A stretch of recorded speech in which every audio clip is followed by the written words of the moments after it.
All right, hello everybody. Welcome into the next session of Simple Path, where we pick up everybody being in Rosino, each getting into trouble, as one would expect from the group.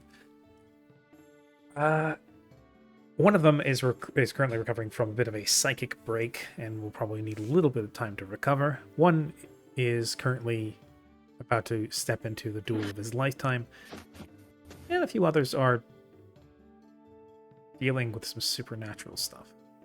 Um, I'm suffering from my own circuit break right now. I hmm. just put myself a coffee and I sat down, and the instant I go for the cup, a fly flies into it. Uh, If that's not a message from the universe. Anyway, sorry, continue. No, it's fine. So, um, Garrett, who is currently not with us because he, I believe, is currently a little bit too worn out to be here, as well as he's just generally a busy man. Siren and Bark are still in the archives of the Society Quadratica, along with Lightyear. Flick is staring down the length of a short sword, or a short blade. Small sword. Small sword is the correct term. Jaco is holed up in the cart, and Holo Holo is just returning from the shore side after recovering his capybaras. So, capybara. capybara. The first person I would like to zero the focus in on is Mallory. Last we left off, which was a little bit ago, I do apologize for that. Mallory was just getting done talking to a couple of gentlemen at a cafe about the family. What's their name again? You have it in a note, correct? Battaglia. Battaglia, yes. About the Battaglia family within the city of within the country of Rosino, in the city of Vito. And you've been pointed to a general area of the city where you might be able to find their home estate. Are you going to be heading there? Yes, Okay. I will be. All right. Because I realized that it's gonna take longer. The sun is well overhead at this point. It's probably sometime noonish, possibly the afternoon, and it's quite warm here in the city of Rubito. It's warmer by leagues than you were used to being up north.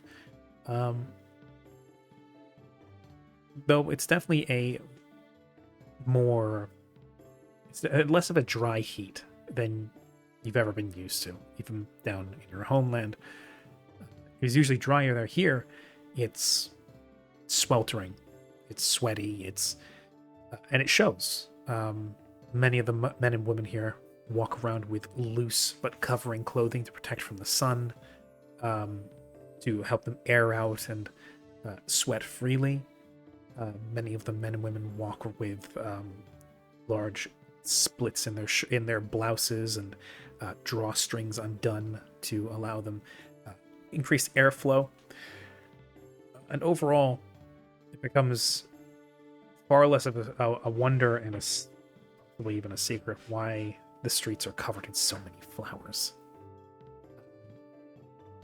But the city seems to have done its due diligence in trying to counter the effects of the rising spring heat, with fountains all across the city, large and small drinking fountains, larger ones in the squares and plazas, and even places where you see children and pets frolicking in and out of small pools and jet pressure streams coming up out of the ground in certain places. Everywhere there is water, people flock, and you make your way past and through crowds, hot and stuffy, as the sun beats down from above. Eventually, pushing your way through from the merchant district into what's kind of an in-between spot high-rise district, as it's known, between there and the noble district. You scale more and more steps, ever escalating higher as terraced plateaus jut from the hillside on which houses stand. Large and small, you see apartment allotments, and as you get further along, they get smaller and wider, till eventually they turn to manors and estates, single-family houses.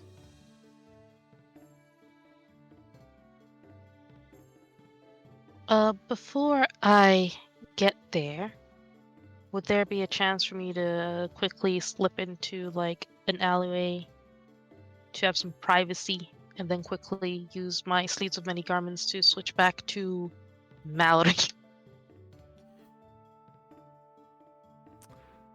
Absolutely. With the way that the sun is right now, it's hard to find a good, like, shadowy alley. But ducking between a couple of buildings, behind an iron fence, Oh. behind shrubbery and flower beds, you're able to tuck yourself away for a moment, utilize your sleeves, give them a swish, and you settle into a set of clothing that's distinctly more evoking of masculine rather than feminine. Back in, I assume what you were wearing back on the boat. Yeah. Gotcha. So you have successfully managed to change and step out of the alleyway, a new man, an old man. I keep trying to change back to Mallory, but he's not taking the PNG well. That's concerning, because you're definitely not Okay, Killua. There we go. You were Sully for a moment there. Okay, yes. You are once more Mallory. You stride through the street and eventually find yourself, as you check the nameplates along the front gates, as every individual house here is gated off. Somewhat notable is the fact that they don't have, most of the estates here don't really have guards out front, which would possibly speak to most of these families not being upper nobilish, not upper crust, so much as just upper middle class, I suppose would be fitting.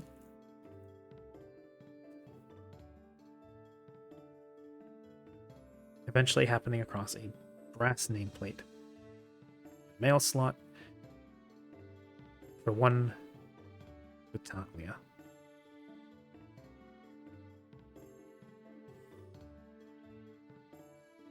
Well, I will walk over to the front gate.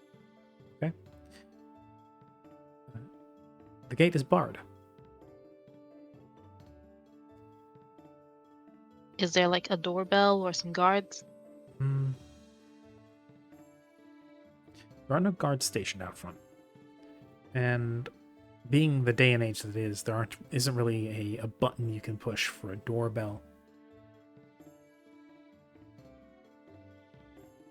However, you do hear, give me a perception, actually. All right. Is it vision based or wait? No, that shouldn't matter.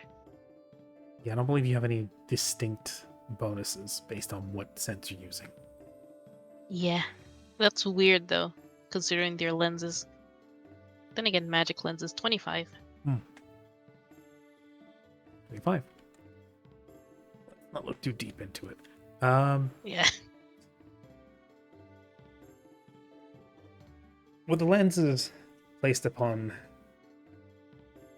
the the bridge of your nose, practically perpetually these days.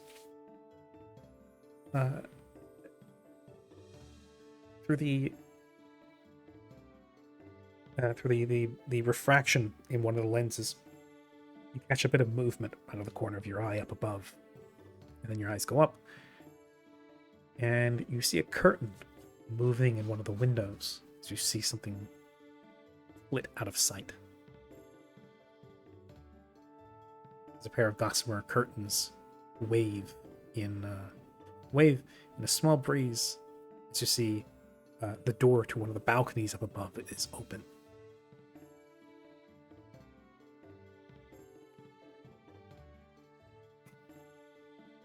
I see. It's about a minute later. Well, I. Hmm? Never Yes? mind. Okay. It's about a minute later that eventually you hear the clatter of wood on wood as the front door shakes for a moment with the familiar sound of a door that refuses to open.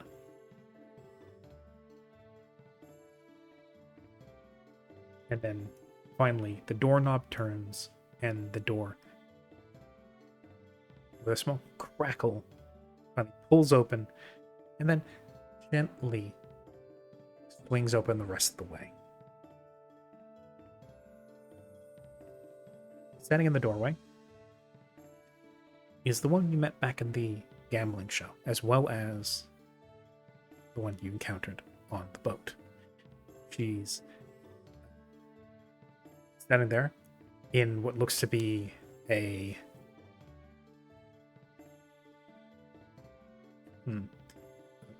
a gown, pale pink, a glass of red wine about half full in one hand and the other hand holding the door open as she is gazing at you. And then there's recognition. And then, 1 second. Can you roll me a sense motive?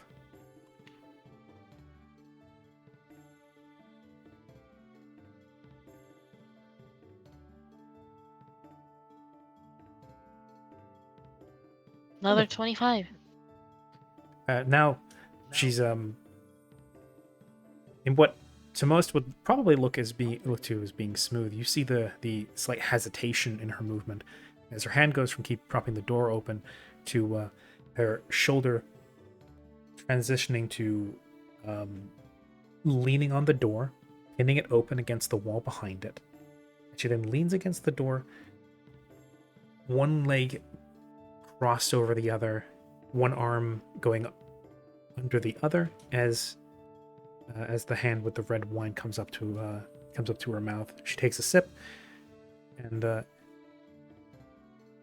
feigning perhaps composure and trying to look cool, she gazes at you with that same smolder that she engaged you with back at the casino and says, "Well, you certainly took your time." It has been. He will look at his pocket watch. No, he will look at his wristwatch. Wristwatch, yes. Only a couple days.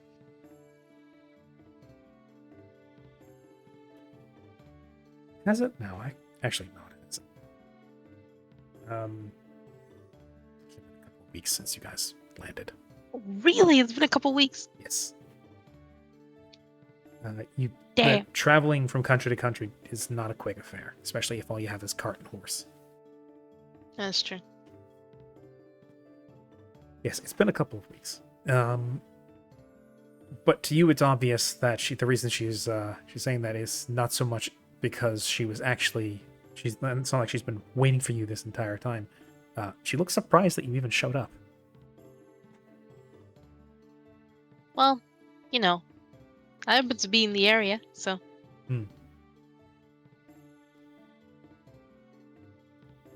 So as she's leaning against the door, swirling the glass, and says, "Well, What brings you onto my doorstep, stranger?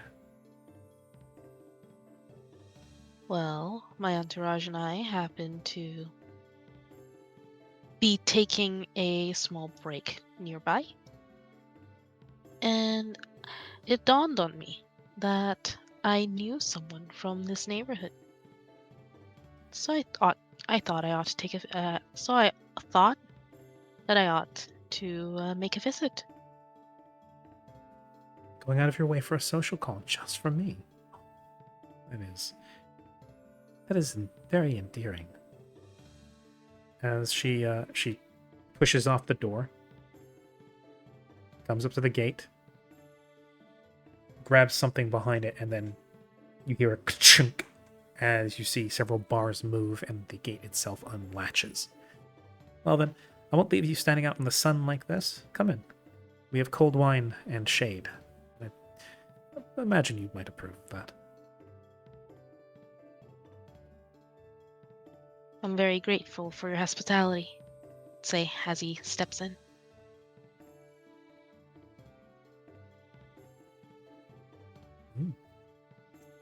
And as you step in, the house itself is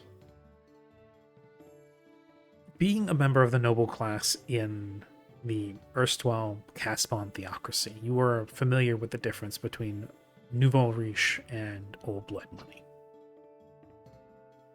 What it looks like, what the spending habits look like, what the priorities look like.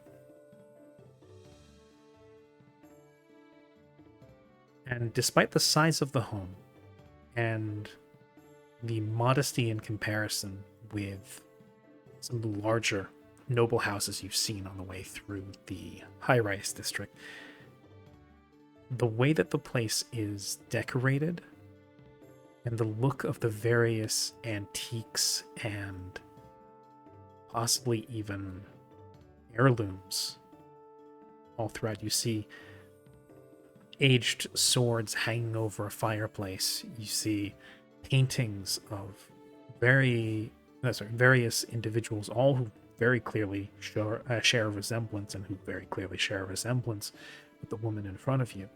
She leads you through the foyer.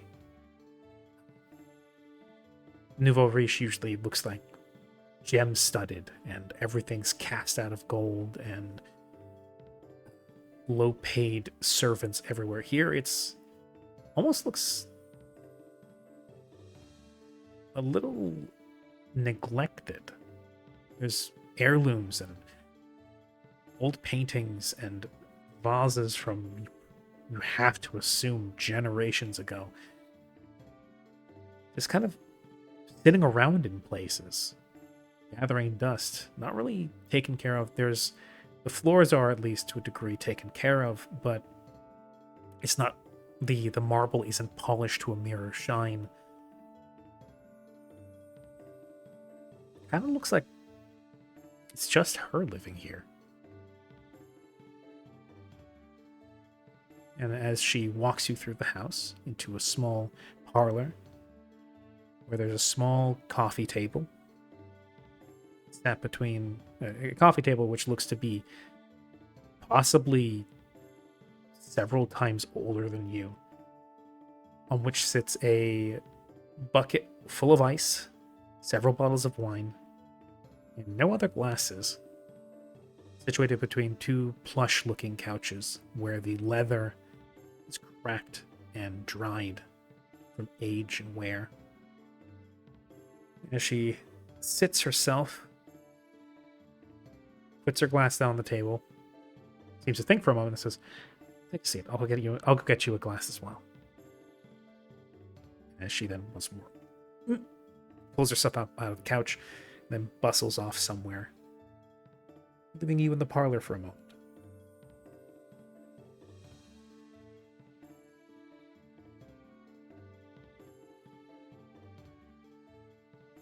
Well, I suppose that during this time, Mallory would sit down. He would look around and kind of, noticing the bit of wear on his surroundings, kind of drag his finger over a surface.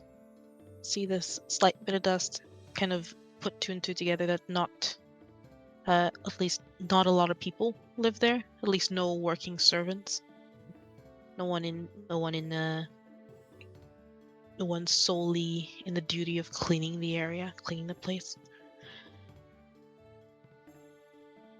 And then he would look around at the various heirlooms and paintings. It's not like he got there with some sort of particular motive in mind. He just, everyone else had something to do. Well, the parlor might remind you a bit of home, as it's furnished in dark wood. There's a large grandfather clock sitting beside, or standing beside, one of the entering doors. There's bookshelves on which large ladders lean against on sliding rails.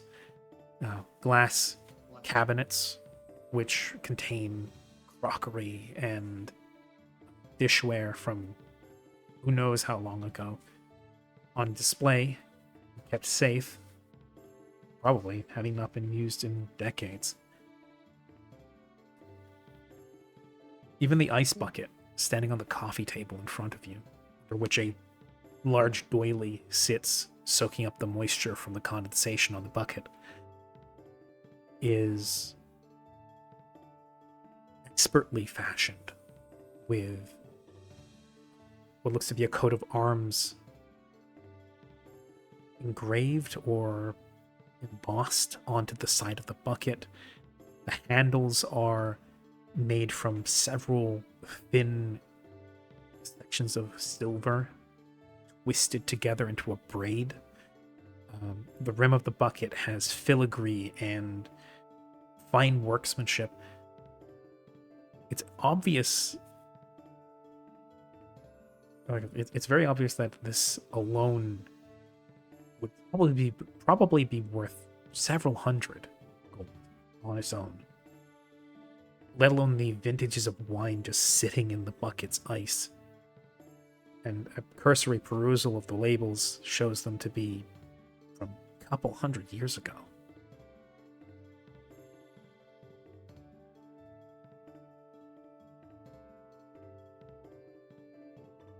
Oh.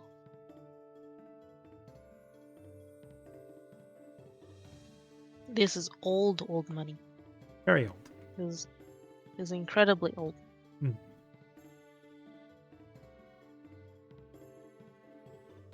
And then the door to the parlor cracks open once more.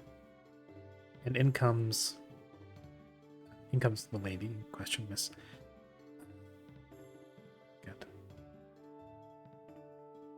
Miss Yeah, S. all I get is S. Battaglia. Right, yeah. Miss Battaglia. Miss S. Battaglia. As she comes in with two new glasses dangling from between her fingers with the with the bulbs hanging downwards, as you do. She bustles in her thin pink dress, fluttering in the dusty air. And she then comes over, places the two glasses on the table, opens a window, and then sits herself in the couch opposite you. Smoothing out a wrinkle in her dress, she then looks up to you, takes the bottle, which was already opened, is dripping dew and condensation on the outside, decanting it into one more glass, which she sets by herself, and then the third glass, which she then offers you. She sets the bottle down, corks it once more, picks up one of the two full glasses in front of her, and then leans back in the sofa.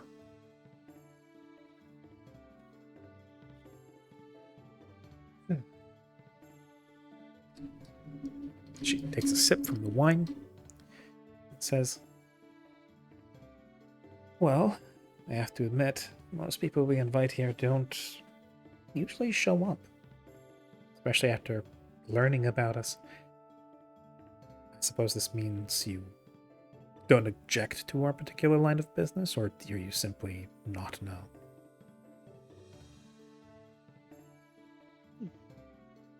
I've poked and prodded around as to who the Bataglia are. I've heard about the merchantry, the silk trade. I've heard about the other half, though the details elude me. But I'm not one to judge someone based on rumors. And you don't seem like the kind of person to trick me. It's a dangerous assumption to make. You barely know me. That's true. You saying you're Though, that good a judge of character? who's to say? Isn't it a dangerous act in and of itself to invite someone you've just met to your home? You're absolutely correct. But you didn't seem like the kind of person who would trick me. Well, I Gives guess you in a that quote. assumption, we're both the same. She takes another sip from her wine and gives you a coy little grin.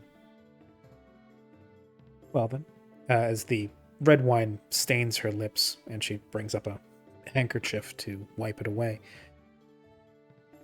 Well then, if this really is just a social call and you know at least something about what we do, I don't mind entertaining a guest for the afternoon.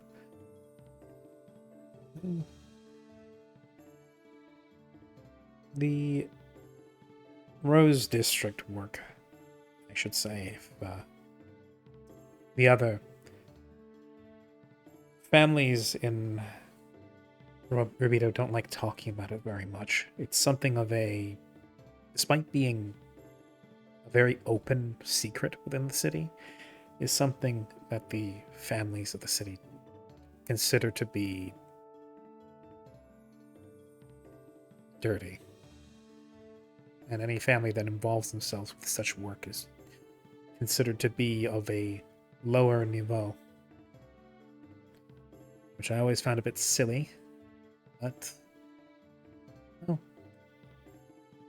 it was getting a bit out of hand, and never being really much one for concerning myself with reputation, I figured somebody had to fix what was happening. So I did. I used the money our family had saved up over generations, and I got to work fixing the mistakes that so many pimps had made. Mm-hmm.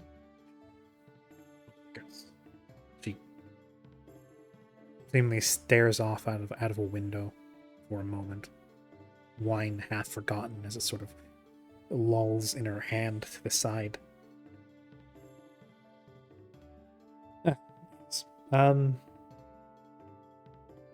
That you're interested in talking too much about that.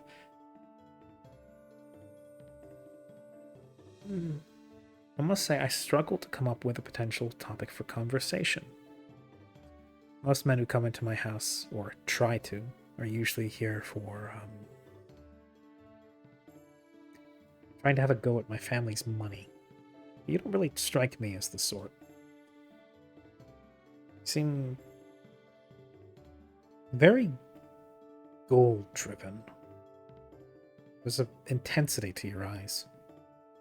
That's what stuck out to me at the table. You weren't there to gamble, I don't think.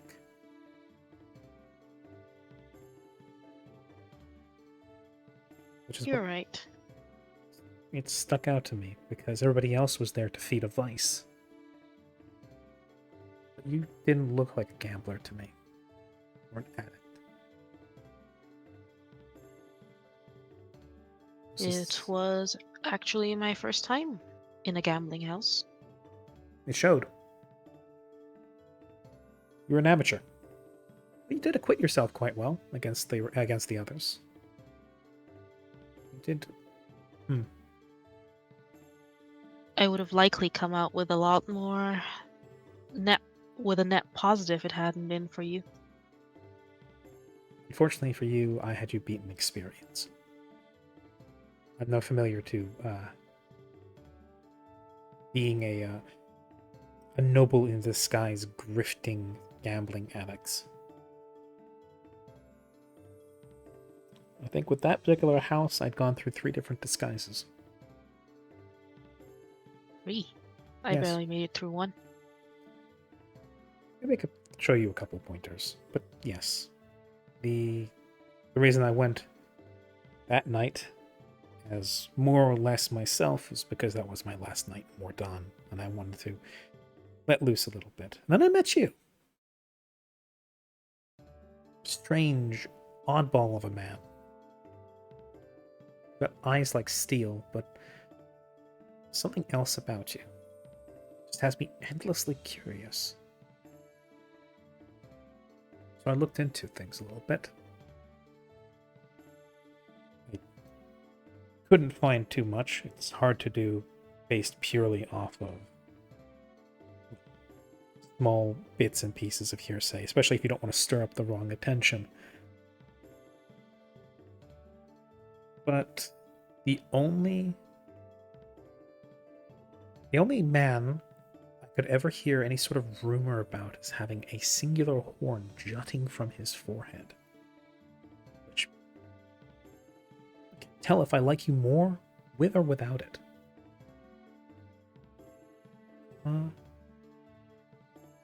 Seems almost odd. But I can't say it looks bad on you. But the only thing I was able to find was rumors of a young noble supposedly killed in the rebellion down south.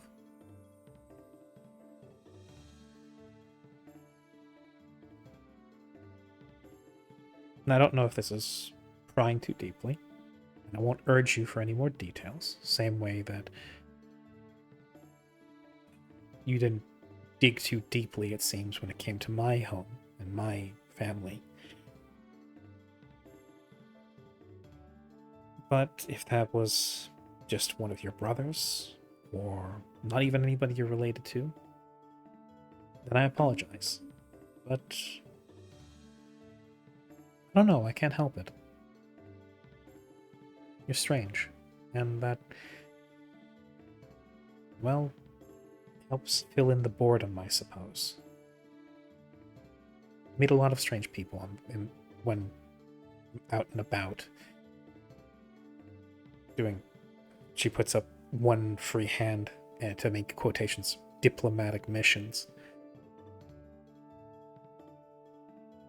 But you're intriguing. Well, before I sate your curiosity, allow me to ask you a question. Why don't we Do make a you deal out of it? think? Oh, You sure. ask a question, I'll ask a question. That way, either of us is left feeling robbed, let's say. That sounds fair enough. Then please, what's your question? Do you believe that everyone, all of the persecuted nobles in the duchies down south, were guilty?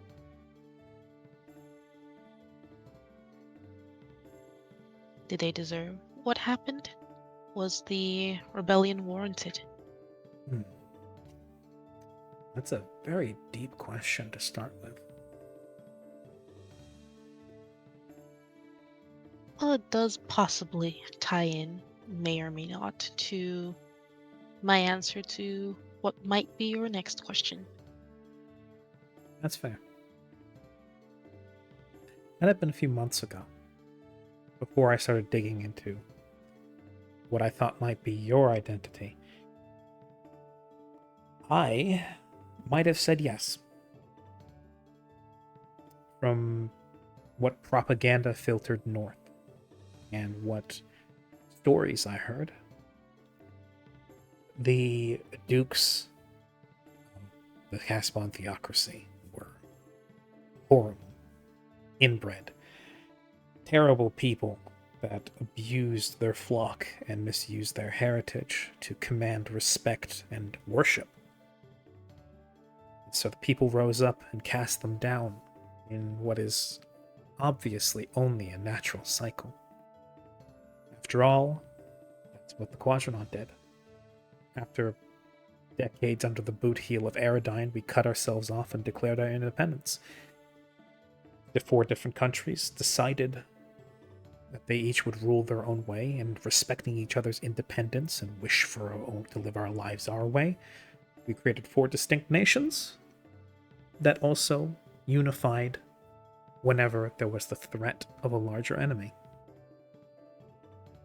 So naturally, the general attitude here in the Quadrant would be yes to your question.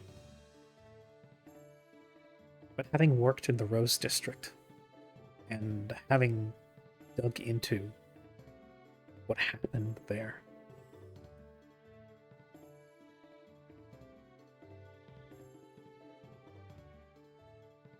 the problem starts at the roots. You can't blame the flower for what the roots do. Yes, individual nobles were rotten and probably deserving of being cast down. Execution? Possibly not.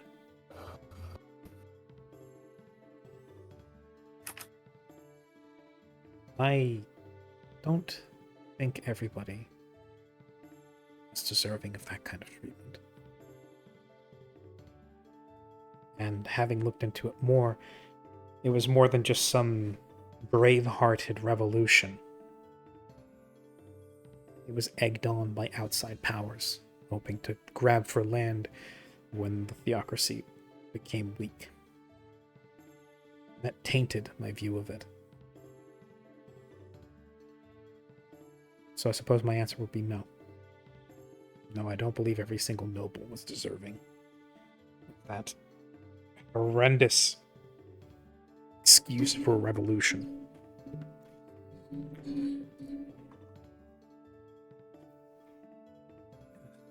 Now for my question. We're going to be philosophical. Do you believe that a family should be held responsible for the mistakes of their forebears?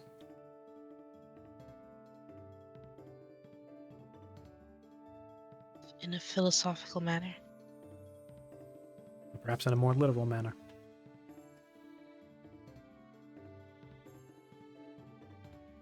Well, I believe that no one should be responsible for the mistakes of others.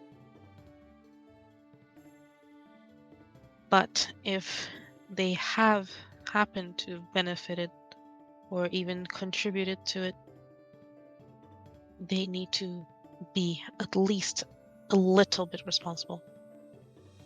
They don't need to feel the punishment. They don't need to be branded with the same torches and pitchforks as their forebears would have. But they need to be able to mend what they've broken.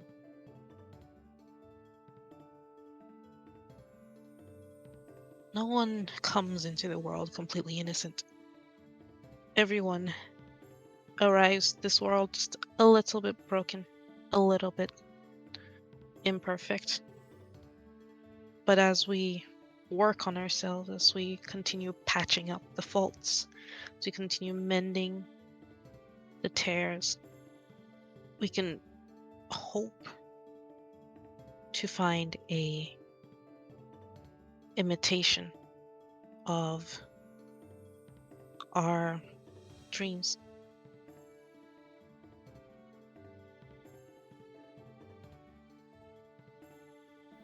So no, I don't believe that. What was the question? I completely forgot. If a family should be, or if basically if the descendants of a family should be held accountable for Ah. their predecessors, their forebears. Yeah.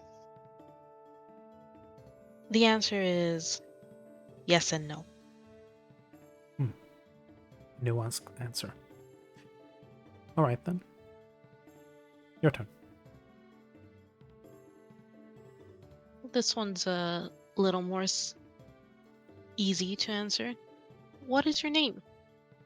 All I've gotten is the S from your handkerchief, he would say as he pulls out the handkerchief that he has washed and intends to return.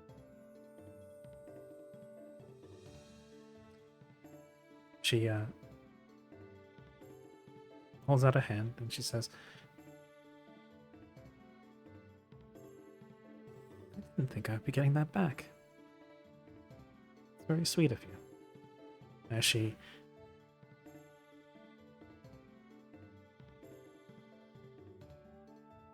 as she extends a hand out across the coffee table,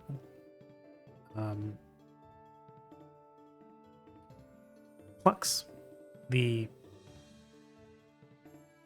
handkerchief from between your fingers, and then places it on the coffee table next to where her two glasses are, and she says,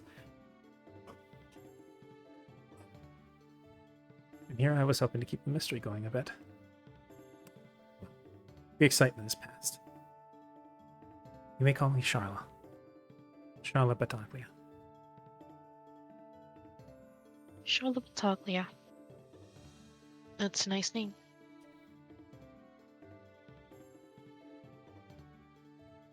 Oh, that's what she looks like. I wrote her down as spider-tinted lady. That is not spider-tinted. Spider tinted. I don't know. I heard spider somewhere and then I wrote down. Interesting.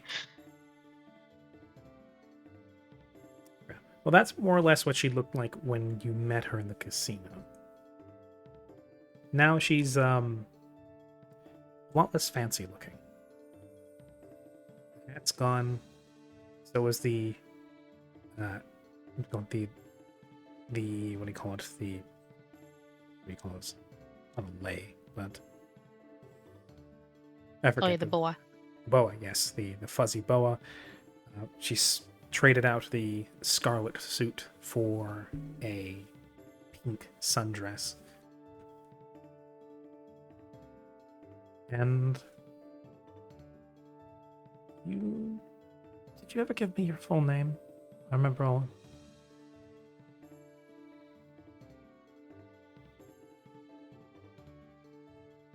Well, I did give you a name, but Yes. I doubt that it's mine. Well, that's my next question. What's your name? My name is... He'd pause for a moment. And he'd kind of, in a sort of slightly playful manner, savor the air of mystery as he takes a sip from the wine glass, swishes it around, and answers. Mallory Charmaine.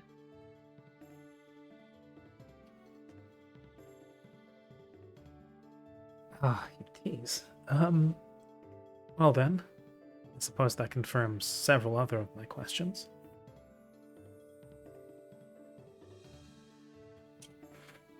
For what it's worth, I'm sorry.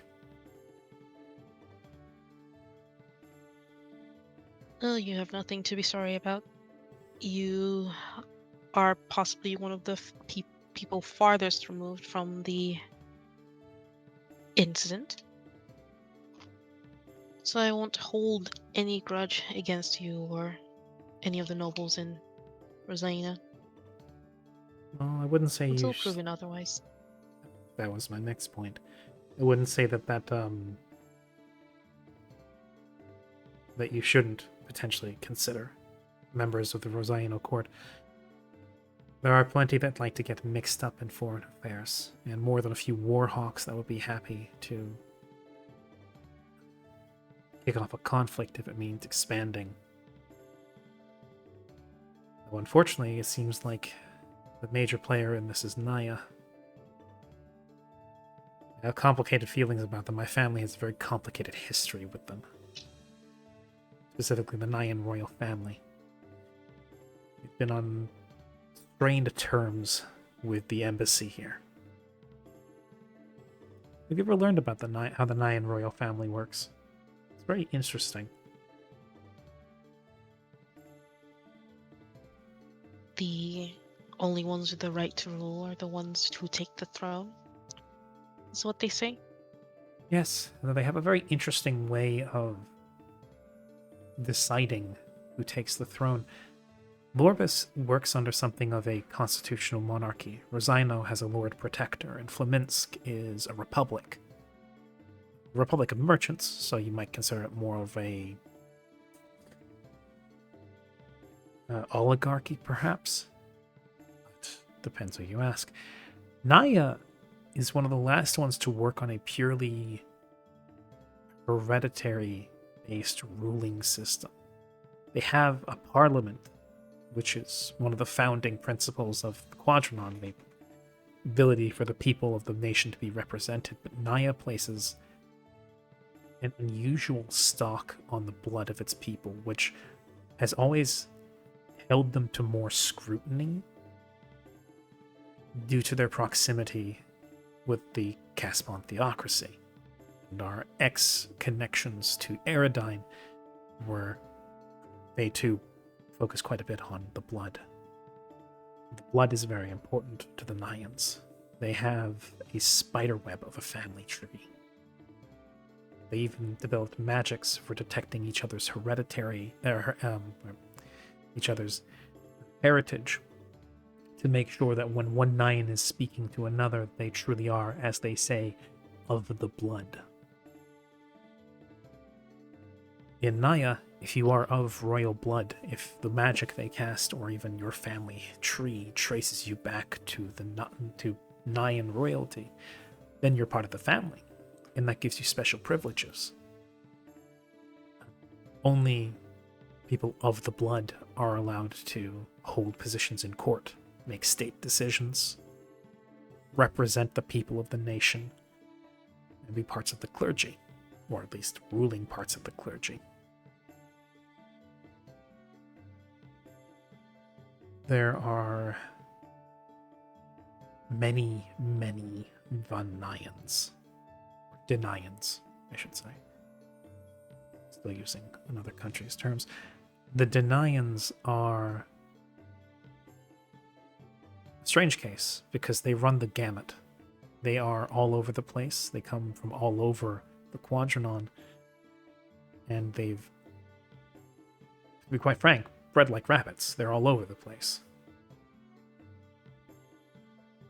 There's even supposedly a story of one fleeing, not, I think it was 50 years back, from that was directly part of the, I think it was the fourth child, middle daughter, I think it was,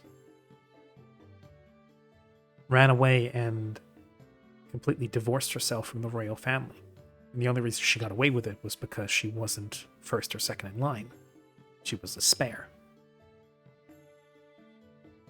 But even if she herself cut herself off from the Nayan royal family and abandoned the name, the Nayans still considered her part of the family, of the blood. In Naya, you don't abdicate, you aren't deposed. The people and the family decide when you're no longer part of them. Which is why we've had some interesting family history with them when one of our family intermarried with the Nayan royal family. And the Nayan royal family immediately asserted that they had primacy of claim over all of our estate. And by inviting them in such a way, and opening up such a complicated international political discourse and controversy, our family's been shamed ever since. And we were demoted to lesser nobility. Many of our assets were stripped, and that's why our family is, or at least our family home, is now as you see it. Our manor was taken from us, and we were left with what little we could carry to move to a newer, smaller home.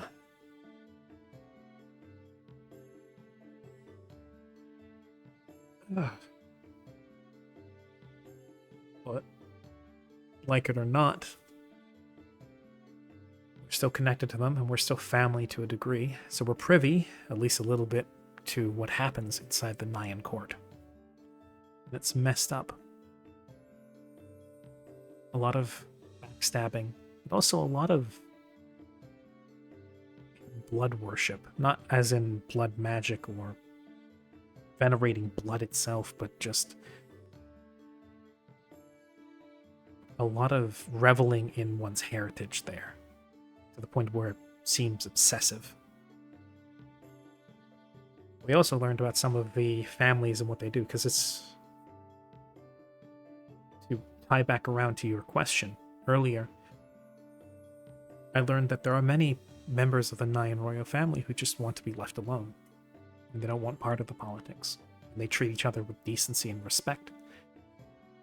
And then there are those who care about too much. They attack one another. They exercise extreme paranoia to anyone below or above them, as being even removed by hundreds of places from the royal throne. If you're potentially between somebody else and their climb to the top, that still makes you a target. It's no wonder that so many Nyans run away from it. Then there are the ones at the very top, the direct royal family. The same goes for them. Some of them want to be left alone. Some of them have very grand ambitions. So it is that I heard about I think he would be considered my uncle-in-law. Spoke to some of our family when they met them in the embassy. Word got through the grapevine that Naya had, at the very least, worked to influence and fan the flames of the revolution in the theocracy, now the duchies. And this is why I say that I'm sorry, because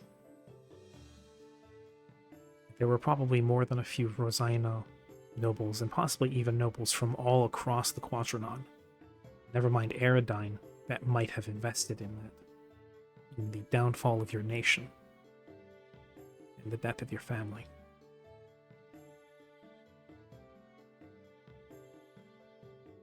I'm sorry. She kind of seems to choke up a little bit and takes another sip of wine and says, I didn't mean to go on for so long. But,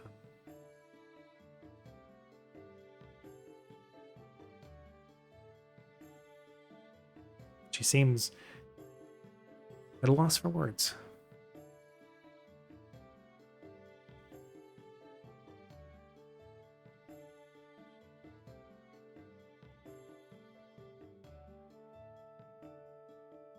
Mallory?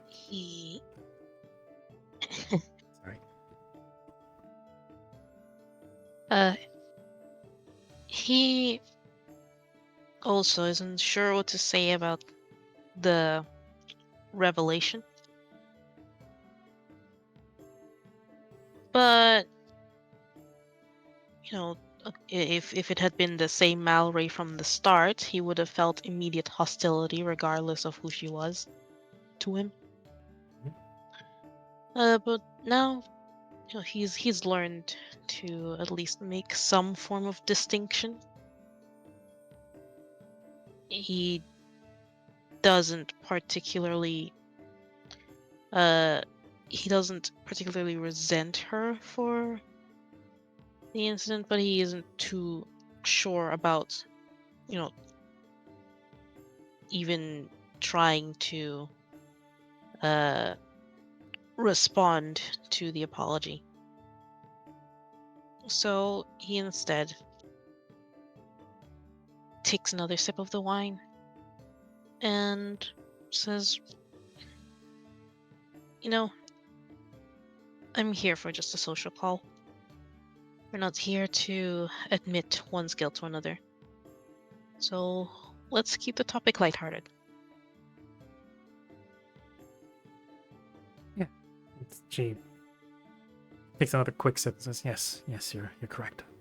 The next question was going to be what you intend to do next once you leave. Well, you mentioned the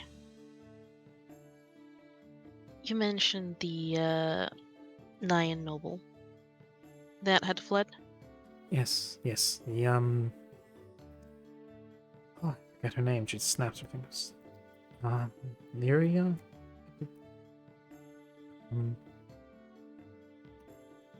No, I can't remember. It was only spoken of in passing. She's very, many of the people who have fled the Nyan family are rarely talked about until such a time as they are encouraged to return. Usually Well, forcefully. I see. Her name is Lydia, and That was it, Lydia. I am accompanying a few college-age individuals into studying her history, which is what brought us to Rosano. Really? What a strange coincidence. You too? Well, no, it's simply the fact that it's just a coincidence. But the fact that you're seeking, I suppose you're looking into her. Life is very strange. But I myself have had no special interest in her in particular, though I am working to keep tabs of the movement of 9 family members within Rosino as best as I can. Unfortunately, our family's information network has soured since my grandfather married.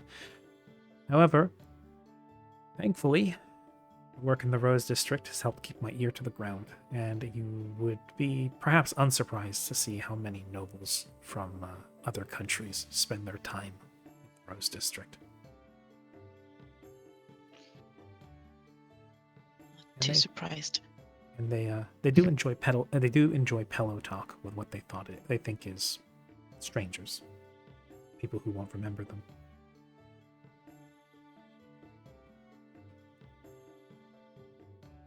But yes, I've spent so long investigating and looking into and keeping tabs on them that it astounded me for a moment that you would be looking into one of them, especially one whose trail had gone cold years ago. It's a simple study. We just chanced upon the topic. It brought you all the way to Rosino, from Mordan of all places. What can I say? The world is a strange place. So it is. But aside from that, how long do you intend to stay here? What was it?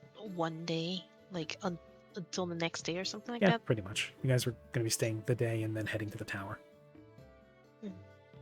Yeah, we're good. Yeah, and he's gonna just say that. Except for the tower part, we're just staying here for a day.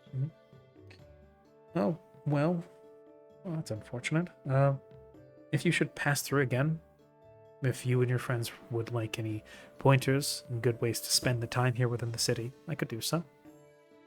If any of your friends were feeling especially adventurous, I could give you good rates in the Rose District.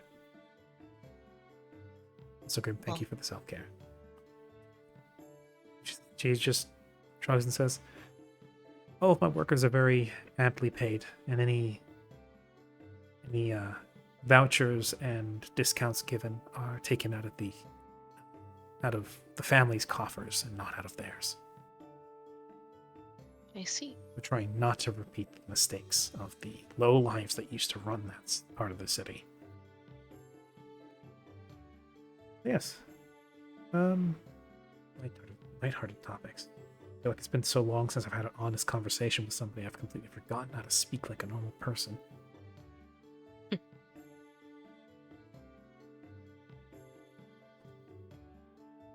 Well, considering you're I would say a native of the, or at least at this point, much more of a native of Rosino than I am. Hmm? What are your favorite sites? It's sites. Exclusively within the city or within Rosino overall? Because I have a few. Anywhere within a day's travel. If you're going within a day's travel, ooh. If you want to laugh, travel about half a day north. Look for a place called Mendez's Folly on the coast. It'll be up on it's along the coastal rocky crags to the north, a bit higher up. But it was once a fruit orchard that grew lemons and other citrus. Supposedly, well, not supposedly, I have been there myself and I've seen it a little bit. The lemons there explode. Explode? They explode. She kind of, with her nose and her mouth still in one of the glasses of wine, you see it fog up a little bit as she exhales through her nose and says, "There's even a species. There was a society member that was giving lectures in the street at one point. He was a parabiology expert, and he spoke about, this is how I learned about it before I went to go visit. He spoke about the lemons that grew there that are combustible. The juice within, when it meets the air, ignites. And supposedly, there is a species of sturge that was native to the area. When the lemons were planted, they learned to drink from them because they were very nutritious. But this would kill the sturges sometimes if there was air inside their stomachs. So eventually they changed to fit this and would even jealously guard the orchard. And now it is completely overtaken by them. It's no longer a farm or an orchard. It is itself an overgrown area inhabited by these sturges that I've learned to... I imagine lemons are a bit easier to drink from than living creatures. They tend to hold still more often. They wait for them to drop from the trees and to drink from them. And then as a self-defense, have learned to then spit the juice at predators to create a gout of flame. And supposedly the man who originally planted that orchard was so shamed by his name's attachment to it, that he left the country in total shame. And so it was called Mendez's Folly. So if you're in for a laugh and you want to see something strange and different, then half a day north along the coast. Is this a reference to the combustible lemons from Cave Johnson's speeches in Portal 2? Only partially. I see. It's also just the thing you eat that's actually like in Pathfinder. Yep. Well, Yeah, there's a feat that allows you to grow magical plants, and one of them is combustible lemons, which is straight up a reference to Portal 2. what the fuck? I swear to God, like all of the things you throw at us, I swear are your homebrews, but they're not. Sometimes it's homebrew, sometimes it's not. Sometimes I take something that's pre-existing and I mash it with something else, or I twist it slightly. I don't remember, June, did we tell you about the feat that lets you do math for meta magic? Oh Oh, god, yeah. no. We're not gonna discuss this now, but you don't know it. Wonderful. Okay, after the session.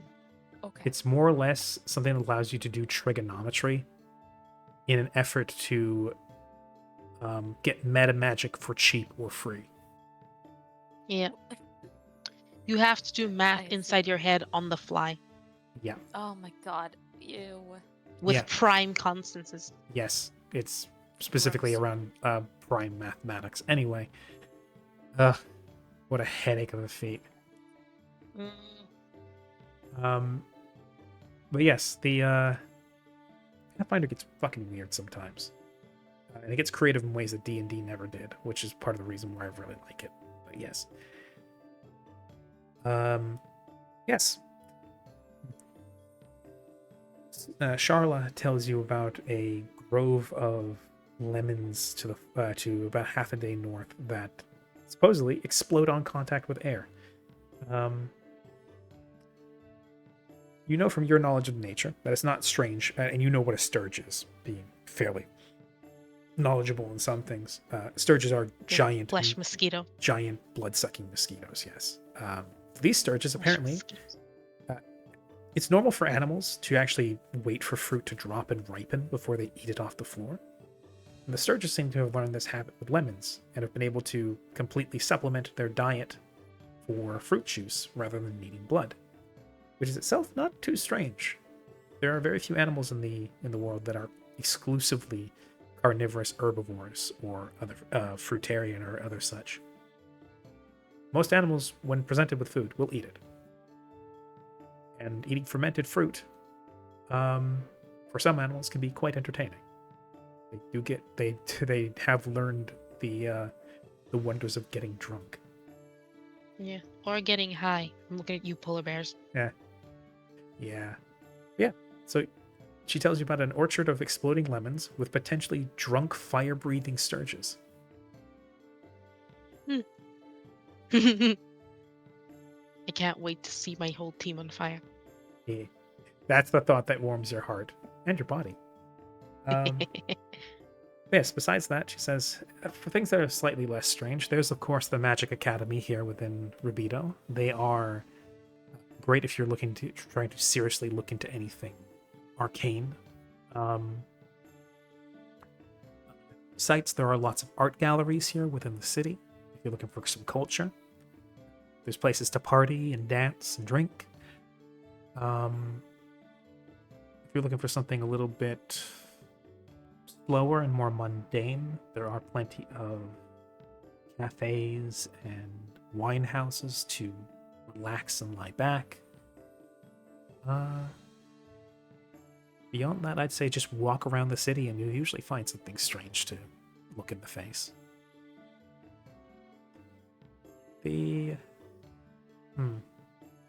Outside of the city, though, there is... I wouldn't want to too far south. That's where the swamps start, and they extend into Fluminsk. That's their main topography there, unfortunately. It does tend to smell a bit. If you do go further south, I would suggest maybe nose plugs.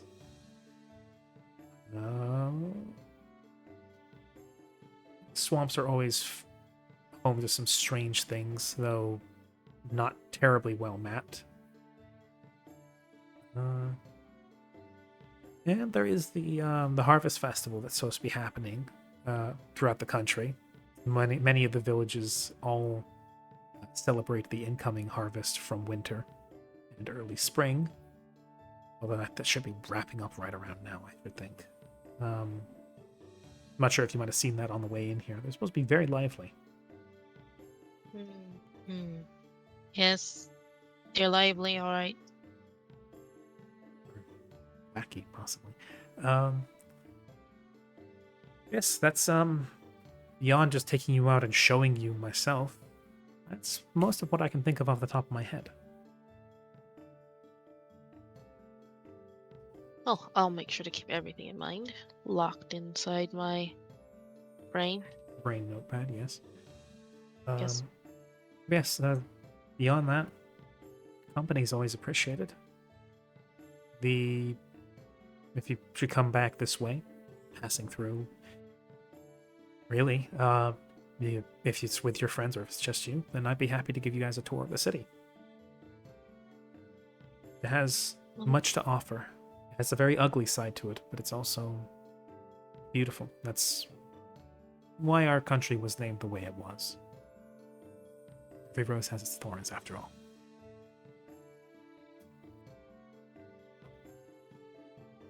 Well then, when we inevitably return to Rubido, I'll be sure to find myself at your doorstep again. I'd like that.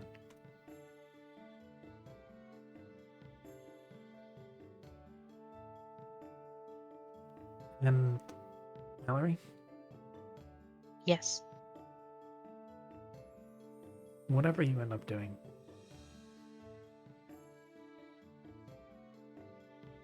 about your family, me,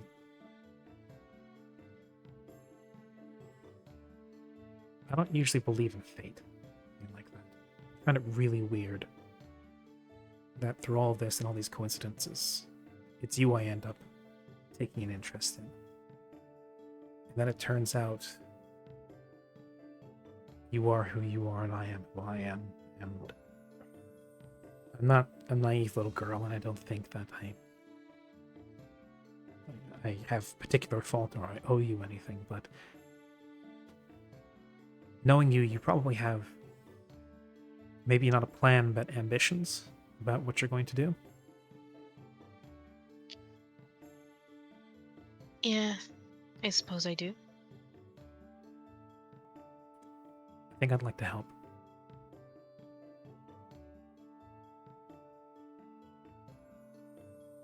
In what way? Well, that's a good question.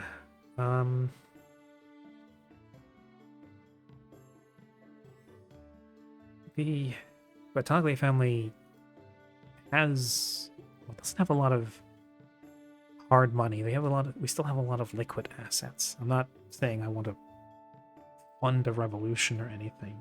God knows the Nayans have done that enough as it is. But I don't know. Whatever it is you end up doing,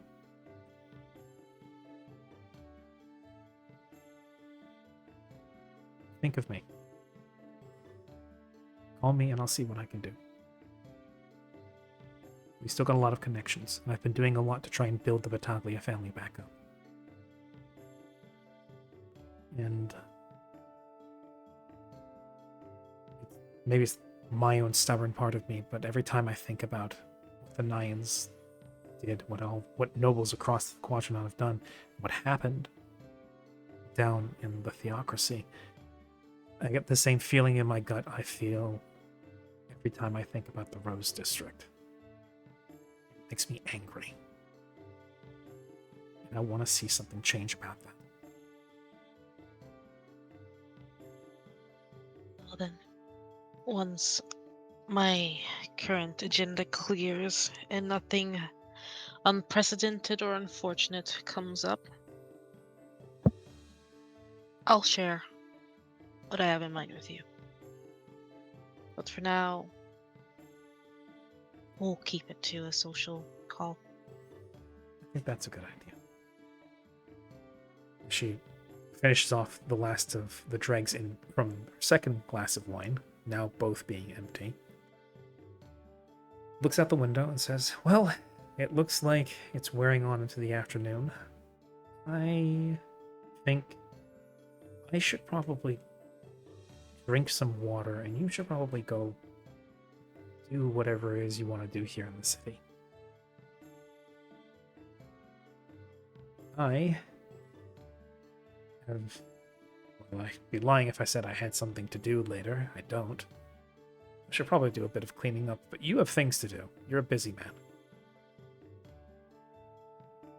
You have Well, goals and ambitions and revenge plots to see fulfilled and other such. She's like fainting a sort of stumbly, swooning motion as she stands up from the couch.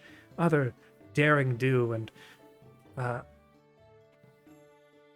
rakish behavior as she then steadies herself on one of the sofa arms.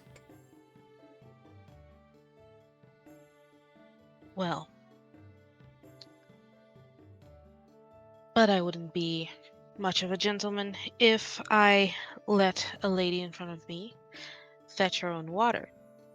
And so he casts, for the first time ever that I've ever had this cantrip, you cast create water in the empty wine bottles and her wine glass.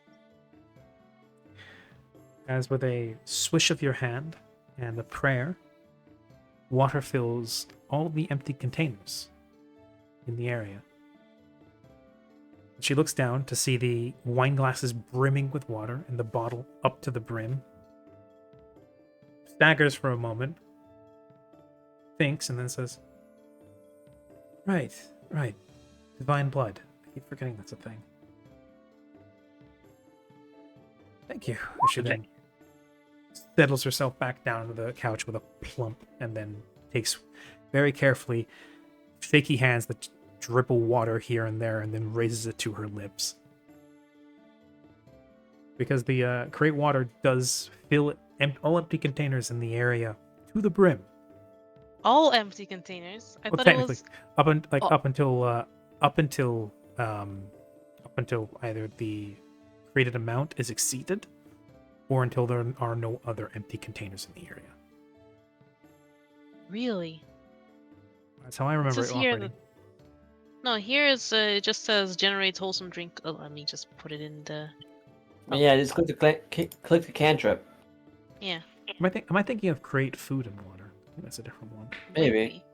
So here it says just creates water, just like clean rainwater, created in an area as small as will actually contain the liquid, or in an area 3 times as large, possibly creating a downpour or filling. So I can choose how much it fills.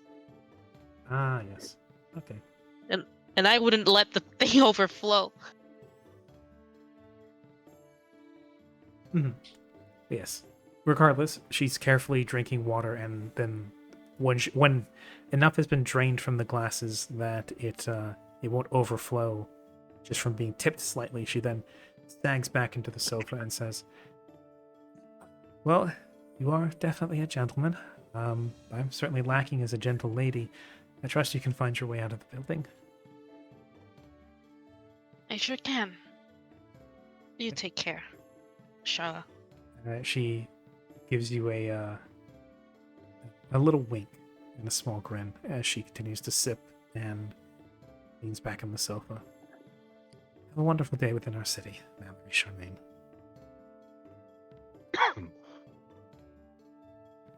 I thought it was so funny that you got so excited over create water. Hey, when you've been wanting to use a cantrip, I get it. Mm. Yep. I haven't done the That was cantrips. inappropriate. I haven't done the cantrips. I just haven't used a lot of them yet. You know how excited I get when I get to use a cantrip? It's a spell that I can cast for free. Free magic is the best kind of magic. I know, right? Actually, it's an aura. Sit and kill me. Anyway. You know how happy I get whenever I get to say guidance before anyone rolls or does anything? Yeah. Me about to take a breath. Sierra, guidance! And she does it in the form of like finger guns every time. God shoots. I cast the wrong spell. Shoot, Chico. No! Accidentally cast Scorching Ray. Accidentally. Eto, bleh. Oh my god. Eto, bleh. bleh. Blair. Oh no, friendly fire. Eto, bleh. Oh no, betrayal. Already happened once. Hmm? That means it can't happen again. Oh, for sure. Lightning never strikes twice. Looks at Checo. Mhm. Yeah. At least not the bleh. same place. Like Checo is the Again. Checo is the personification of lightning striking twice in one place. In many ways already. Anyways, In yes. so many ways. Yes. Mallory, you let yourself out the building. Do you grab anything on the way out? Not grab anything because I'm not stealing. Mhm. But as she does the wink, he would really glance back, and his eyes would sort of do the colory glitter thingy. As he, checks her alignment just to make sure, because he don't trust like that. He's willing to set things aside, and he's willing to like deal with any sort of unfortunate information that comes through. Mhm. But he doesn't trust I know. he doesn't trust people like that anymore. Okay, so you're using detect alignment? Yes, he's doing the rainbow blast again. Ah, I see. Yeah, no, she comes out as chaotic good. Wonderful. That is perfect. And so he would give her a small smile and make his way out. Wonderful. Just before we jump off that perspective, Mallory, where do you intend to go next? Do you intend to rejoin with the group, or do you intend to go somewhere else?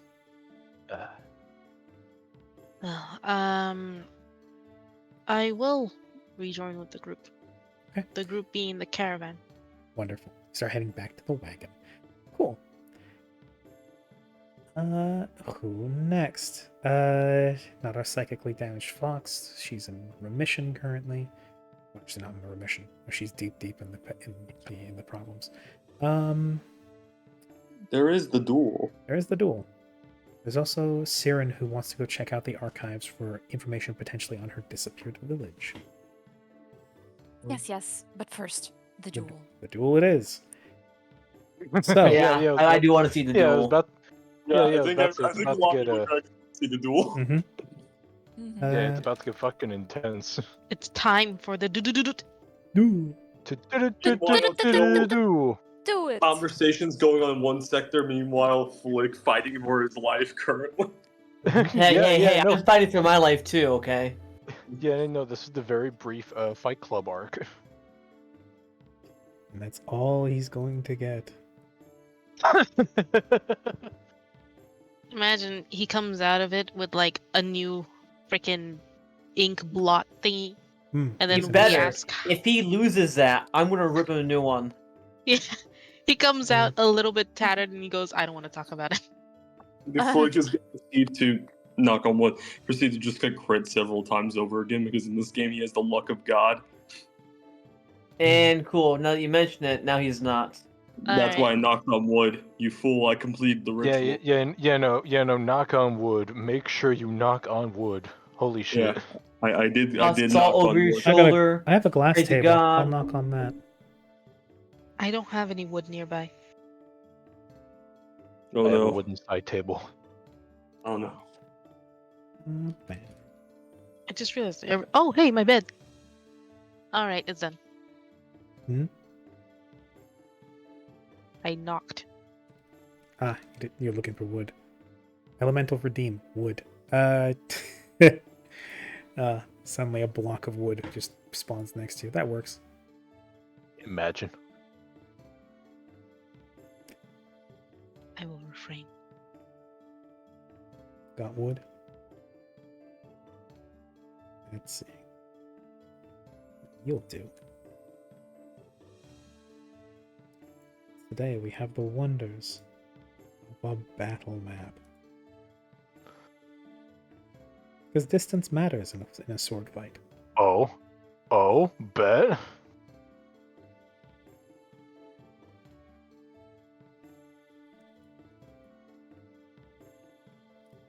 Alright, Flick. Your rapier is longer than its short blade. Keep at a distance. To be exact, it's called a small sword. You might want to look up what that actually sword. means. Fair enough. Because it's not a You short have the- sword. Bit different. You have the range advantage. If you stay on your feet, you can outmaneuver him. Now, this obviously doesn't translate into Pathfinder system, but you know. Well, I mean, it could. He could try to knock him prone. That is true. Oh, yes. Flick has a token. Hopefully. What's your token?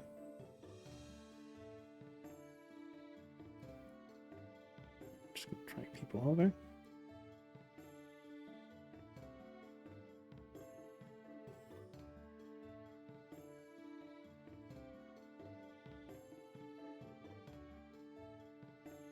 There it The goes. one guy Yamcha posing behind me.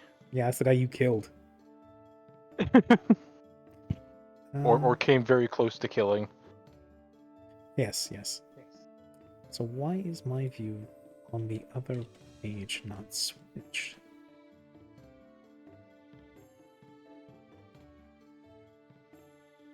There we go.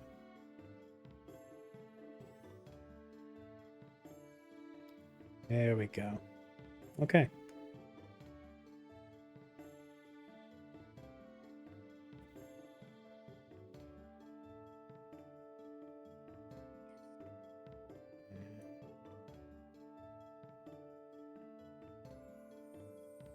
Wonderful. Elemental reading wood. That is the element of horny. Ugh. Would. We don't know what happened to the fox. What happened to the fox this time? This time she got mentally scarred, or that was last time at least. So, his ass on the way out. That would be her thing. I kind of think she would do if she was keeping the mask on.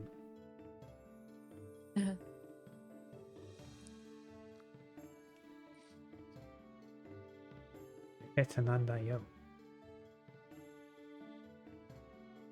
Yes, we scars build. Let's see, a build character. Each scar got an XP value.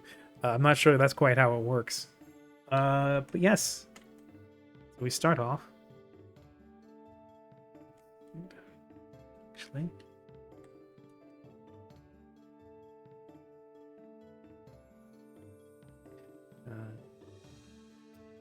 let me check.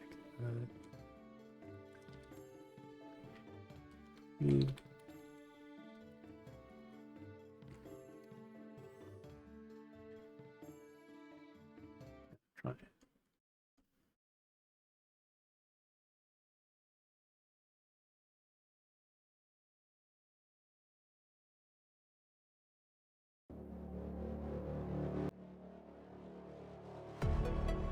Nope, that's a little too electronica.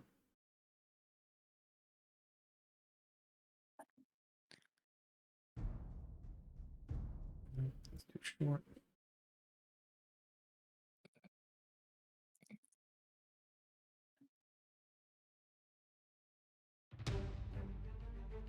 Yep, that works. Tell me if it's too loud. Yes. Oh, and for those in the those not currently watching the stream, I'm going to link it in simple path.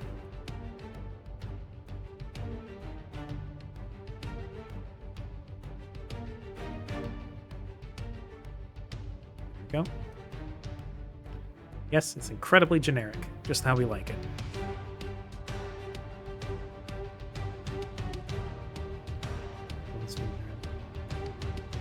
Hmm.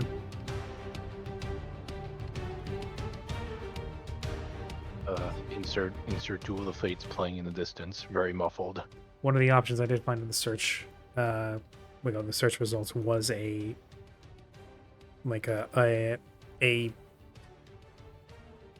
fantasyified Duel of Fates cover. But I don't want to do that because LucasArts and Lucasfilms are merciless. So yes, as Don't you mean? Hmm? I said, don't you mean Disney? Lucasfilms is part of Disney, and Lucasfilms is specifically Yeah. responsible for, because they were already pretty merciless about it before they were acquired by Disney. So It's Dibsney. They're calling dibs on everything. yes, Dibsney. so as Santiago, posturing, arms wide to the side, says, "So, steel or glass? What do you want to do?"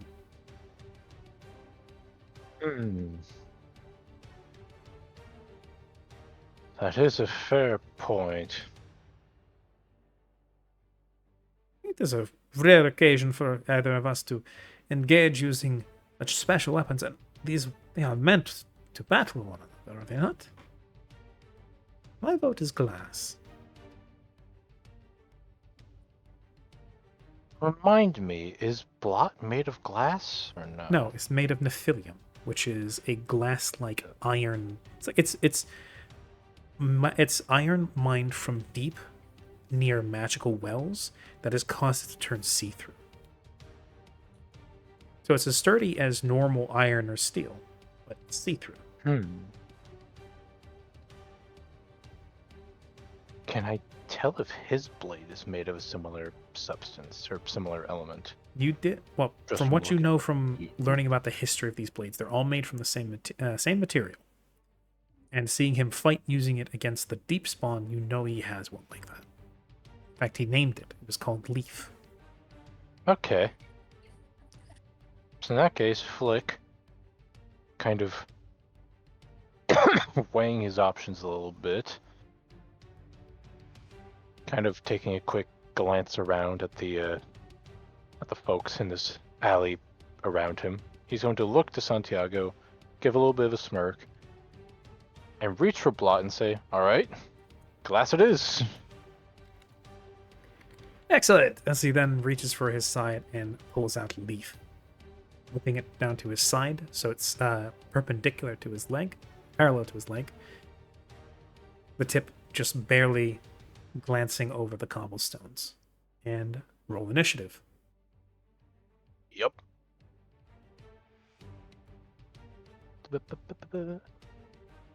Clear the initiative order.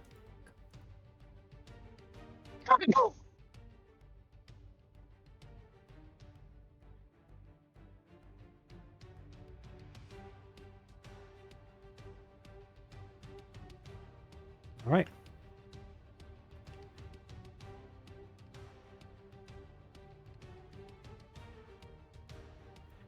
Flick, as he again brings his arms open wide as if inviting you, says, "Well then, my friend, why don't you take the first hit? I promise, I'll stand perfectly still."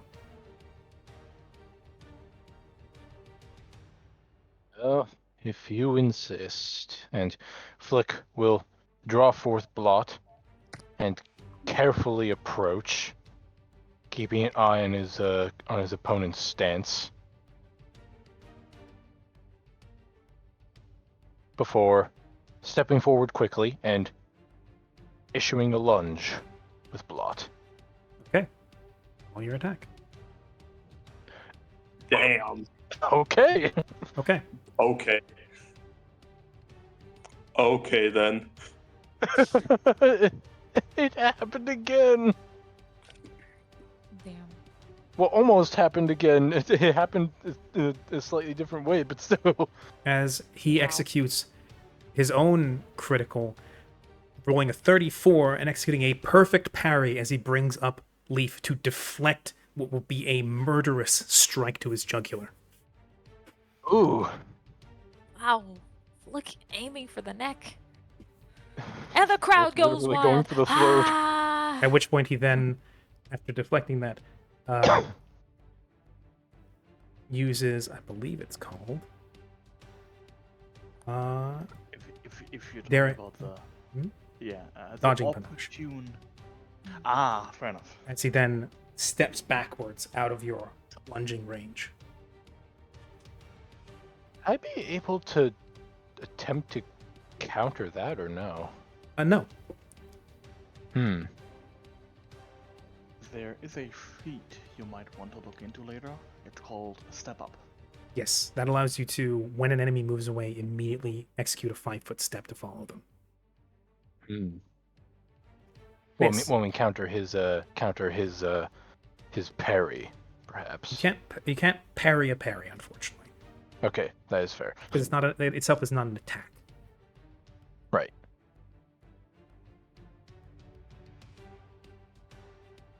I love the idea of getting into a parry lock for 3 turns. Oh yeah, like a What like a attack? a bind would be really fucking cool. Unfortunately, very impractical, as he then himself takes his turn.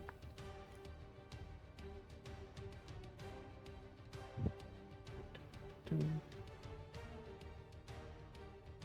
says, "You almost had me there, my friend. You really don't mess around. That the previous fool was very right. You don't waste time." As he brings his small sword, one hand up behind himself, hand above his head, the other one sword low, tip tracing across the cobblestones as he observes you. And you see a look in his eyes, but before it was jovial and it was his eyes danced with mirth. Now they're locked on you. The eyes of a predator, ready to pounce. And that amount of damage I took, that's Does the parry do damage?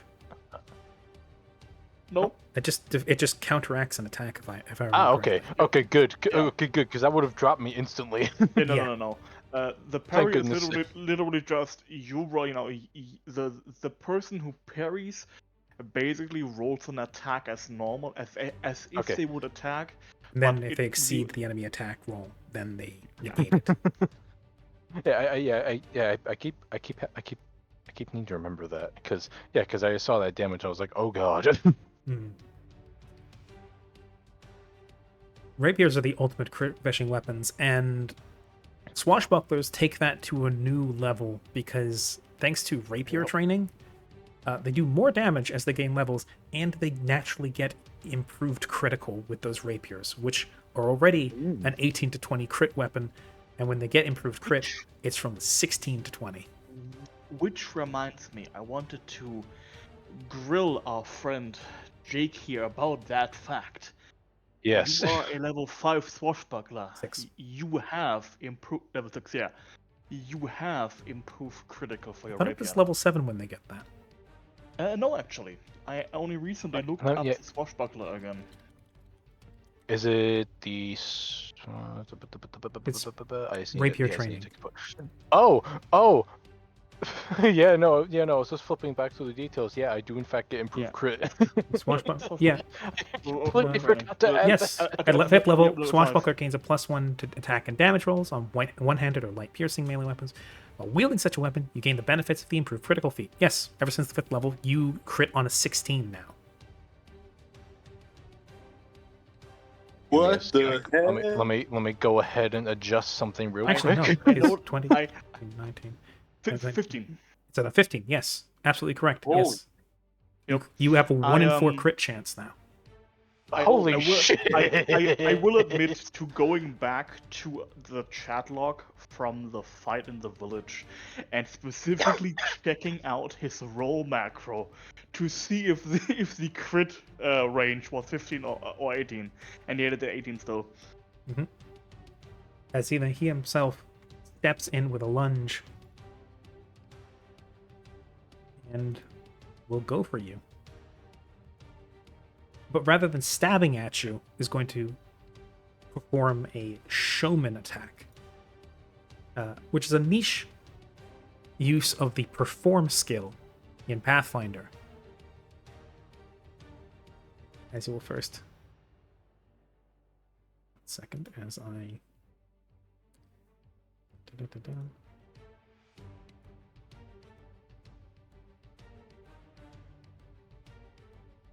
That's an unfortunate roll. Ooh. That is a 2.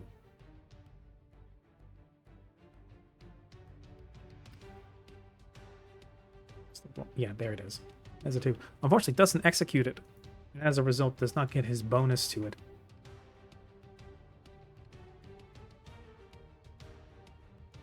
And then And as such, it will stay niche. He steps on a nail as he goes to approach for. what is your combat maneuver defense? My CMD is a 24. And so his combat maneuver, as the small sword, as he dances to your side, the small sword comes at your ankles and you're able to step out of the way just in time. As he follows up with one more maneuver. Don't show that. That's a secret.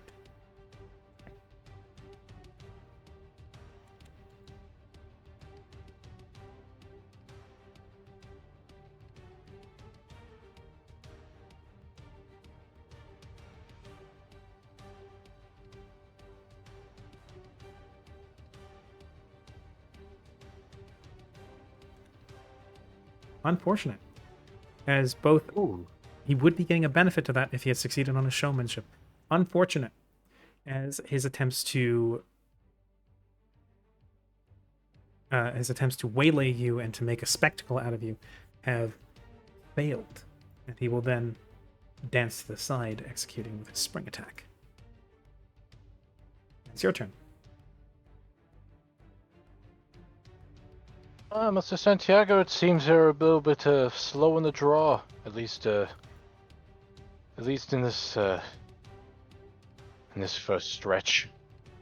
That's unfortunately a little bit of what our people are like. We're hot to the trot, but we're slow to warm up. Well, allow me to bring you over by the fire. And I step on over to him, kind of swaying from side to side a little bit, and attempt a. I'm actually going to try a little something. I am going to attempt. Just looking through these real quick.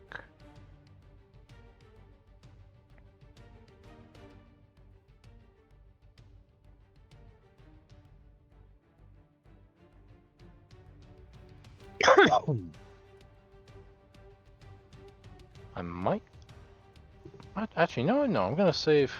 That. I have something in mind, but I kind of want to save it for a little bit later, possibly.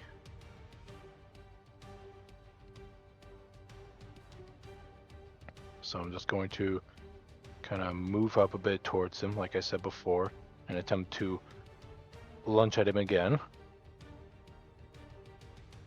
Ooh, doesn't confirm, unfortunately. He sees the blade incoming, and once more, clang deflects.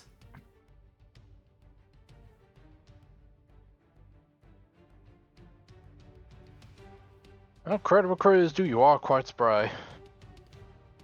Trying to get it in while I'm still young, and then his turn.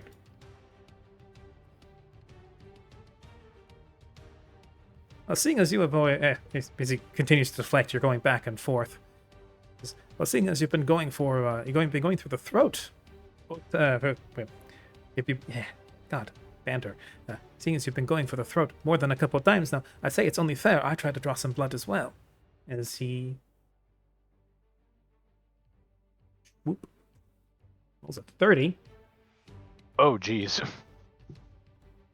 Gets his bonus. First.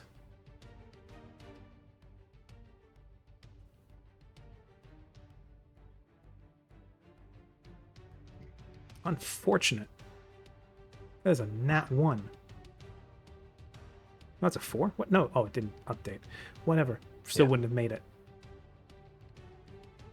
Yes, they're definitely on your side. Flick has the luck of the devil himself. Remember, Flick, in the back of your head, you hear, if you lose that blade, Shago's going to kill you. Yeah, I know. I have a feeling. Yeah, I have a feeling like a Flick's like a little like conscience is telling him, you cannot lose this. For the love of fuck, do not lose this. Rolls a 35. Or else And Chaco's what is going your to wring your neck. what is your AC, Flick? My AC is a 21. However, in response to that, I would like to make a parry. Go for it. Oh boy. Oh boy, indeed. The Battle of the Critter. Oh, Unfortunately, will not exceed Ooh. 35. The Battle of the Crit Machine. So close yet so far.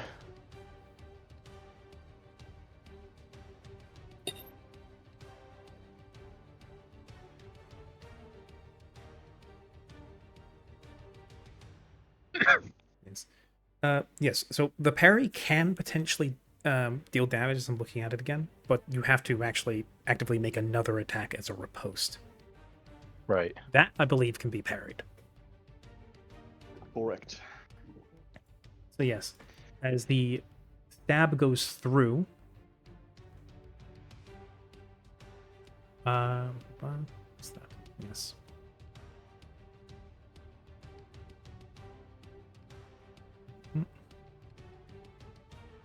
correctly calculating? I hope it is.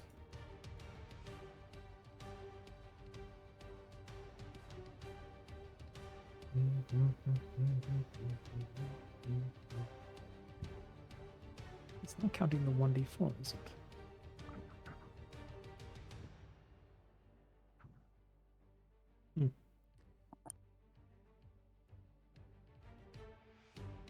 Right. No, it is. Okay. Right. Okay. And as a result of his executing properly his performance as well, he brings the blade just up short. So rather than critically executing a strike, which would skewer you and probably take out your eye, instead pulls it back, rakes the tip of the blade, as it is a stabbing weapon, across your cheek, leaving an angry red line seeping into your fur. As the thing comes down your shoulder and down the side of your body, dealing half the damage it would and shaking you. Ooh.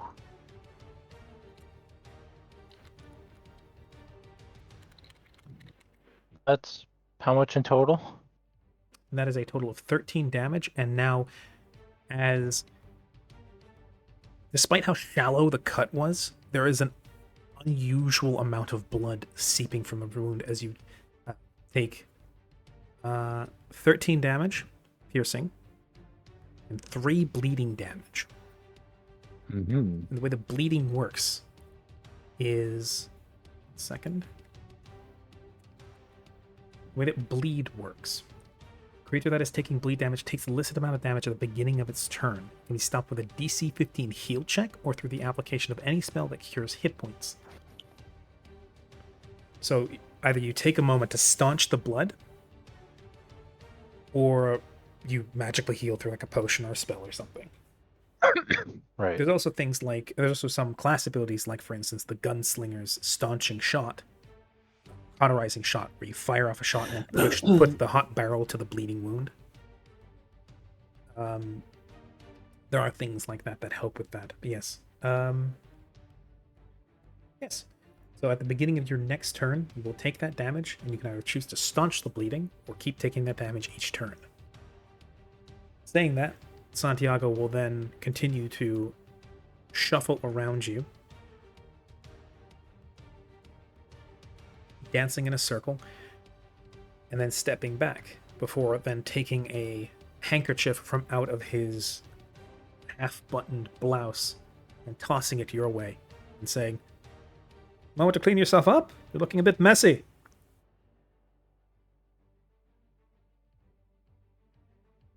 And Appreciate the gesture. And I think with that, Flick is going to take a step this way, and I'm going to attempt the heal check. Wonderful. Said it was DC 15, yes? Yes. Nope. That is a 9. Unfortunate. As you dab at the wound, but it fails to cease.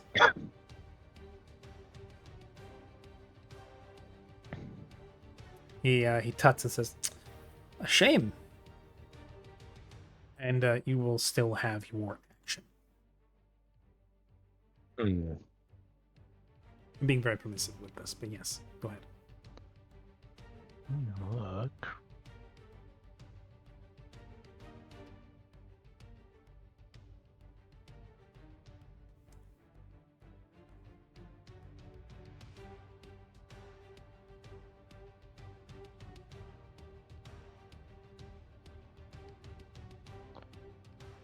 We still have access to a full round action though, even though it did the heal, or I'll allow it as a swift action, so you'll still have your move and your standard action.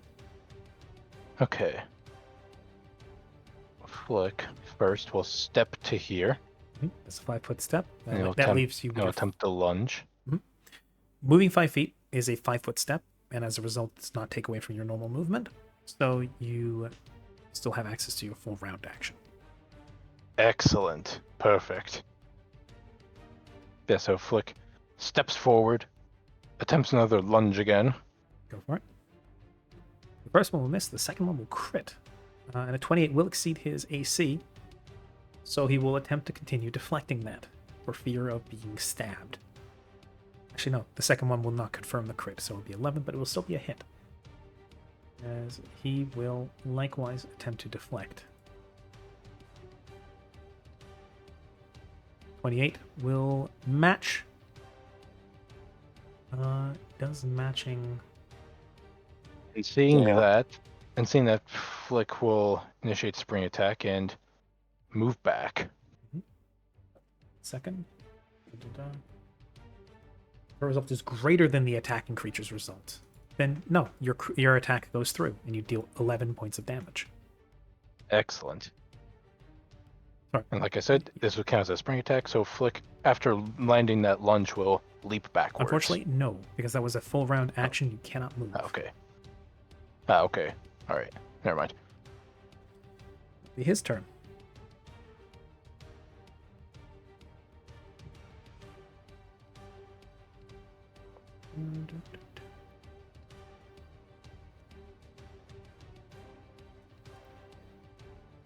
Damage.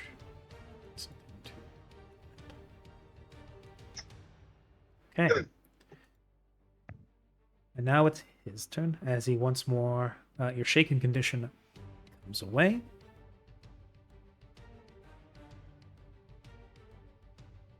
And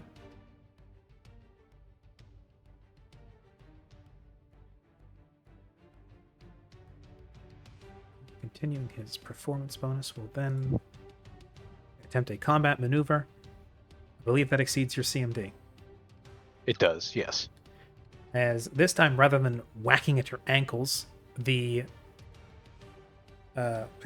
previously the small sword, which itself on its edges is dull, and as a result, he does not particularly care if your edge catches his, takes you in a bind, forces you into a weak position, bringing the tip of your blade up to his handguard, then brings it around, slides the handguard till it clashes with your own, and then, with the force of a punch, drives it out of your hand and onto the floor. And then as a second attack, we'll be counting the second one of these, will be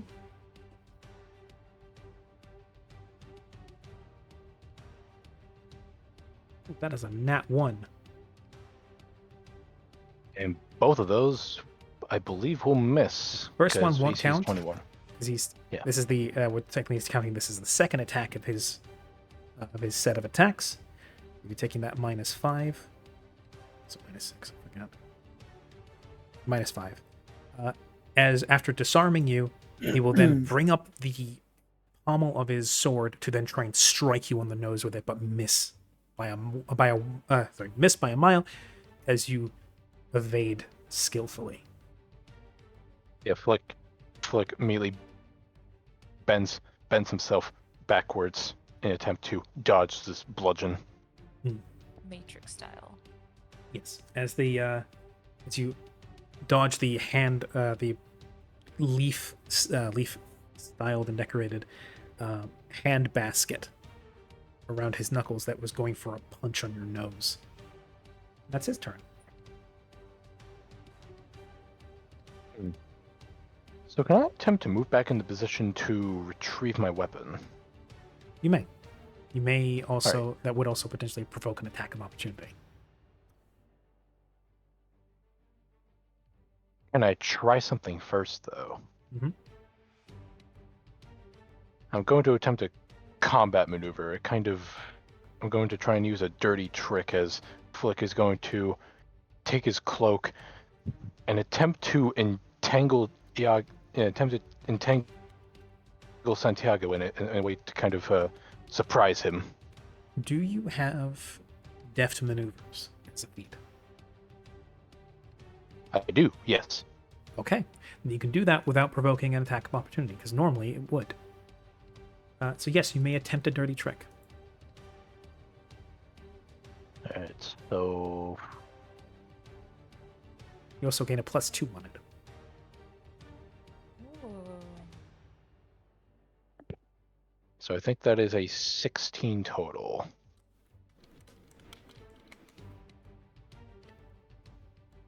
Unfortunately, that will fail as his CMD outstrips that.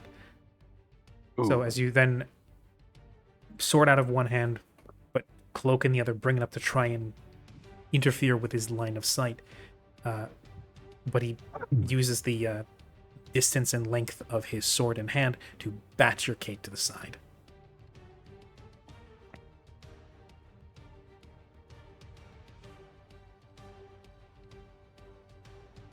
Well, come on. We both know that. Both know that sword is Both know that sword is something that's going to keep us both at arm's length. But of course, but you have to work to keep hold of it, don't you? That's what this fight is all about. That is true. That is true. You hear from the crowd, "Come on, lick his ass!" They all look around and say, Nice.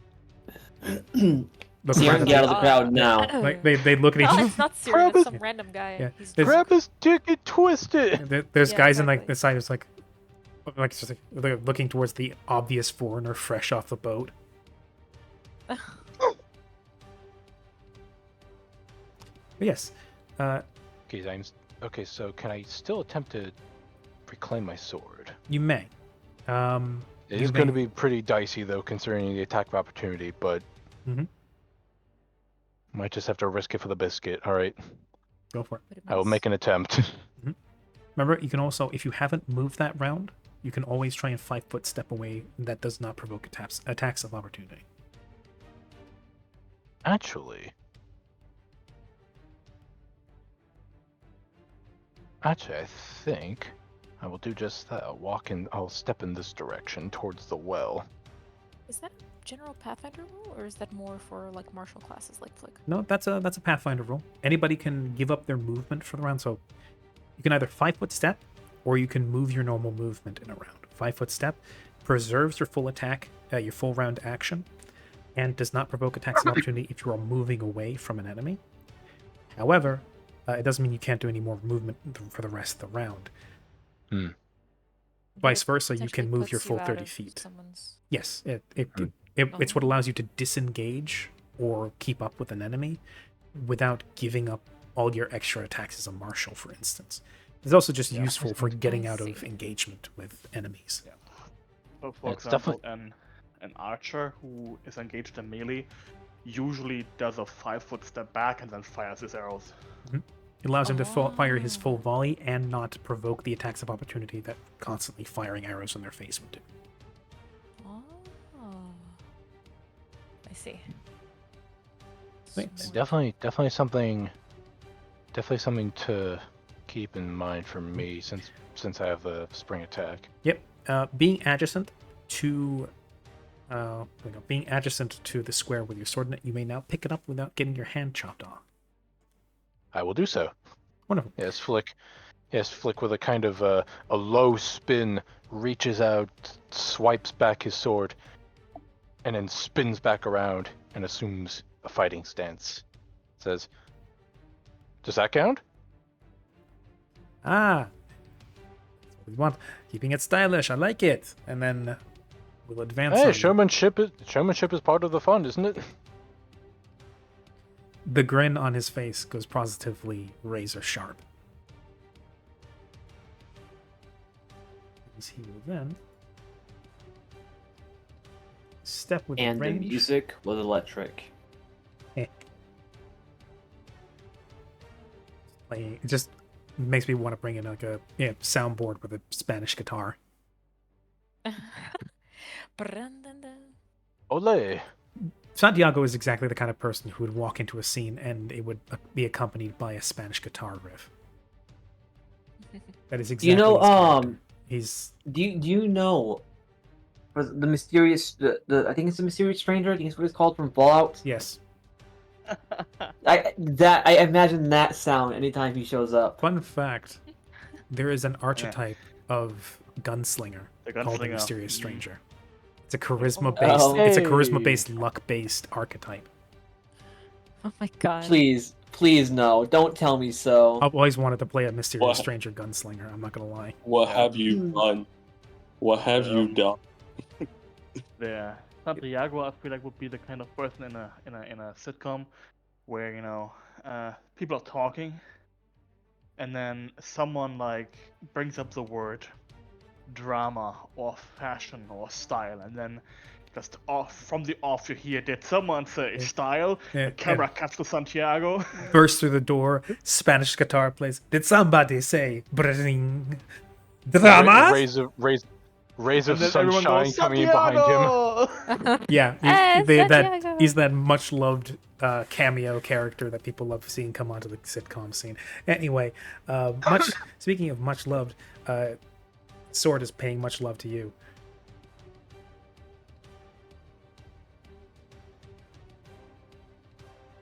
Oh, that crit's gonna be a tough act to follow. Ooh. Except, being a showman and not wanting to be over too quickly, as these rapier duels do tend to be fucking rocket tag. Both of these attacks were with the -4 penalty needed to execute them non-lethally, which means they don't crit and they don't cause bleeding. Oh, okay. He's not striking you with the blade. He's once more taking the handguard, and he is almost like going from the extended blade out of the rapier duelist style. What was that Spanish sword school based around spheres called again? Beers? Spheres. You mean, musketeers? No. Destreza. That was it. Oh, It was a highly like calculated form of rapier, like a rapier school developed in Spain, which in comparison to the French and Italian way, which was much more of a performance and an art and a sport, Destreza was a almost scientific school of swordsmanship that was all about calculating angles and degrees and using spheres and circles to calculate the perfect angle at which to slash, stab, deflect, stand, extend your arm, all of that. It was down to degrees. oh yeah. I knew that. Yeah. I only heard about it recently as a result of, I think it was Based Binky, whose art I fucking love. I'll pop the Wikipedia link in the in Simple Path for the Funny style. that you mentioned their name. I actually know them personally. You do? Well, they're amazing. I love their Oh. art Not and the not world like building. friend level, but they're actually in a Final Fantasy XIV roleplay server I'm also in. Ah, nice. Hey. That doesn't surprise me. Base Binky does a lot of I like see. high concept world building that I absolutely love. Does that mean you've also served Base Binky? Actually, that's a bad question.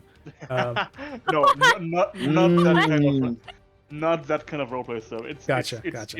It's based Not a on cafe. Ishgard. Okay. You know the Rock meme? That's just me looking over. All right, the looking at eyebrow. you. My Yes. boom. Yes. Yeah. Regardless, I'm guessing the second attack misses. It does, yes. But for the first attack, with the, I believe with the -4.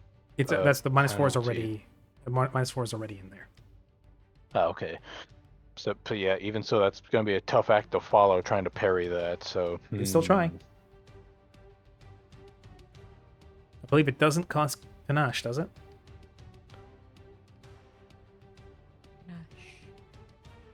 Parrying does cost panache. Right. Yes. Yeah. I noted It's that, the actually. it's the riposte, the counter attack It does. that doesn't cost panache, but you can only do it if you The have ones at you least one have, panache yes. remaining. There's a lot of that in the Swashbuckler. All right, Yes. yeah, in that case, I will not parry. Okay. I don't want to. I don't want to take too many risks. Mhm. So yeah, I'll take one for the team. Yep, as the team that is you, the team that has I in it. It's the- the Iron team. Yes, you are the Iron team. As the handguard comes up to meet your face in a surprise, what before was a calculated and well-executed rapier stance goes to almost a street fighting boxing stance as the blade goes sideways and the handguard comes rocketing up towards your face and bashes you in the mouth, dealing 14 points of bludgeoning damage.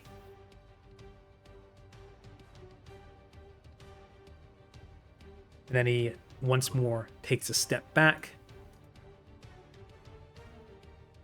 As he's gone into a very sort of loose blade to the side down by his ankle stance, saying, "Oh, that's one more for me. Come on, you're really not making this very sporting." And then it's your turn. You hear my voice in the back of your head. Don't you dare.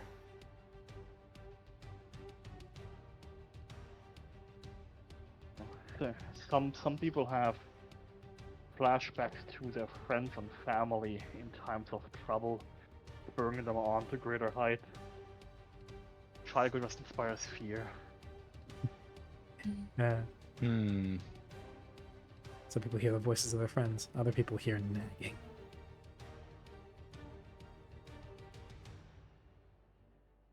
It's okay, Flick. You won't hear her nag for a while. She's otherwise occupied. So That's what you think, Dr. Eggman. Okay, so yeah, if I'm going to try a spring attack, that means I have to move more than 5 feet, I believe. Spring attack? I think, because the 5-foot step is Spring attack just allows you to move, attack, move. That feat in particular allows you to move after attacking. It allows you to move, attack, move. Or attack, move, attack, that kind of thing. It allows you to break up your movement and attack actions rather than having to do. I wasn't sure if it's still paired with the 5-foot step or not. Oh, it does, yes. Okay, good. So in that case, Flick will step forward, attempt a lunge this time towards one of his arms. Okay. Probably his actually probably his right shoulder if his blade isn't able to block it in time.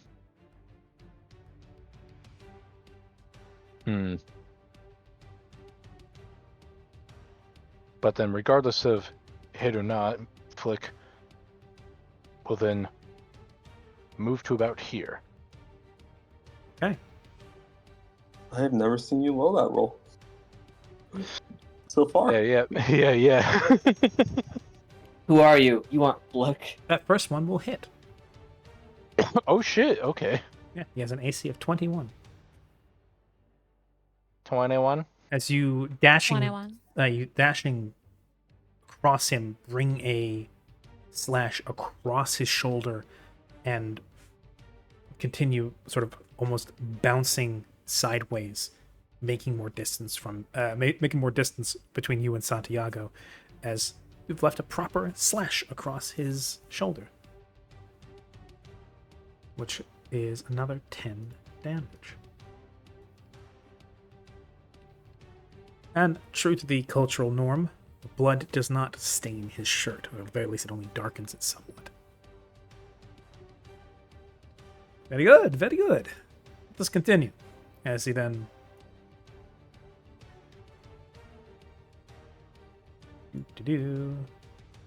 whack. Does that hit your CMD? I believe not. It does not, no. Cool. Another swipe for your ankles. And a boing upwards. Mhm. Oh, that will absolutely hit. Yeah. So the first swipe goes through your ankles, you hop over it, followed by a hand coming out of your periphery just a bit too late for you to react, as sand flies up into your eyes. Ooh. Okay. As he did his own dirty trick. 1 second. This would go from a gentleman's duel to an actual, like, back alley brawl. Oh, for sure. One thing is becoming very evident from what you can see from Santiago's fighting style. There's when he's using his sword, which is obviously calculated and practiced. And then when he does anything that doesn't involve his sword, you can see shadows of a past life fighting for prize money in a back alley. He is obviously no stranger to dirty fighting. But that was kind of an idea I had for Flick, that he kind of pairs like that kind of pirouetting of sword fighting with like more like dirty fighting. So Mhm. so this is a very interesting kind of not only parallel but definitely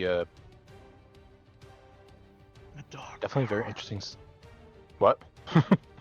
Not really a dark mirror, but you know. For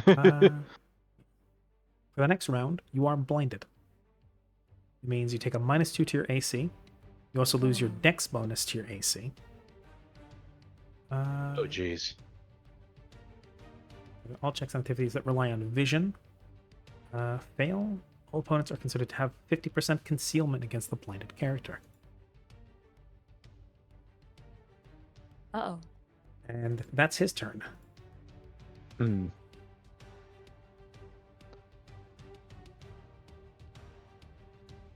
So Flick, having just been blinded, is definitely going to take this a bit. Is definitely going to take this safer, or play this safer.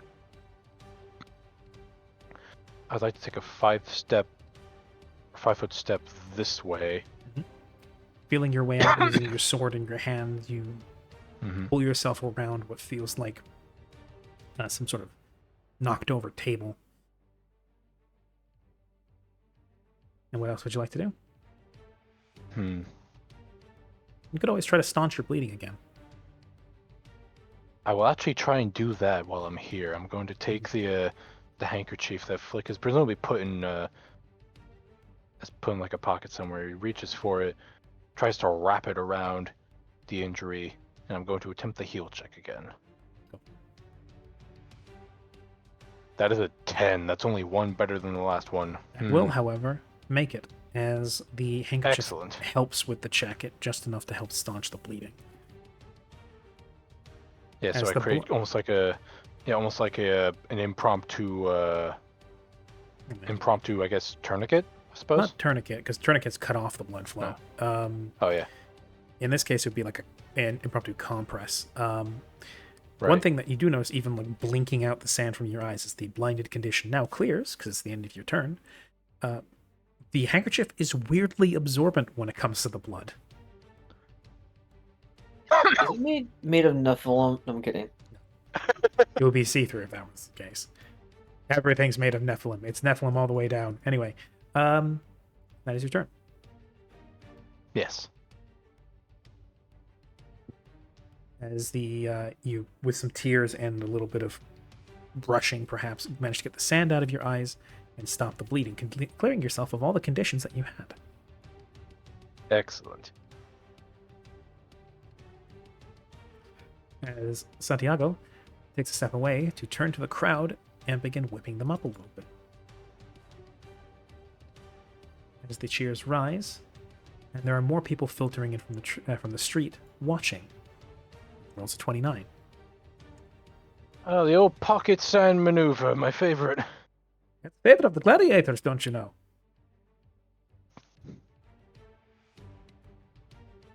As I probably should have figured. it's your turn, as there's more and more of a crowd gathering. All right. So Flick will step up to here for another spring attack. Steps up near the well where he is, lunges forth with blot, as always. Okay. And then First one will hit. darts around the corner. Your blot has begun filling up its quill, or its ink runner with Santiago's blood. And he will take 11 damage.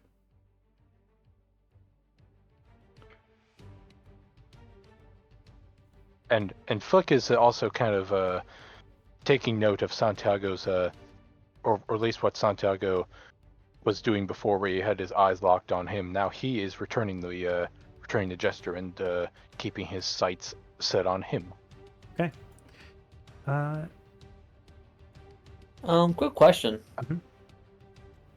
Which? No, I think I remember now. I was gonna ask which Nephilim sword Flick has, and I remember because His is I blood. was remembering what. Yes, I was remembering what it did though, what it actually was doing. Oh, it has the Bane Like- ability. That's what his does. Yeah.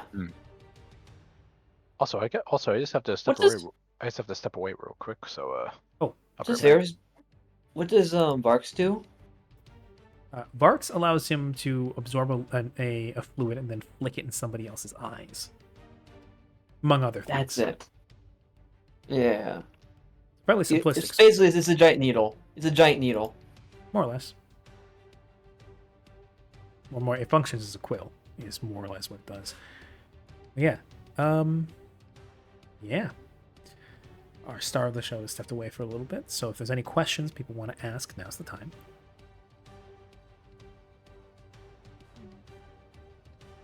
All I right, can't I'm believe. back.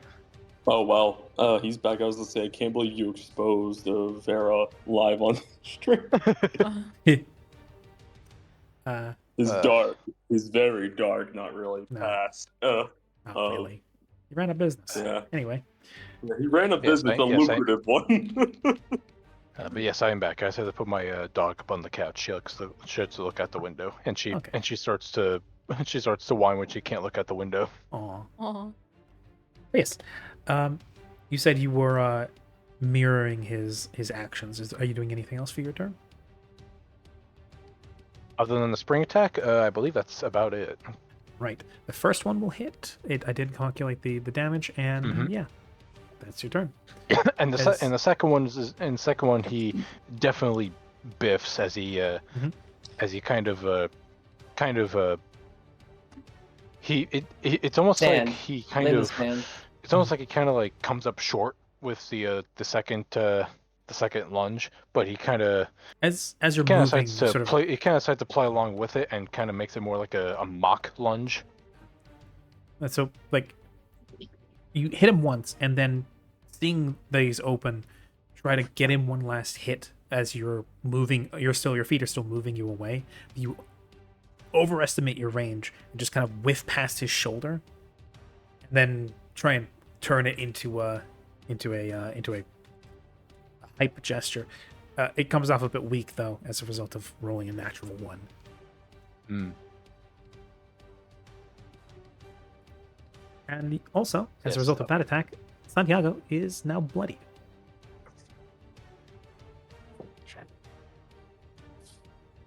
As you two dance around the we call it the well. As he, I was about to ask, how does I can't believe I was about to ask, how does the DM know when we're bloodied? I can't believe I was about to ask that question. uh, I wonder how he As- knows. Sounds like does he his know? blood. does he know? Does he know? As Santiago dances around the well, runs his free hand along the cobble brick that it's made from, and says, "This thing brings back memories, doesn't it?" Listen, as long as no horrible plant monster comes crawling out of it to interrupt this, I am perfectly fine. You and I can both agree on that. As he will then bring up his sword once more. By the way, by the way, I think I forgot to ask this. Where's Diego, by chance? He says it as As a casual, as the blades are so clashing. yeah, brings up the sword, clashes against yours. Second one, another miss, clashes, and says, "Oh, I've left him at the inn for the day. I told him to work on his penmanship a little bit. I'm giving him some tutoring and some more applicable skills than simply thievery and lying. He asked me to make him a better man, so I'm starting with his literacy." Is he doing better after the incident? I know that definitely shook him up. Well, you see, one of the key secrets to building up a strong ego and a healthy one is to have it broken. As he more clashes and says, The truest test of a man's metal is how he stands back up from being destroyed, not never being broken in the first place. Ah, the proverbial phoenix from the ashes. So it is. As it is your turn.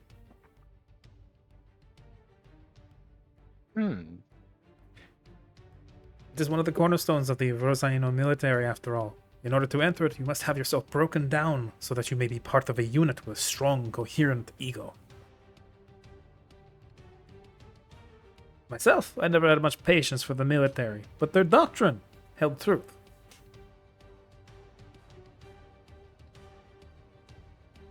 I see. I see. And with that flick being basically right up against Santiago, is not actually going to move anywhere. What I am going to attempt to do though is another combat maneuver. This one instead, I would like to attempt a trip attack. Okay.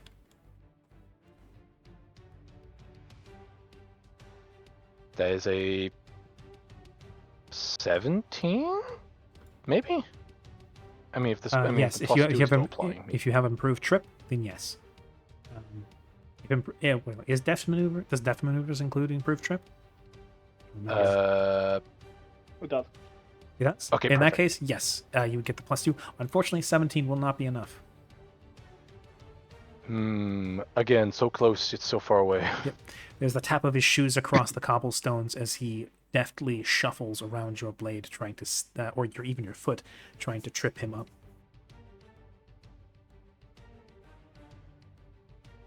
What about yourself? Where are your friends? Why are you wandering around these back streets by yourself? First, I want to fulfill that promise. I am not one to let someone down on promises like that. That's fortunate. I was As for where they are, well, depending on how this goes, I might have to share a little more afterwards. Okay. Well, it's very good that you not want to let promises linger. If there's too many promise duels I've meant to have with other bearers of the glass blades that have been sitting in the wings for years because they're off on their own adventures. I'm so glad you sought me out. He kind of brings one hand with bloodied fingers over his bare breast of his unbuttoned blouse, bowing with his sword out to the side, and says, "It warms my heart.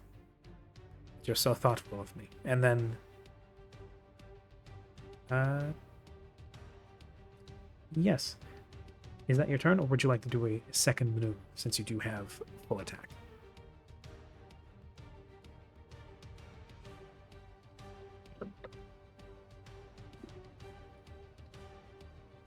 I don't think I can attempt another trip attack, can I? I don't believe so. Can't you? Forgot.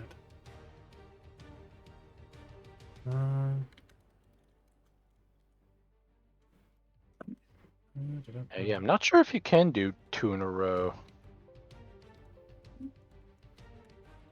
Say again? I didn't hear. Maybe I know. Is it possible to do 2 trip attacks in a row? For me, it doesn't seem like you could, but I asked just in case.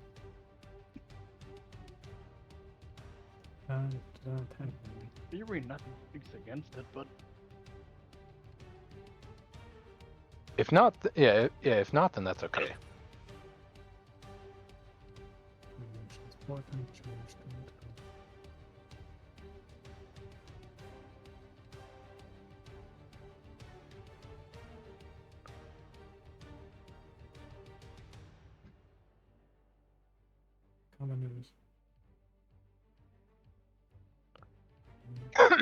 You may use an action appropriate to the maneuver. Attack, action, full attack.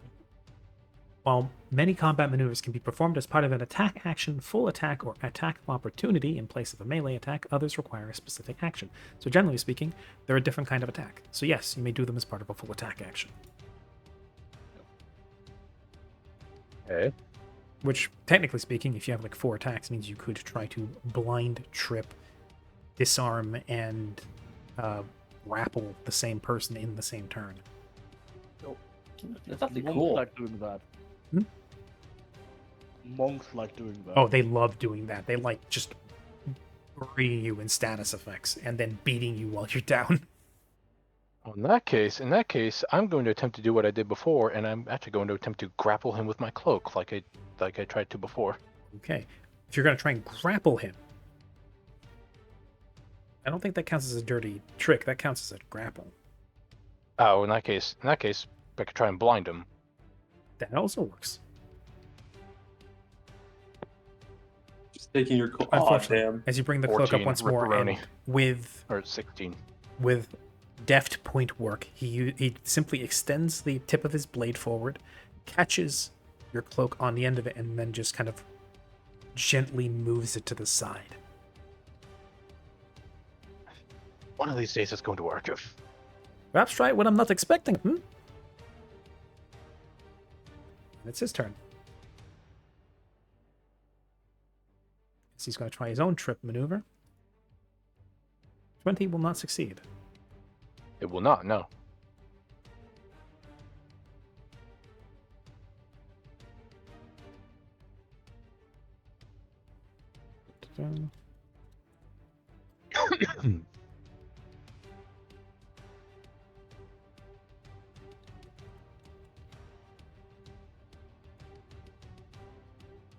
Just two bros sword fighting. Wait. And then he will... Huh? Just the tip. This time, as the sword once more nicks at your ankles, and he says, "Suppose me trying it over and over again is also not quite." And then, before even finishing his sentence, comes around in a roundhouse kick as a boot comes up in your face, and the heel nails you between the eyes, and you are dazzled. Ooh. Damn, he fights hella dirty. Me and him both fight dirty. Yeah. He's just better fair, at it's it, I got- think, at the moment. It's kind of part of Foot's gotta the. practice with it. You know, it's kind of part of the whole shtick. It sounds like. You're in a backstreet fight. So yes, it is absolutely part of the shtick.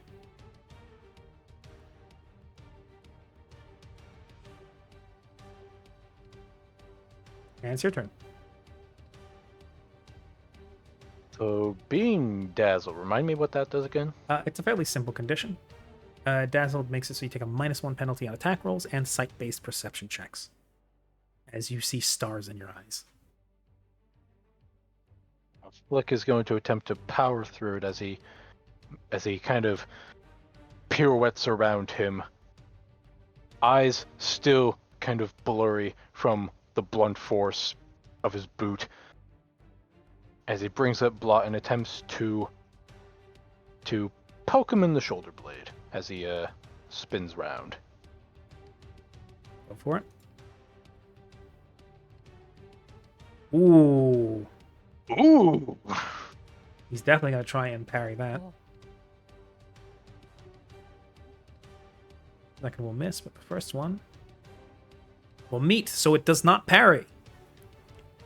And your blade goes through, dealing 18 slashing damage as you rake it across that same spot on his shoulder.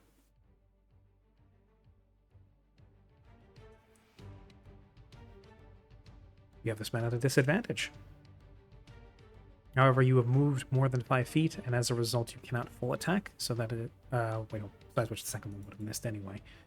Yeah, that is okay. Yes. As you catch him quite well, you see he's now looking more than worse for wear. You're both not doing too great. And it's it's a feeling of about that time of when the show is supposed to be wrapping up. As you see his jaw set, the knife-like smile soften slightly and say, I've enjoyed this. And then... I have as well. I aim to see you walk away with this in one piece. So I'll do my best to, not deepen the cut, so it would seem. I appreciate the sentiment. As it comes up, And you gonna try and parry either of those? I'll try and parry the second one. Okay. Please. Please. Yeah! That will succeed. Would you like to riposte? Yes. Go for it. But can I try and make it non-lethal? That will be a -4.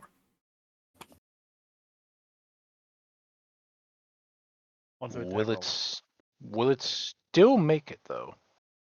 No, you have to roll a second Uh, y- attack. y- yeah. Hmm. You have to roll a second attack and a -4 to make it non-lethal.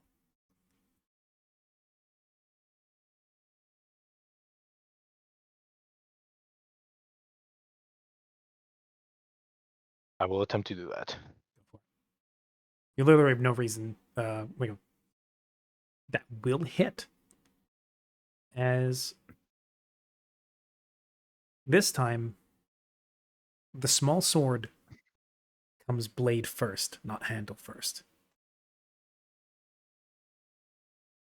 But the crit doesn't confirm, at least not on the first one. And the blade rakes across your front. The blood once more begins pouring as you take 3 bleed damage on top for a total of 15.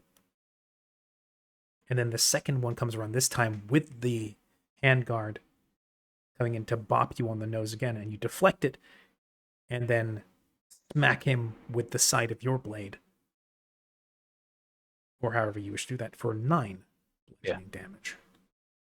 I want to say I deflect it with my blade and then bring up my elbow and bring it to the side of his face. Knock aside his fist, and then, yeah. All right. That's his turn. Both on your last legs.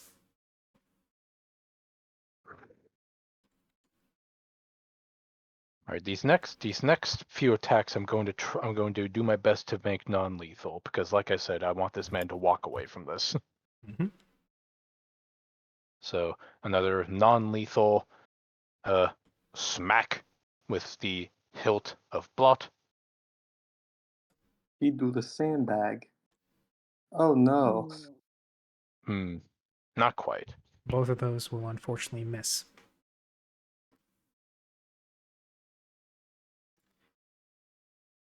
How dare you try to be nice, Flick? How Mhm. could you? The road to hell is paved with good intentions. And lastly, Santiago will reprise, or he will, yes, he will reprise. Oh my. As you're both becoming exhausted Oh and my. ragged as you're trying to finish off the fight, both trying not to kill each other because you both, as it turns out, seem to like each other quite a lot. As it's back to your turn. As the deflections of the blades are sluggish and they're going back and forth and clanging and coming short, and your turn. Another non-lethal attempt with blot. It's so emotional. Oh my. Ooh. Yeah, Another no, 18 and a nat 1. Yeah, no, both of us are definitely trying to take the safe way out, but just can't quite connect. That will meet. That will meet, which means it beats. As he brings his steel-toed boot behind your heel and finally trips you as he kicks you in the back of the heel, sending you to the floor. And then he puts his sword to your neck, not attacking, and says, "My friend, do you yield?"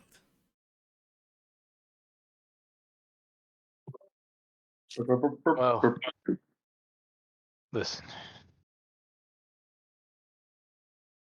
There are times I'm not one for surrendering, but then there are times where you just gotta look at how the chips are falling. And you just got to accept that maybe, just maybe,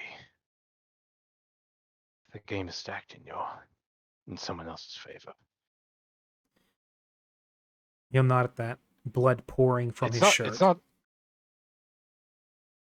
But as- I don't say it like that though. And and he gives a very sly grin. And is that his turn, or is he doing anything else? For Santiago. Yeah, that'll be his turn. You still haven't quite answered the question. And the blade is still to your neck. He's waiting for your response. I do not. His eyes light up. And you see I didn't hear no bell. You see unending plea in his eyes. So he definitely didn't want to kill you. But you see new respect ignite behind his pupils.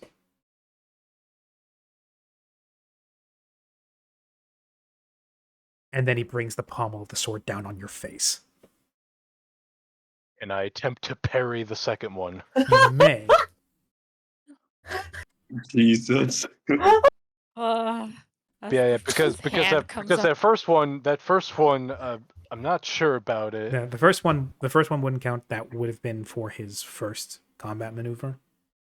Okay. The second attack is what is being counted here, since this is the second attack of his full attack action. Alright, so in that case, I will attempt to deflect. Or parry. Oh. Also, because you are prone, technically, prone attacker has a -4 on penalty on melee attack rolls and cannot use ranged weapon attacks except for a crossbow. Prone defenders gain a +4 bonus to armor class against range attacks, -4 penalty to AC against melee attacks. So unfortunately, because of your penalty and his bonus, you do not meet. As you bring up Blot in one last attempt to deflect and try and get back at him, but the wounds and the tiredness and the speed at which the handguard is rocketing towards your face is too much, and everything goes black. Nah. Chico will remember this. A valiant fight, though. Really a valiant effort. When you try your best, but you don't succeed. I hope you know you've doomed Santiago to death. It's okay. I'll try next. Lucy Well, but next he's sword. not. Santiago is not. Wait, did I miss something? Is Santiago No. taking the sword? That's what the duel was for, if I recall correctly. I thought wasn't the duel originally for to like see who deserves to own the blood. You know what?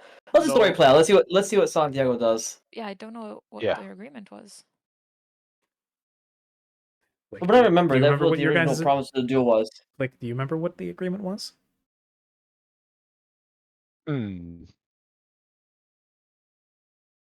Genuinely curious. I think it was mostly just to test each other's metal, I believe. it was The exactly sword, Wasn't yeah, it the just sword. for fun? Yes, that was Correct. a duel for fun. Yep. Yeah, it was mostly a duel just to kind of size each other up, see how our sword skills are. Maybe just kind of like As you managed to bring what's Santiago the word? down to 5 HP before he bested you. I was down to 8 HP, so we were very neck and neck. Hmm. You know, because from what I remember, the original duel was for to see who deserves their own blot, not the blot, the Nephilim sword, the pens, because those are rare and something legacy How stuff it like that. usually is that most wielders of the pens are fated, supposedly, to meet and kill each other in order to accrue the collection. Santiago doesn't care about that.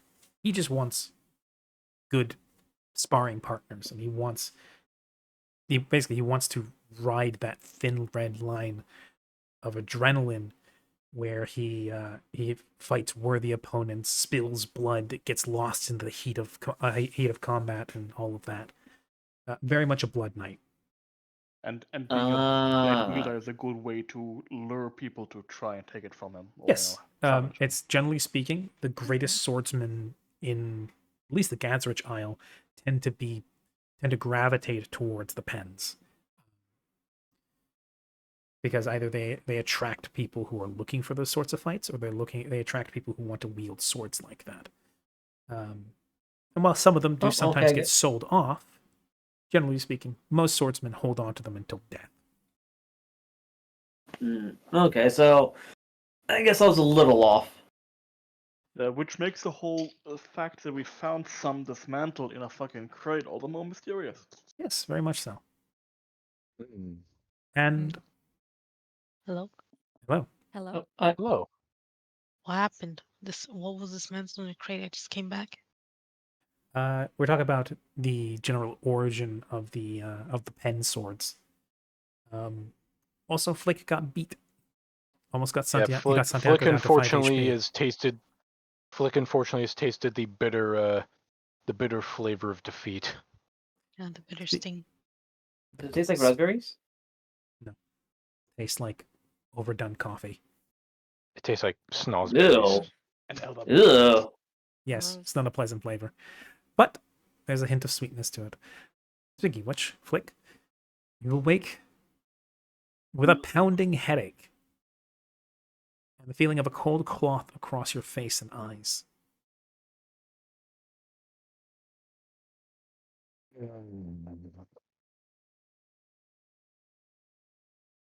Hello? What time is it?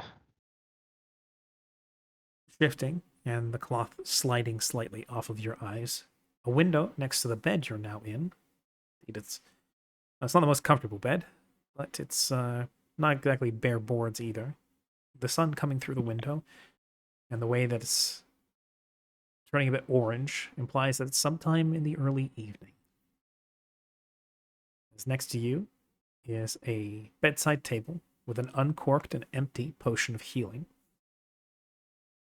and the sound of what sounds like clattering coming from outside the room.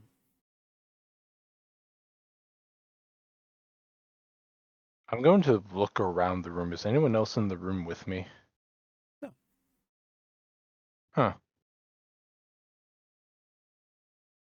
You do hear what sounds like porcelain and glass clattering from... It's a small room that you're placed in. It's mostly just the bed, the bedside table, and what looks to be a standing mirror in the corner. But there's a door not 2 steps from your bedside, and from the door, which is ajar, it's cracked open, you hear that sound of... it would be kind of alien to you. To most people, it would sound like someone busy in a kitchen. That's not really much of a sound you'd be familiar with. I'm gonna go to the window. Flick is going to rotate himself out of bed very slowly and carefully, Sort of and posting up... just kind of raise himself out of the bed and kind of stumble towards the window and look out. Yeah, just hoisting yourself up onto your side and then leaning over towards the window. The dirty smudged glass through it, you can see down onto a street. You seem to be on the first story of a building. You can see people walking. You see a couple of women with a child between them, swinging them back and forth, holding their hands. The child is ululating in joy. You see people parked on benches, birds everywhere, and flowers on every windowsill. And all of it cast in the golden glow of the setting sun.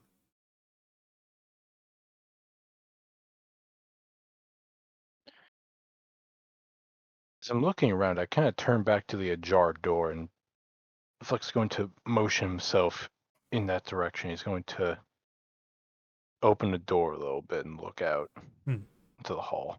I will say, as a result of the healing potion that was used on you, you're back up to half HP. Excellent. Thankfully, healing magic is doubly effective on non-lethal damage. And technically speaking, non-lethal damage is separately tracked from normal damage. But it still adds up pretty much the same. We're rounding that up or down because I got a decimal.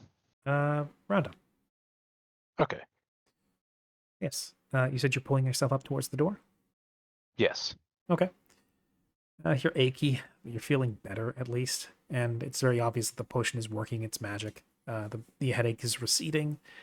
The obvious fractures that you had developing in your nose and your face from the boot and the repeated pommel strikes, and let's not even think about the potential brain damage, seem to have mostly been solved. Bit of bed rest might deal with that as well. Let the potion really do its magic. But the aches and pains are receding, and you find yourself stumbling up towards the doorway. And through it, you now more clearly hear the sound of metal? Metal on porcelain.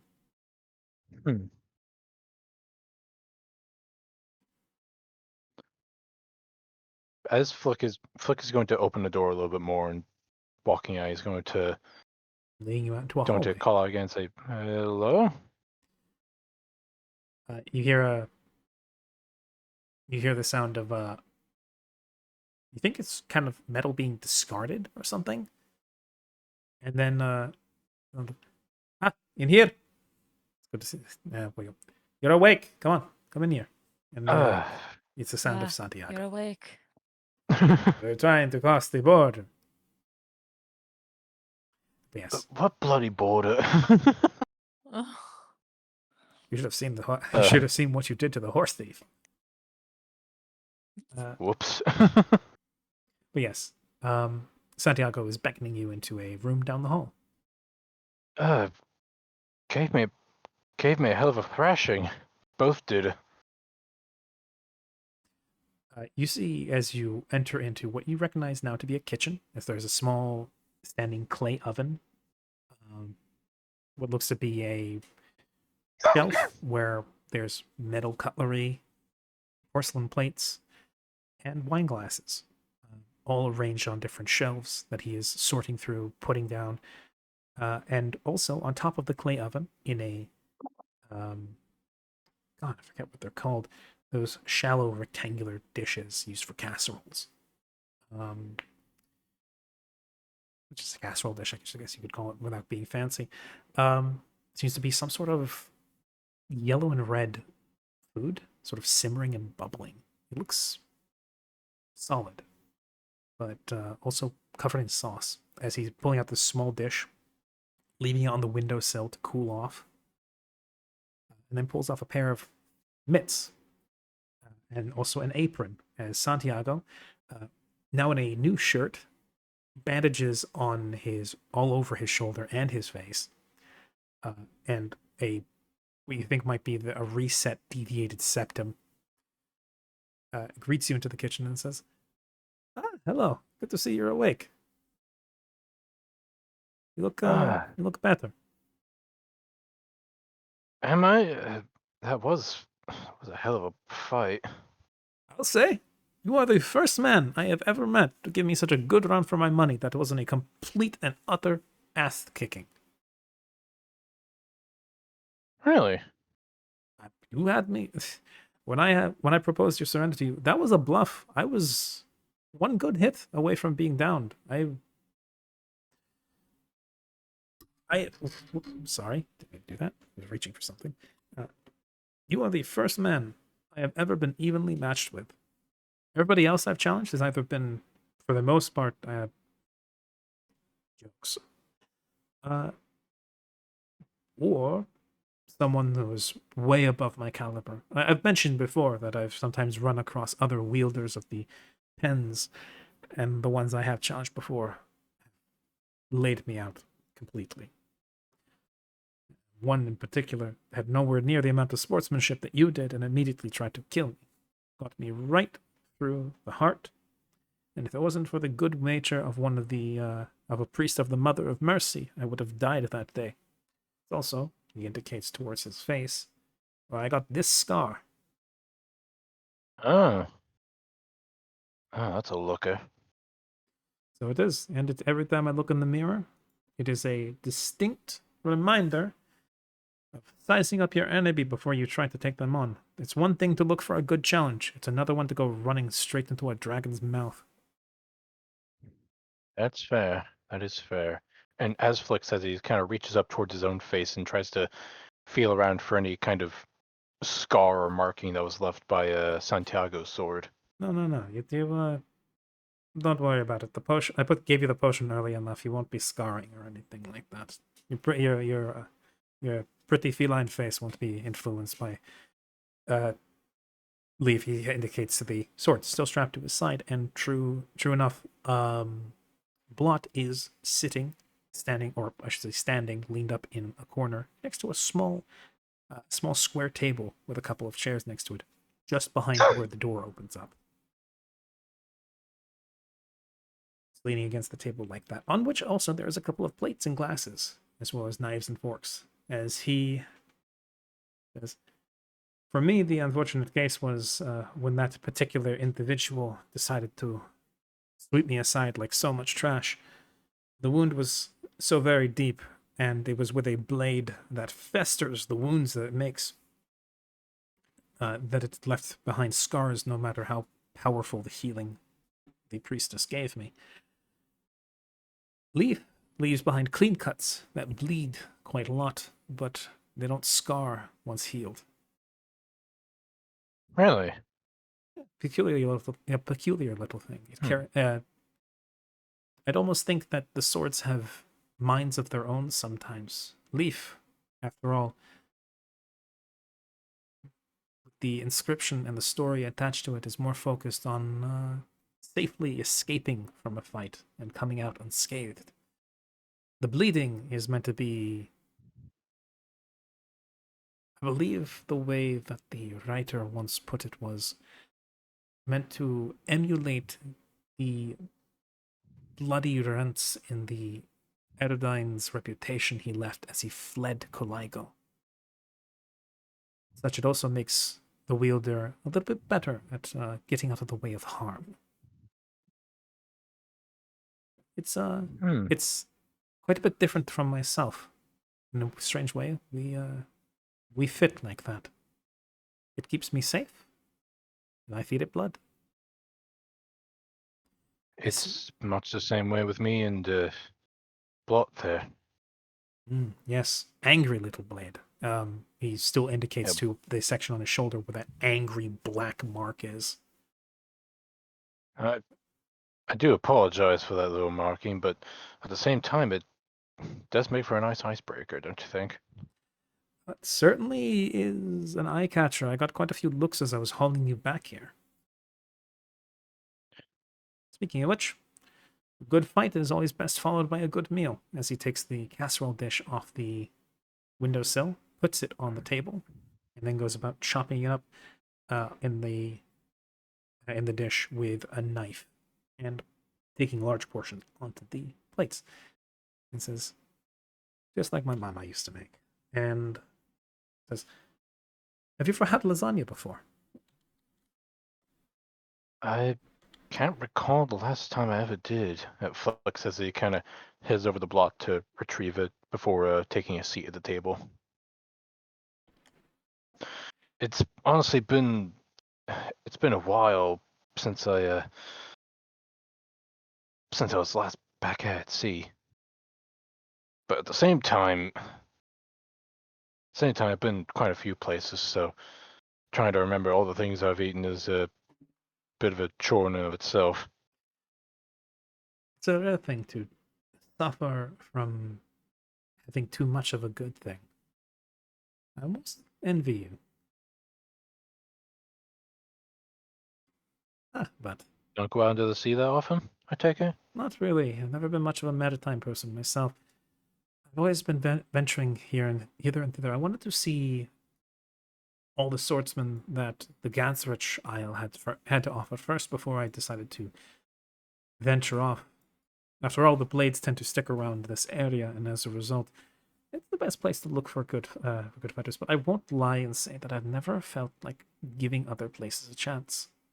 I've heard the swordsmen in the Titan's Arm, the elves there, can be quite formidable, that they wield and use very different styles, very different swords. I've heard about the Vladidovsky hobgoblins and their sabers, Nomaria and their cutlasses. Oh, the orcs in Orland. They would give the street fighters here. They would make the street fighters here in Rosaino look like total amateurs. Oh, no doubt. I think I've heard about them myself. You would believe me if I Being- told you, but supposedly the orcs run a whole shadowy assassins guild out of their nation. But that's just scuttlebutt in the ports. It's only things I've just heard. It's no actual confirmation. At the same time, rumors like that wouldn't surprise me too much. I mean, if I was going to run I'm an not assassin, going to spill too much info, but Hmm. the things I've seen, just about anything is possible these days. that is true. The well incident is probably a good evidence of that. If nothing else, if I was running an assassin's guild, I would want to definitely deflect potential suspicion by playing into the stereotype of big dumb orc. But yes, talks of geopolitical issues aside, I've never been much fun for them. But I would love to travel one day. Let us dig in. And I think that's where we'll wrap up that little plot thread for now. As Santiago shows you a bit of hospitality after a good sword fight and bonding over home cooking. And probably also bonding over swordsmanship as well. Oh, Kind of absolutely. the stories we've heard. He would Yeah. love to discuss stories like that with you. Yes. Santiago and Flick touch tips. We touch tips. Platonically. Bromance only. Mhm, mhm. Yes.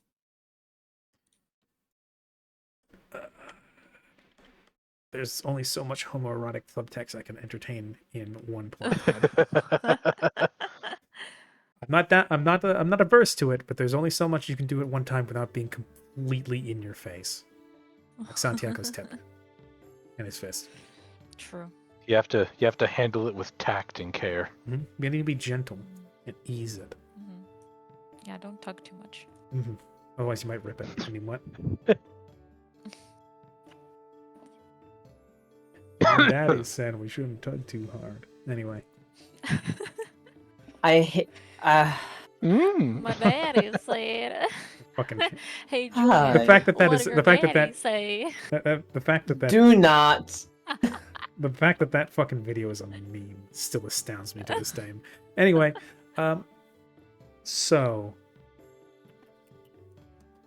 we'll be wrapping up soonish, I think. We're at the 3-hour mark, but it is 1:45. It started a little bit late. I think a good place to go and then potentially cut off at in case anybody needs to jump out now. You're free to do so. We'll be looking at Siren and Vark, with them delving into the archives looking for stuff on what potentially could be the cause of the disappearing village.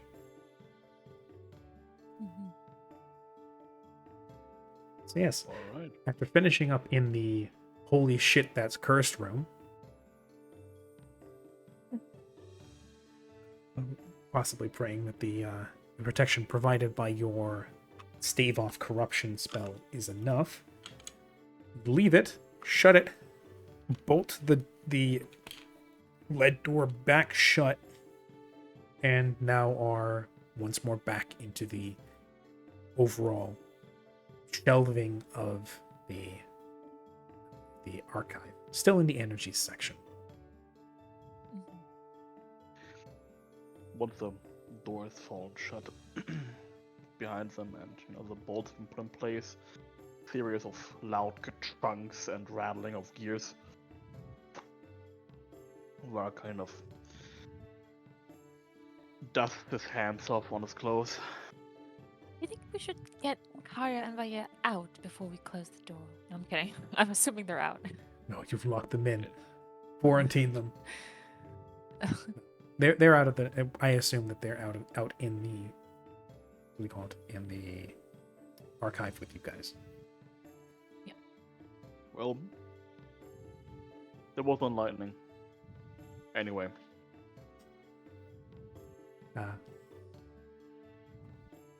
You wanted to look for some books, is that right, Siren? Sorry, my mic cut out a bit. What did you say? That was enlightening. The experience we just had. Anyway, you were looking for some books, were Yes. you not? Yes, I was. I was curious in investigating what could be the cause behind my disappearing village. Since this is such a place of knowledge, I was wondering if there would be something here about that. Were you given any directions or suggestions as to where to start looking? Perhaps the nature of how things suddenly vanish. So disappearing things, whether it be physically disappearing or illusionary. Vanishing magic does fall under the school of illusion. Yes. Although I did walk through the patch of land that my village was, and I mean, with how I walked there, I would have run into a building, no doubt, but I didn't. So, I am a bit more leaning towards it actually physically disappearing. Conjuration then. Teleportation. Perhaps that would be a start.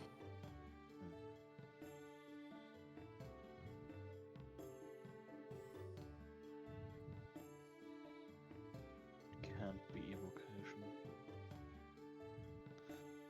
How about this? We split up. I Alright. will look under the broad subject of conjuration with the sub-school of teleportation. And you investigate the illusionary subject. Right. Sounds good. Very well. Vaye, you look after Karya. Stares up, looking at the possibly brain-dead older brother and says, yeah, I guess that's what I'm doing today. If he decides to do anything like what he just did, please either physically stop him if you can, or if not, call for us. Will do. You guys, good Wonderful. luck with Thank your search. Thank Thank you. you.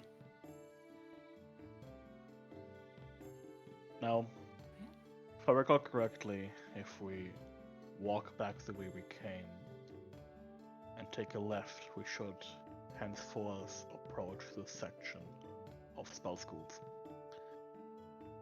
There should be markers laid out before us to find further topics. Yes. It is there where we will split off and find our sections. Alright? Understood. Very well. And he just promptly starts walking. Siren will also just kind of keeping track with how the library is organized with the plaques and such. Go to the illusionary section and specifically look for how to,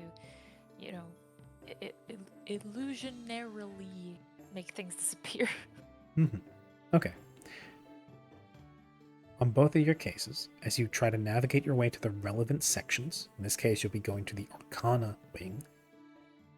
Rather than just energies, you'll be looking at spell schools, potential spells, magics, rituals, and other things. I would like a knowledge arcana from both of you. Okay.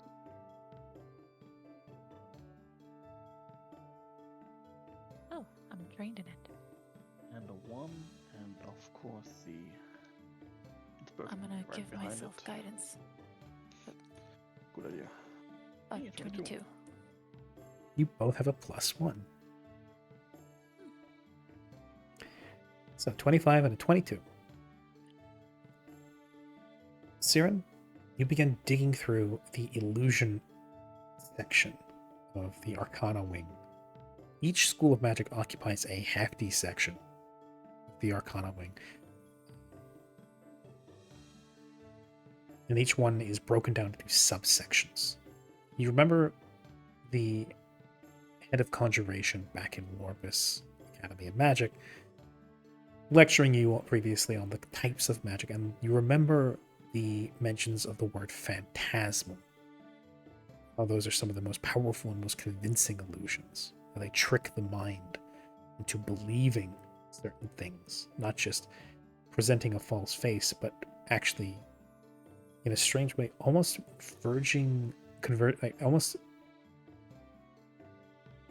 almost straying into the realm of enchantment, in that it forces your mind to believe something as opposed to just seeing something.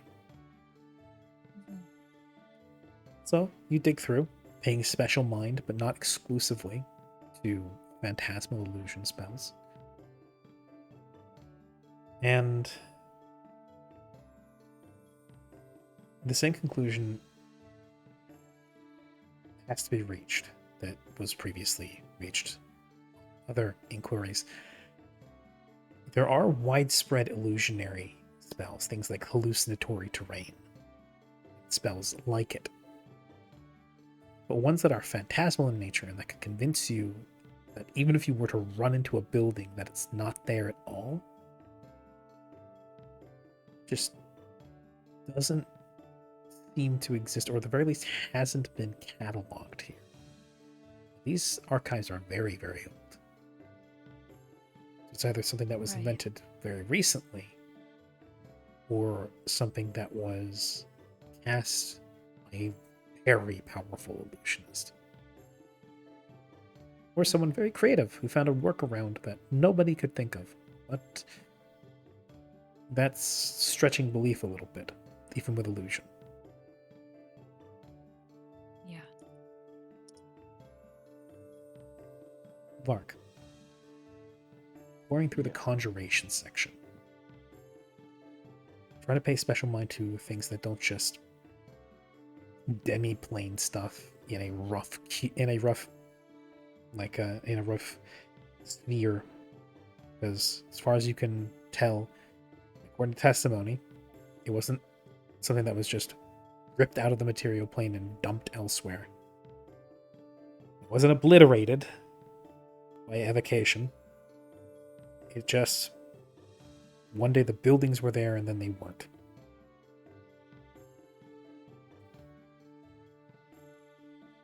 The 25.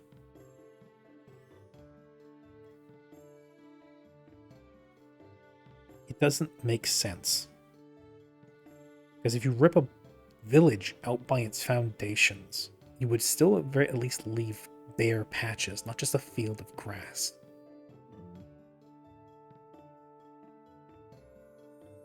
And there's definitely spells of a high power that are potentially capable of just specifically pulling up a group of buildings and vanishing them somewhere. But that would still leave traces. But there are spells that can do what is listed. Then it's just a matter of covering your tracks, which implies potentially either druidic influence or a brute force method that pantomimes it.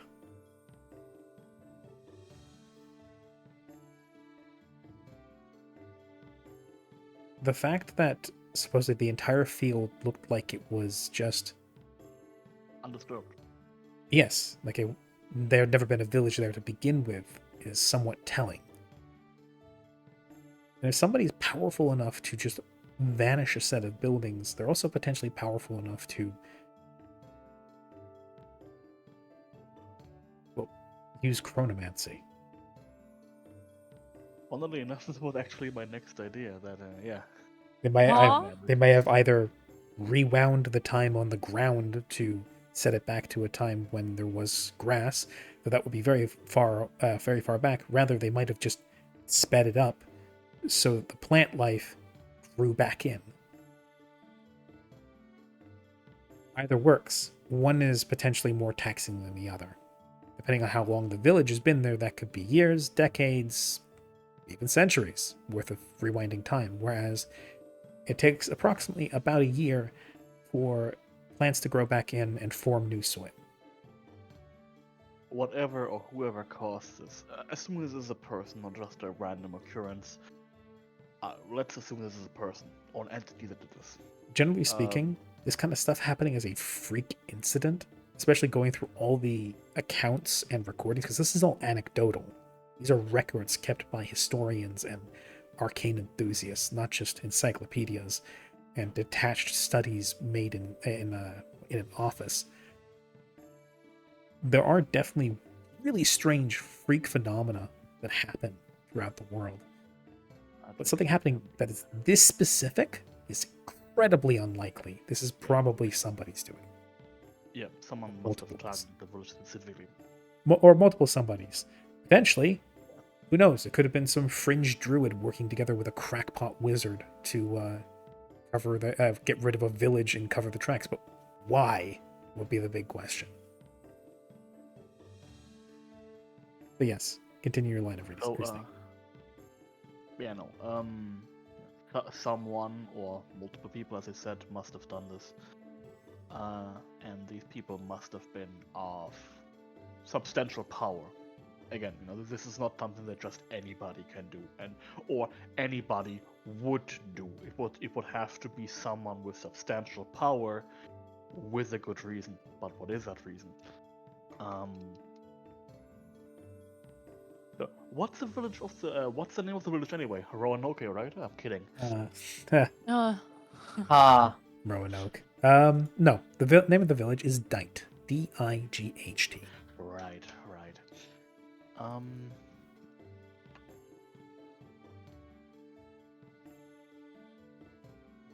Actually, I'm curious. Does the name have any meaning? Not Probably. insofar as you're familiar with. No.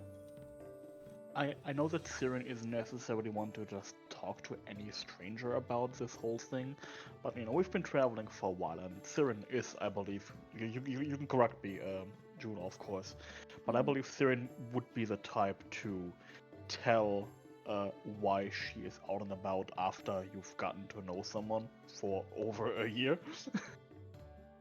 I feel like it would come up at least once or twice in conversation, correct? Yeah. Also, slight correction. There is a meaning behind the word Dight.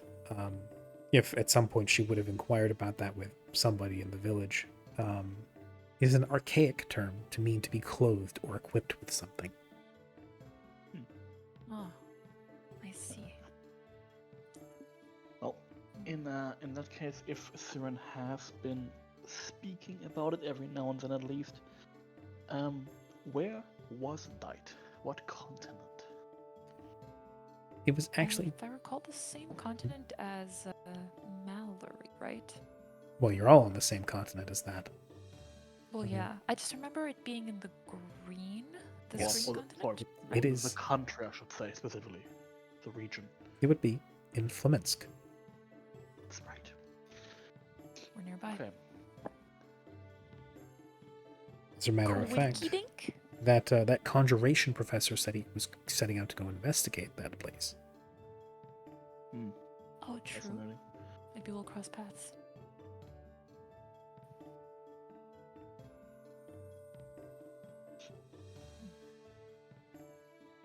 Remind me, there aren't any unseen servants around able to ask questions, right? Well, some of the books do move sometimes. But as far as whether or not there's unseen servants, well, you can't see any. Fair enough. They are unseen. They're That's very unseen. true. Baited to explain, considering that one specific researcher brought up research, or heading to Flaminsk rather, for research, trying to find more records about this person, see what findings he had, but barring that, I would actually try and see if I can find records of Flaminskan history, a record of villages. Okay. Then that would probably bring you to a very different section. Yeah. As I'd probably ask... What would I ask for? local? I wouldn't say knowledge local. I might say knowledge geography, actually. Geography. Okay. Knowledge history. Yeah, true history, yeah. This is after all history records. Mm-hmm. Okay, and the inspiration. 26. 6. You're starting to familiarize yourself a little bit with the way that the archive works, which is very well and good, because there may be a time in your later years you may spend quite a lot of time here. Oh, absolutely. They're getting a jump start on getting familiar, as even now you're starting to draw up a mental map of how these archives work, and really, they're not that complex. The bookshelves themselves may paint a maze, but the actual wings, the way they're set out, is really just kind of a horseshoe shape. And then each third of the horseshoe is divided up into different subsections. And eventually you wrap around, you find your way to the what do you call it? The geocultural section, which concerns things like history records, lineages of nobility, atlases, maps of certain areas. And digging through, you see some very, very even up on the walls, you see very, very outdated maps. You see family histories stretching back into the centuries. Records going way, way back. Different noble families, some defunct, some deprecated into peasantry now, some having elevated to something else. Common theme being changing to, especially here in the Quadrant, changing to merchant families. Then also other families spiraling off into joining the Mordani. As you're digging through that, trying to find stuff for Fleminsk, you see that there's the the bloodlines kept track of up until about 400 years ago, which would roughly track from what you know as being when Fleminsk turned itself into a republic. After which point the noble lineages weren't tracked nearly as tightly. And then, digging deeper, history of Fleminsk, the shifting geopolitical landscape, and also maps. What exactly are you trying to look for?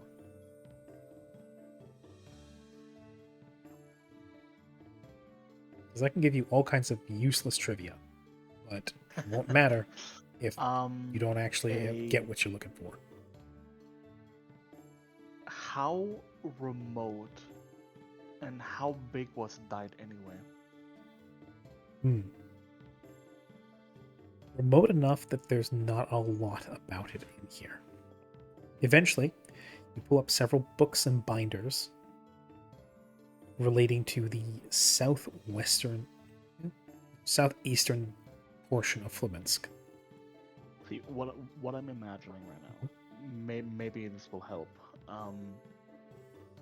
Assuming that Dight wasn't completely self-sufficient, there would have been Trade some records. form of trade. Yes, exactly. A lot of the trade records, unfortunately, given the way that they were logged, usually didn't keep track of, oh, this was X from X. It was usually, this is the name of the merchant, here's how much they sold, here's how much they bought, and here's how much the general exchange was. So, unfortunately, it's hard to tell throughout the country, except for like the bigger cities where they actually asked where you were coming from, typically. Yeah.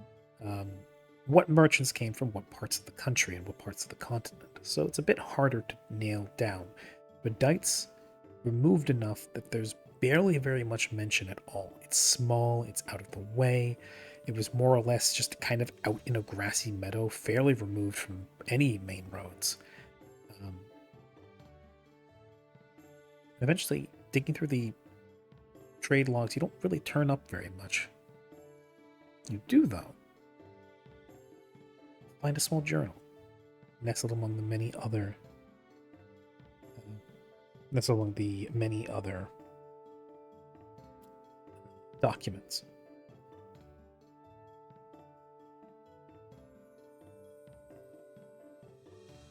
The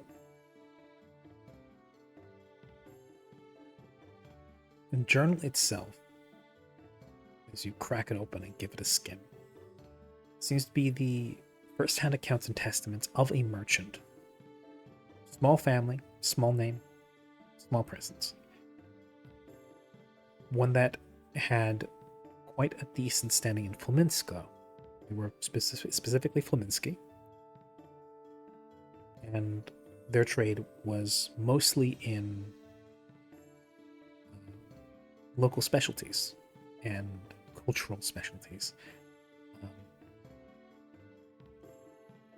It also functioned as a mail service, as they would deliver and sell from town to town. They would also carry, for a small price, messages, rather than having to individually send a runner every time somebody wanted to send a letter, or wait until the mailman would make his rounds every week or so. Folks would often hand their letters off for a small price to pay for to keep it safe, so that they will drop it off in the next town over that they're going to pass through. And that's how a lot of the mail made its way through. The description in the journal is from a fairly happy-go-lucky halfling. Terribly foreign, actually, in this world.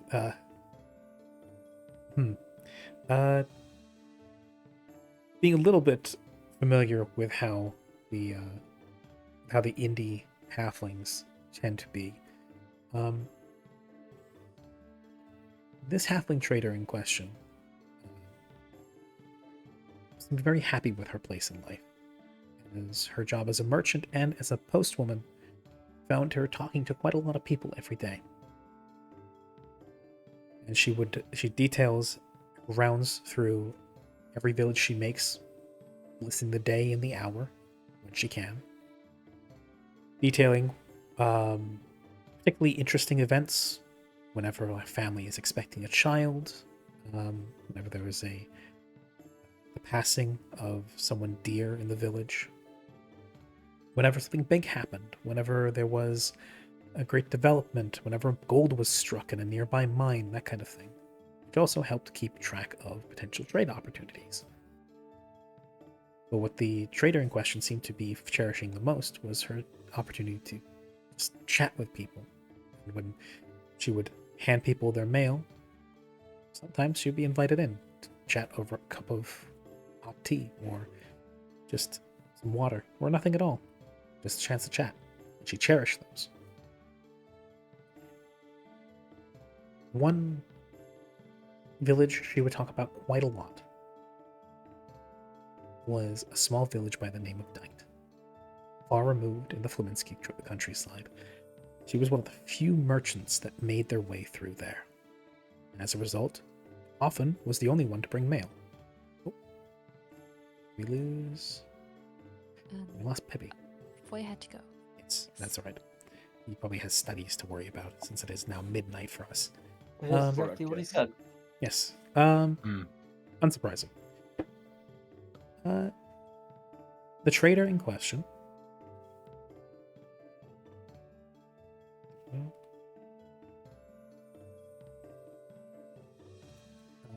a young woman who referred to herself only by the epithet of half-pipe.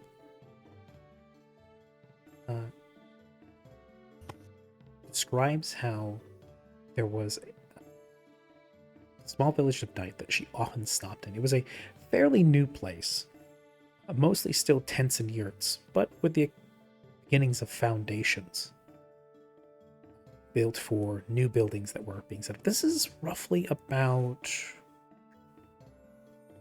let me think. And there goes Sully. Yep, it's probably a good time to start wrapping up then. Let's see. We're down to almost half the party. As the anecdote from Halfpipe goes on to describe this village that is newly being built up with some investments from what seems to be a few backers and investors and unknown origin. Whenever she pried, she didn't really get much out of it.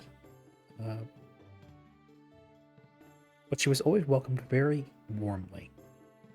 It was a town in need of communication, mail, and supplies. But right, yes. This account, as far as you can tell from the years that were listed last, came from roughly about 160 years ago. The journal, naturally, is yellowed and somewhat crumbling, but is kept, thankfully, in good condition by the enchantments, both on the library and on the book itself. And as you continue paging through, it describes how there is, in particular, a couple of individuals who welcome her warmly every time she comes through, and brings her in for just inane but happy conversation, sharing in a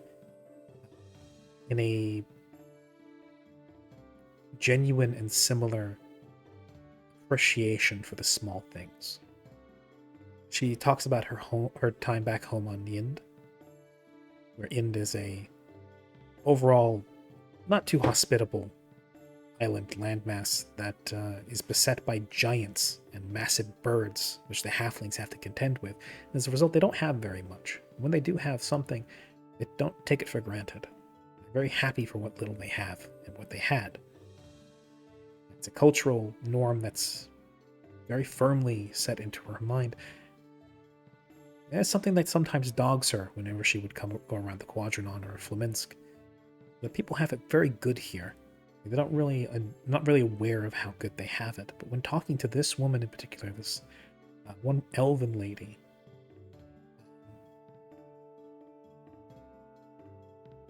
they share in a similar background of hardship and appreciation for the small things they have, like a home to live in, a steady supply of food and clean water, lack of danger in the area, and a community you can associate with and live with, raise your children with. And it is indeed this elven lady that Halfpipe is talking to that eventually forms a bit of a friendship with. Even as Halfpipe herself grows older, this woman barely progresses in age. And by the time she's jotting down her last journal entries, and these are newer pages relatively, with fresher ink, but still aged. Her last entry talks about how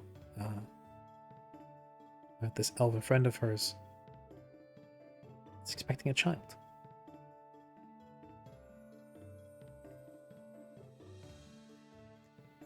Even name mentioned.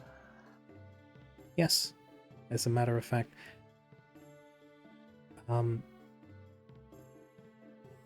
Well,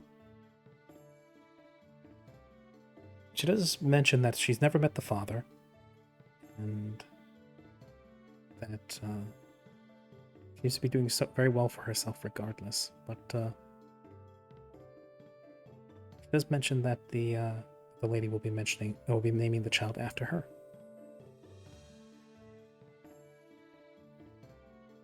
Here in Halfpipe.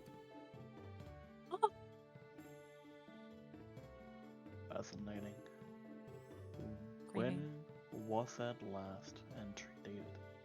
About 66 years ago.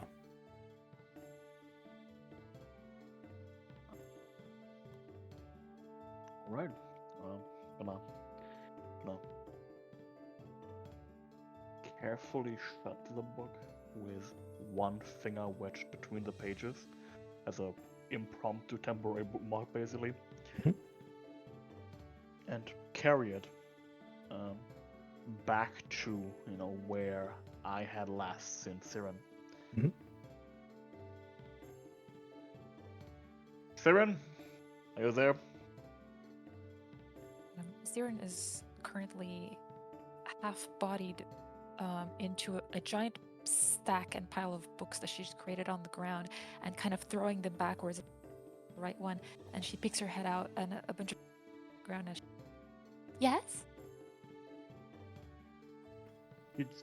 Vark just kind of stands in the in the like the basically between the bookshelves, you know, in this walkway. Looks at her, and for a moment, I look at you him. think he wants to comment on what he's seeing. And he looks at me. Anyway. Yes. How old are you? Vark, what a rude question. What? I'm just kidding. It's no problem. I'm 66 years old. Currently, as of this year. Well, I have found the journal of a person who was in touch with your mother. Mama, are you sure? Take a look. The book does mention Lady Vishon. Oh, Mama. Siren kind of like touches the page where it mentions the Lady Vishara. And she goes, "Oh, my mother." Yes. I can't believe it. I think I do remember when I was young, she mentioned that she named me after a good friend of hers, oh dear. And I just kind of brushed it aside. But this is her journal, her friend's journal. Oh, I would have liked to meet her. Where did you find this? He kind of swivels on his like heels and looks back the way he came. My research took me to the history section regarding Flominsk. I had a hunch, and I figured I would look for the village we were born in and the historic records. Yes, of course. Why didn't I think of that? We start at the basics. That was a good idea. I wonder if there's more. I will say, on the topic of why somebody might target Night of all places, Halfpipe's journal doesn't mention very much that stands out in the village. There's a few people that she mentions would look to be hardened soldiers. At least one who looks to be some sort of mage of some sort. It's a tale as old as time. It's a group of either veteran warriors or people not cut out for the urban life who set out to less developed areas to found their own little settlement. It would make sense, especially if they built a nest egg for who funded the whole thing, and also why it didn't have as much presence as other places. But the village itself had no special exports or specialties. It was barely developed. It didn't really have much of a culture as of yet. And even through the 100 years that the journal catalogs, it doesn't really mention anything that might paint as such a target on it that some immensely magically powerful individual might go after it. So it's either something that happened after Halfpipe died, or it's something that Halfpipe wasn't privy to.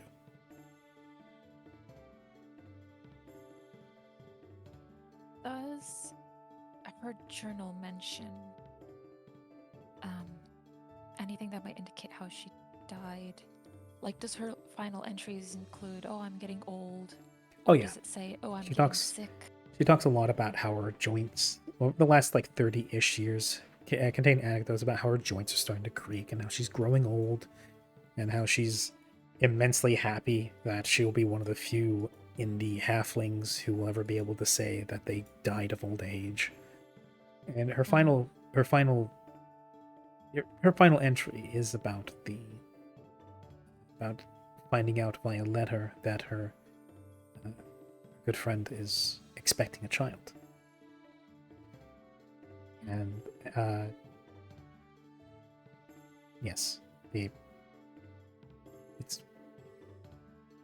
it's brief, but it gushes, especially with the way that it seems that the pen was the quill was pushing especially hard on the page, and how thick the lettering is.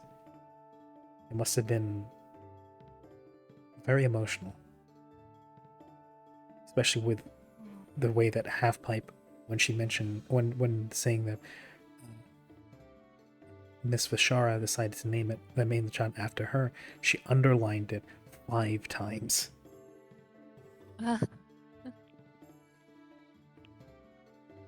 Yes, unfortunately, it didn't mention exactly how she died. But as far as you can assume, she most likely died in her sleep or in bed. Not like a controversial death, like something No. happened. It was, you would have to assume, like most of Halfpipe's life, slow, comfortable, and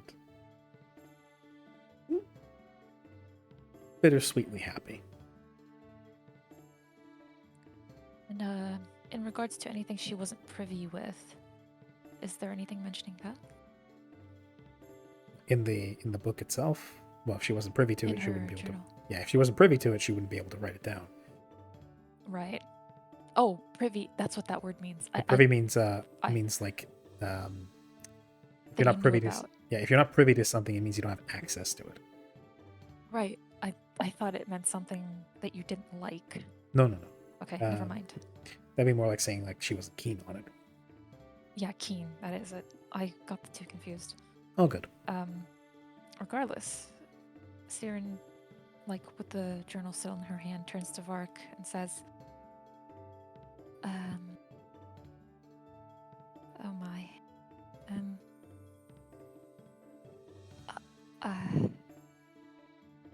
Can I look around and see if there's like other people going books that might hear this conversation?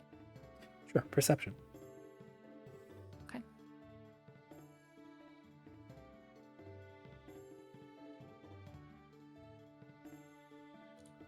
Guidance. Oh, natural 20 for 27. Nice. Total 27.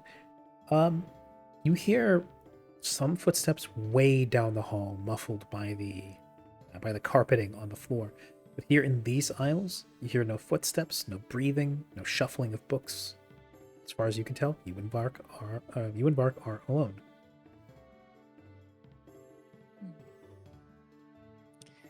So I kind of, Siren scooches a bit closer to Vark,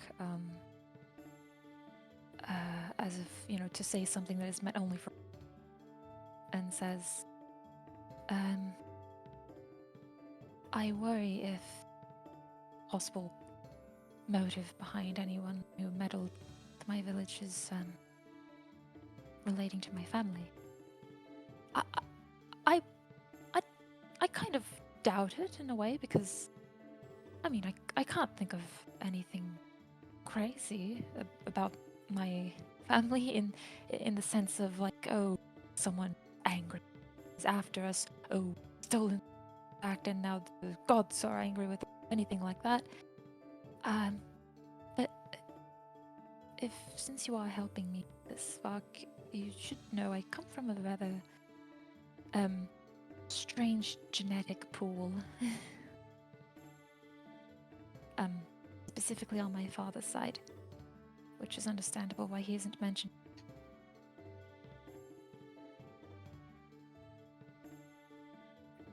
He's gonna get a quizzically raised eyebrow. Elaborate.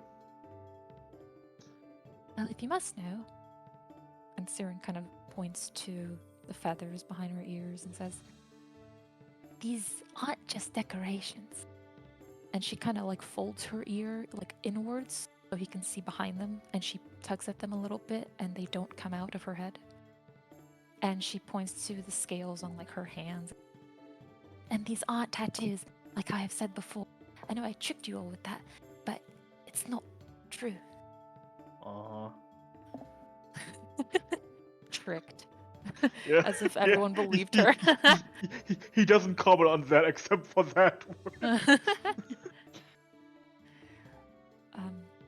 And she continues and says, Yeah. I don't quite know how to explain it. It sounds, I mean, I would sound like a mad person just outright explaining it. I could show you, but I'd rather not do that anytime soon. I just have recently felt a shift in my physiology. Almost like I've gone through puberty again, in a way. So to say, Sarah and all girls go through that. Yeah. Perhaps one day you'll be able to witness it. But I suppose, in a sense, my father is not humanoid, to say. For example, here's a good way to explain it. You know how Karia comes from Orthos, the dragon? And, well, I kind of come from a similar situation. Not from such a big dragon overlord, but from a... how do I say this? Wind spirit? Something more A sylph. divine? Yes. I'm a sylph, but, you know, specifically describing my father is more...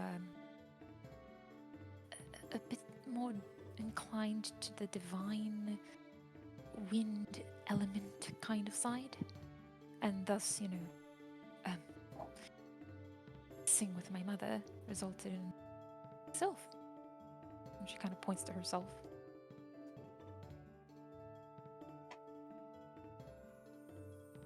So I don't know if that would have anything to do with it, since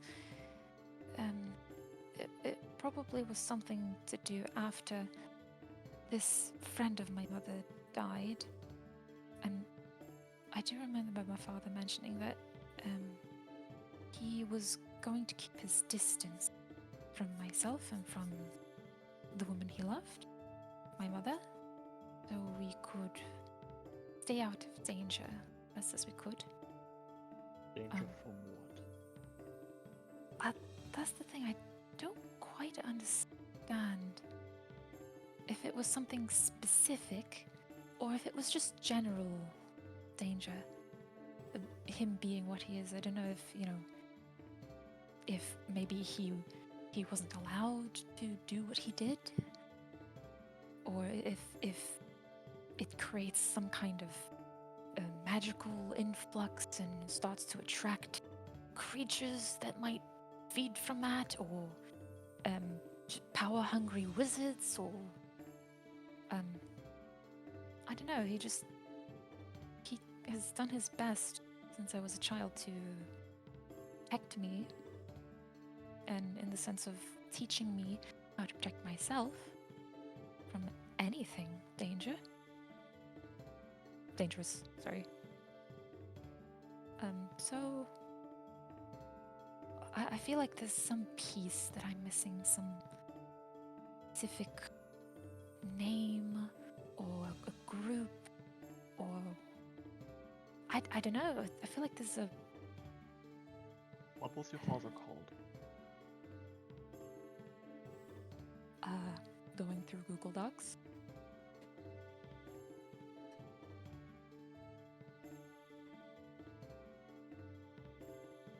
One moment.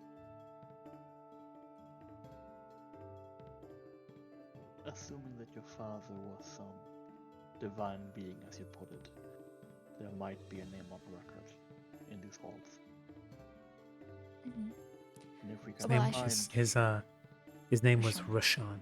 Rashawn, and her mother was called Irma. Ayurna.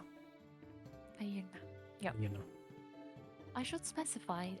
I say divine, not like he was a god, but just divine-like being. Celestial. Yes. Like how elves are from the Fae, or Fae, beings.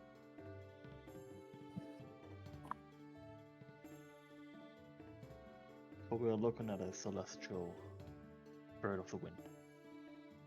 Mm-hmm. Perhaps on this topic we should look for it together. I might be able to recognize any scripture or images we come across. Yes, that is a good idea. Mm-hmm.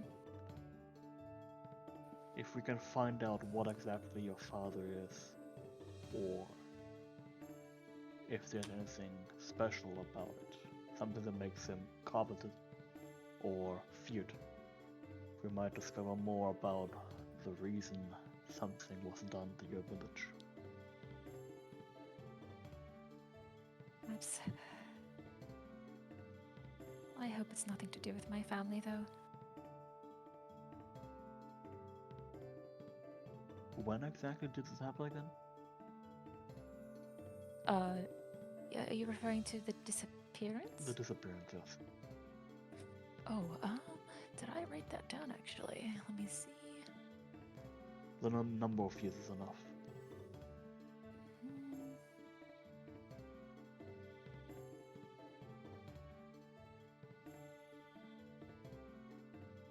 We've been, since the campaign started, Quest, we've been together as a party for a year, you said? Yes, and then the amount of time between your backstory and when the story began, when you guys met up in Haven, is up to you.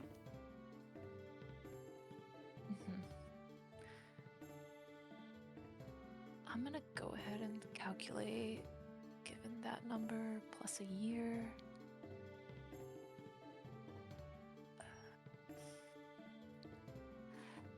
7 years and 6 months.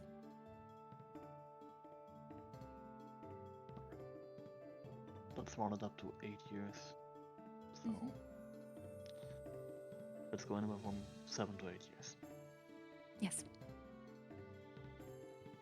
We're going to look first for any information about what race your father is part of. If we do not find anything or nothing of a substantial value to us, then I'm going to look for any magical phenomena that have been recorded around that time. All right. Could you roll me a knowledge planes? Absolutely. Because there are some context clues here, which might help you come to the right conclusion. I'm going to check something really quick. It does not apply here, unfortunately, so I'm gonna have to bring knowledge plates. Very nice. Pretty damn good. Of course, Very nice. 36. Wow. Jesus. Mark, you're talking about looking into... You're probably still going to need to do the research to find out who exactly he might have been. Because it comes to you in a jolt of inspiration. You know exactly what he probably was. Probably. There's always a margin for error in any sort of guesswork. yeah. Who exactly he was, all you've got, it seems, is a name. Which will help considerably, especially now that you know what he was. If Siren's account is anything to go by and it's accurate, going off of also her physical characteristics, a mix of feathers behind the ears, scales on the back of the hands, supposedly celestial and airplanar heritage, points to one type of extraplanar spirit. Wattles.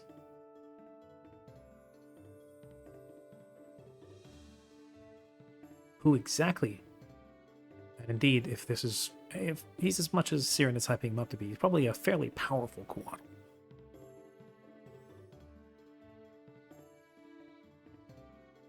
But fairly sure that's what he is, and if indeed this is the case, he's probably a fairly powerful one, especially if he's potentially strong enough or infamous enough to provoke or tempt some very powerful mages or mage into absconding with his family's village, of all things, which itself lines up with some of the more bizarre kinds of things that mages and semi-divine entities get into in their various games. But the motive is still unclear. You have a better building block to go off. Yes, also Grim. Detect Bloodline is very underused. Also, very much a thing.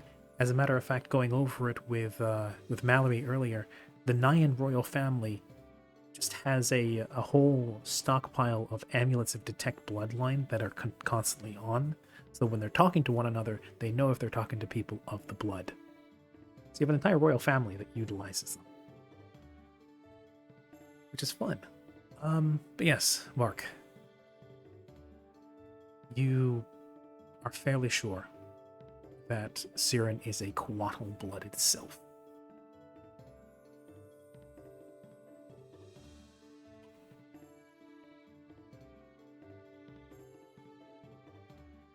Your father was a Quattle. Yes, he was. He is, rather. I hope he's alive. You knew this. Yes, I was, I didn't know how you all would react if I told you. I mean, I'm sure there's more bizarre things out there, but it's just, as a kid growing up around humans and elves and half-elves, you get made fun of for having big ears and feathers and little dots on your skin. And, Flick of the ear is a bipedal cat. Well, yes, but there's a whole race of people out there, like... Chaiko can transform into an animal. Holo Holo speaks with capybaras. Karya is a walking monstrosity with a pet dragon, brother. I come from an entirely different plane.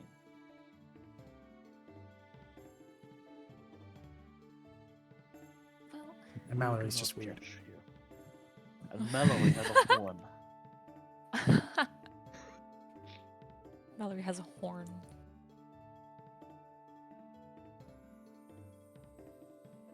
Well, I understand your reservedness more than probably anyone. I don't like talking about myself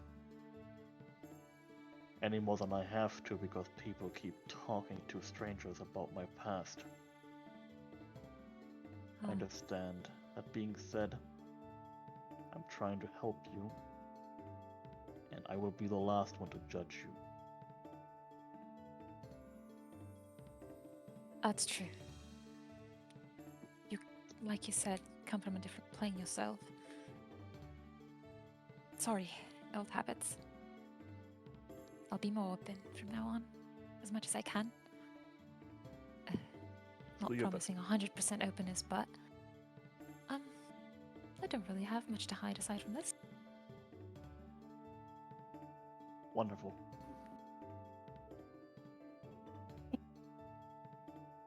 Now, how about this? We can either look for more information about Quaddles, specifically the way that this plane treats them, if they are afraid of them in awe, or some other thing. If there's some reason why someone would retaliate against them in some capacity. Or we find out what effect they have on this plane.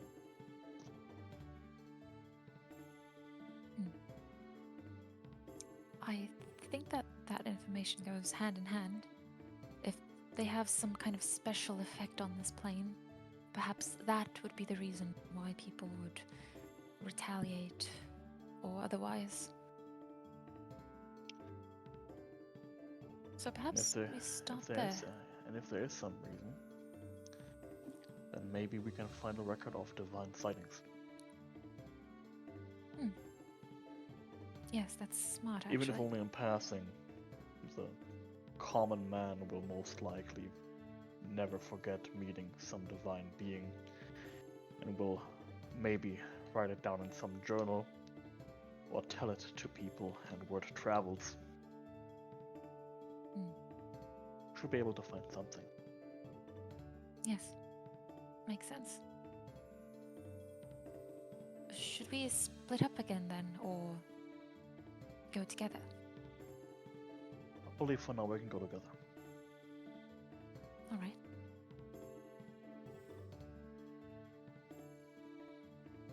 Home? Okay. So you guys are venturing off. Soup. You guys are venturing off in search of more information, this time on divine beings, particularly coatls.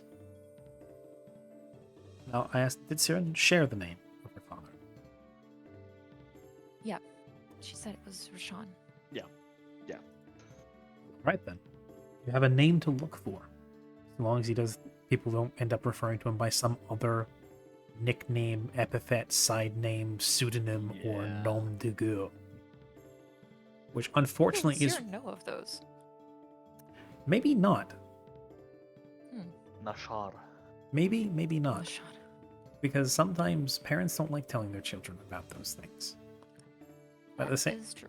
on the same token, there might just be ones that not even he knows about. You never know. Because wherever the divine touch the earth, wherever there are different languages and cultures, there will be different things that those gods are called. There are gods here that are worshipped across the planet with totally different names. It is true. So I'd like a knowledge religion from the both of you Alright. as you try and look into the divinity section. Knowledge religion. Oh! Wipes my hands together, brushes dust off my shoulder. I fucking got this. Guidance on myself. Nice. Let's go! Very Hey, nice. Would you look at that? She literally do has it. Very nice. Imagine if it was a nat Um, one. That would have been hilarious. Boo. If I would if have pissed allowed, I myself would like laughing. to assist her on this since we're now looking together. Okay. Okay. Roll your own knowledge religion, and if you roll well enough, you will add a +2. I think that is enough, actually. Technically speaking, yes. It just needs to be above a 10. Yep. But you yourself are really not a student of the divine. Yeah, no.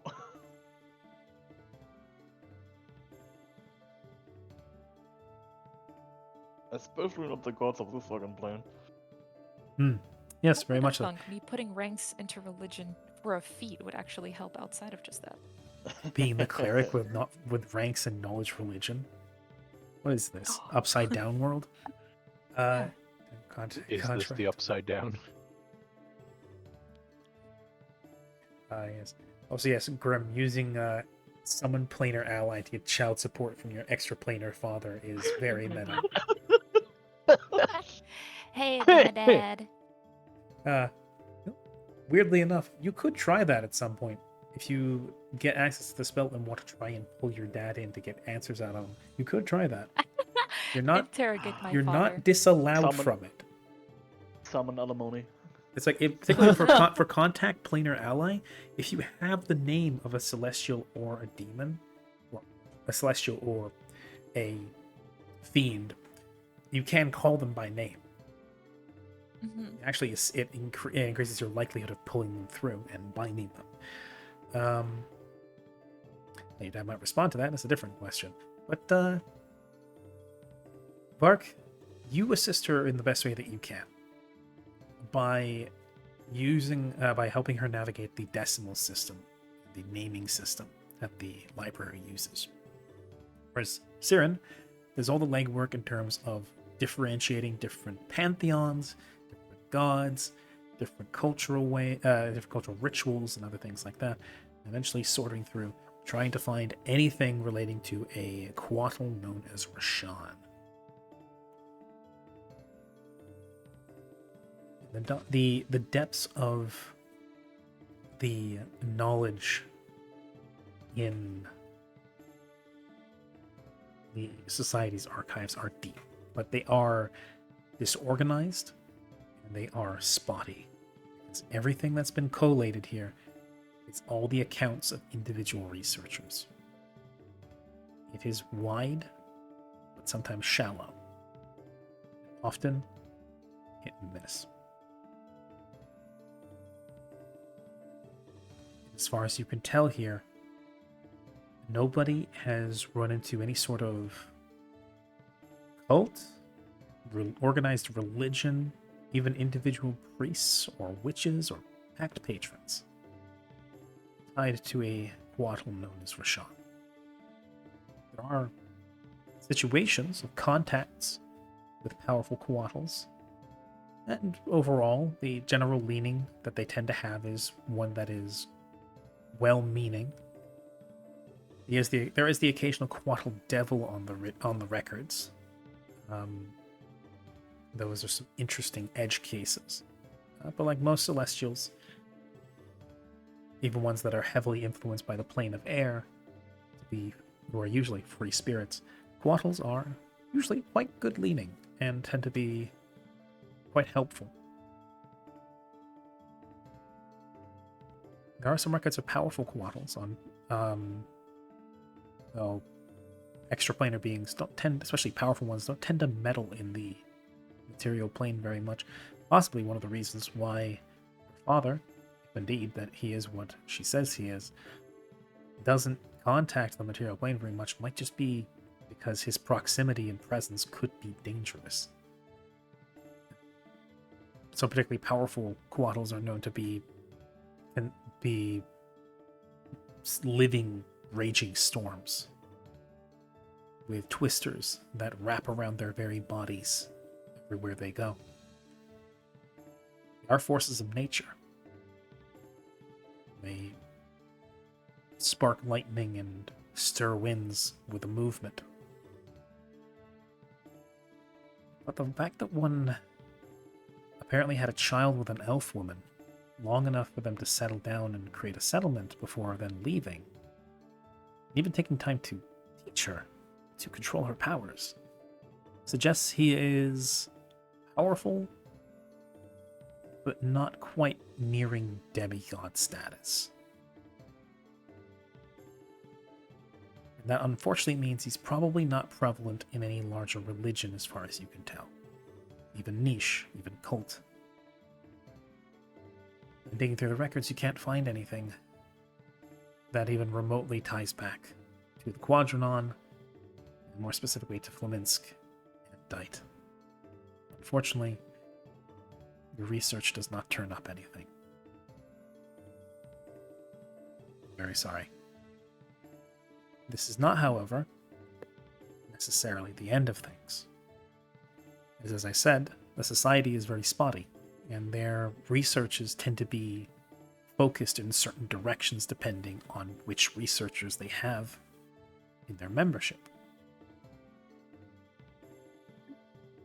Society isn't the only place that keeps heavy records, especially of divinity.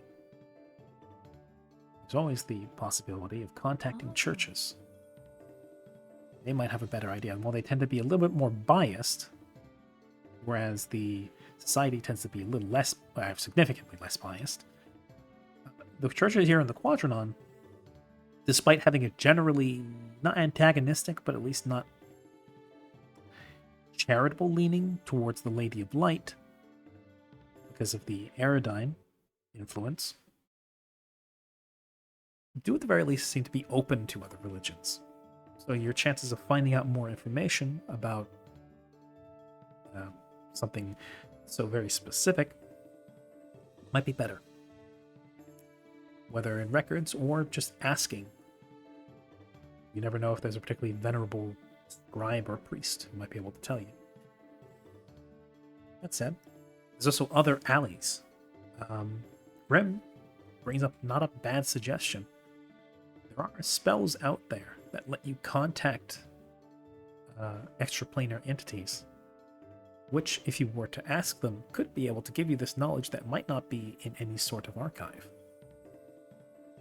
As a matter of fact, you ran across one that offered you information in exchange for a price. However, he was a devil. Yeah. Maybe we don't look for the hot place people.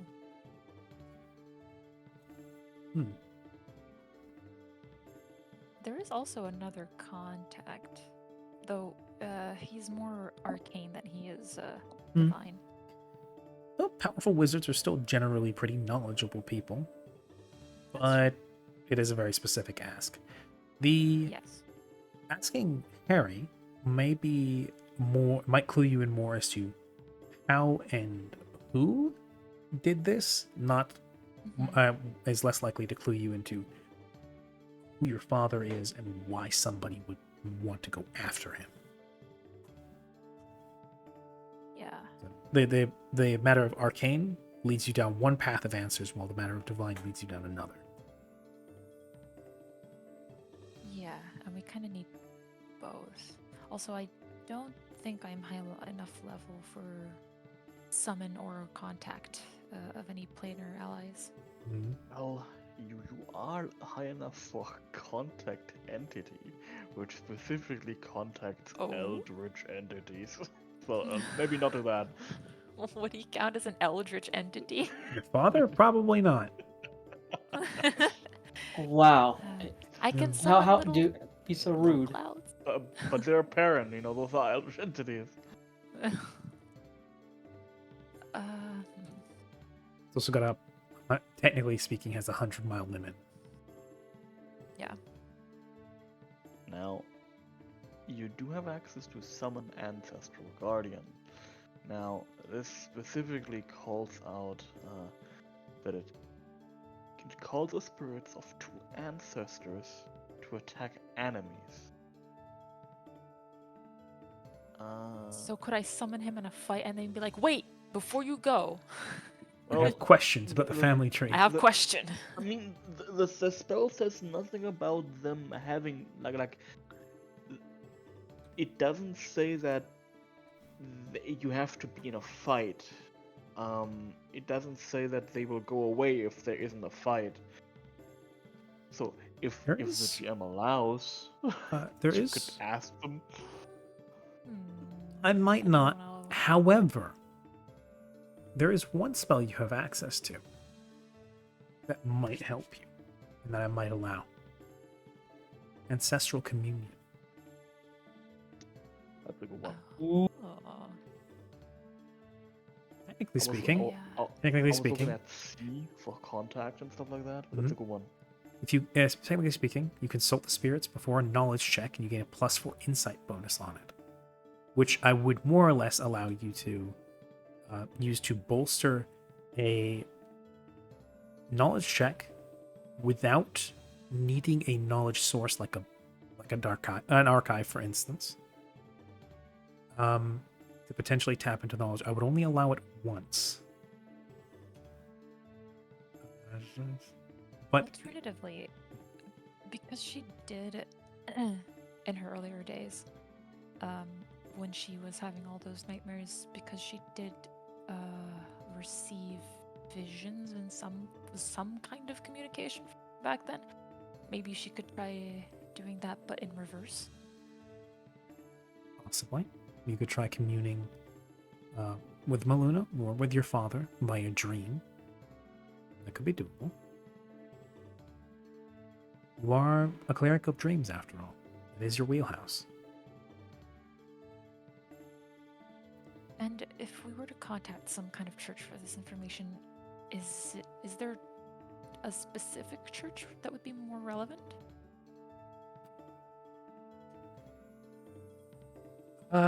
Like, You'd probably want to look in one of two places. Either specifically in the Church of Maluna, because that is also generally the church here that is attended by the most mages and people who are elementally aligned, because of Meluna is very important to mages in the Quadranon and in the Gatherich Papacy, specifically because of her connection to the 4 elemental moons, which are seen as, well, people aren't quite sure what they agree on. Some people say they're children, some people say they are almost like familiars to her, some say they're just in orbit of one another and there's nothing special to it. Or you might want to speak to a Church of the Sleeper in Shadow, because there's not a what do we call it? Because that tends to be the overarching, and generally besides the mother, the Church of the Mother of Mercy tends to be the church that is more inclusive, and also is the one that is directly affiliated to the Church of Meluna, because Meluna is a daughter of the Sleeper in Shadow. Seeking out a temple of Meluna, you may find yourself with more information about planar things and elemental spirits. Sleeper and Shadow churches are bigger than Melunite churches and may have a overall bigger access to information. And would I find churches of those 2 gods in where we currently are in the city? Absolutely. Rabido is the city in the Quadranon with the single best magic academy and the most has the most distinguished history of mages, including Lydia, in all the Quadranon, and in fact on the Gatherich continent, and has the single biggest magic academy for miles. So you would definitely find a pretty decently sized Melunite church here within Rosino. Yeah, I would pay those 2 a visit at some point before we leave the city. But, because one side is asking in terms of divine and the other side is asking in terms of arcane, I think after not really turning up anything in current research that Vark and Siren just did, Siren, kind of like rubbing her temples, trying to think of something, would turn to Vark and say, I mentioned this before, and she kind of pulls out Harry's business card that she showed in the past. I think on the same day that she met Harry, actually. Yep. And she'd say, I think you should hold on.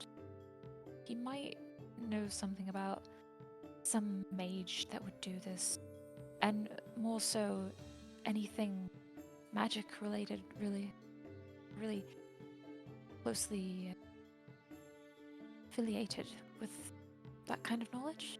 It's your relationship with Lydia. Body Quadratic. I think you should have this contact. Slowly reaches out to grab it. Remind me what this does. It is Harry's business card. I met him at a tea shop in Mordan. He is a lich, but not to worry, he is a good. From what I know I come across as a bit times, but I am a character. That's one thing I'm good at. And if you do decide to contact him, perhaps do it when I'm there. Since, he met my acquaintance, not yours. Perhaps it would just be polite to have me introduce you to him. That would be wise, yes. Mm-hmm. Just imagine how much he knows. He's probably seen a lot. Probably quite powerful. Could help. Yes. Quite possible. And if he isn't dangerous, then I see no reason not to. Well, if he's dangerous, we have 2 dragons on our side. Come on. And I point to Karya as he's looking up at a lamp. Drooling. Drooling. I mean, come on. What's the worst that could happen?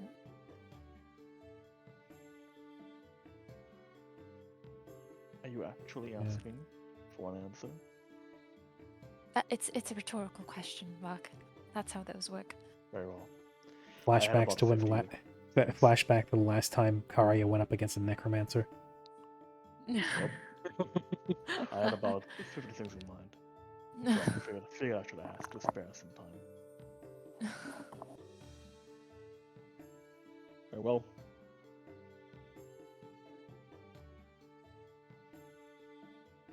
I mean, if believe that I've concludes our research for now. Is that correct? Yes. If we couldn't find it here, I don't think there's any in this studious place of knowledge where we could find. I'll have to contact some churches nearby, see if I can find anything on the divine side. Not a bad idea. Not at all. But thank you so much for your help here. That journal you found, and Siren is still holding on to it, it's very special.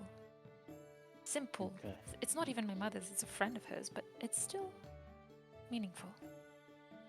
Thank you for your help, Vark. And welcome.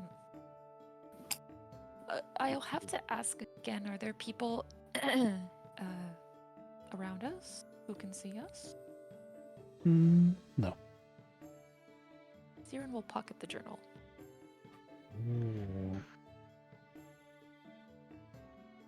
I'm gonna cover a bag with my hand. Okay. Putting my obligations as a member of the society aside. You did not see this if anyone questions. It's my fault. I'll hold on to any consequences, but I'm not letting them keep some journal that meant family. It's not their business to keep. It is safe here. You can come back to it. I don't care. It's mine. What use do they have for a journal of some halfling that delivered mail? They probably don't even care about her. I do. And I've never even met the woman. They It's better in care my about hands than it is in theirs. the safekeeping of knowledge. Ah.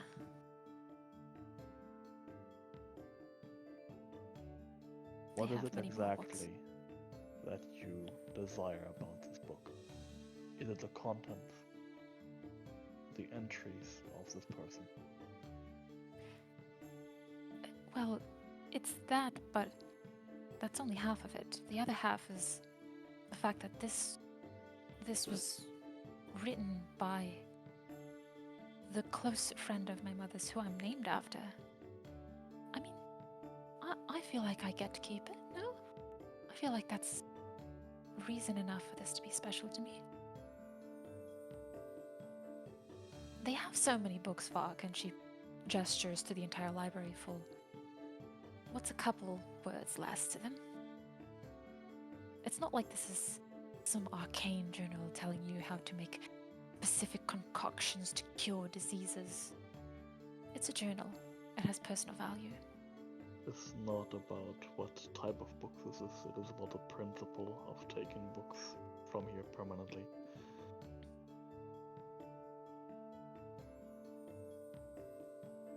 Well,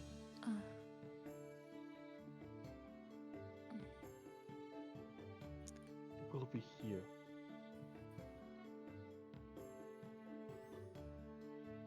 Always.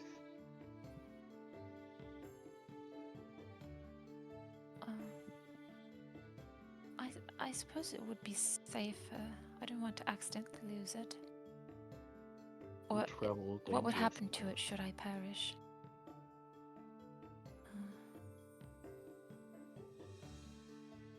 Very well. Fine. And Siren will go to...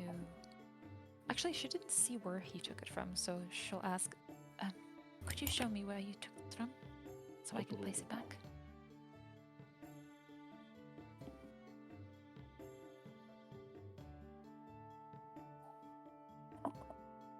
He would nod and, lead her back to that spot. Okay. Vark leads Siren back to the section where he found the journal, nestled away among old records on the southeastern portion of Flaminsk. I assume Siren then nestles it once more between the books.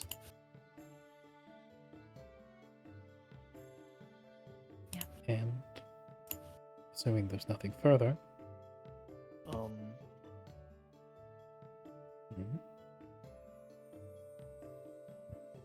Do you have bandages on you, Siren?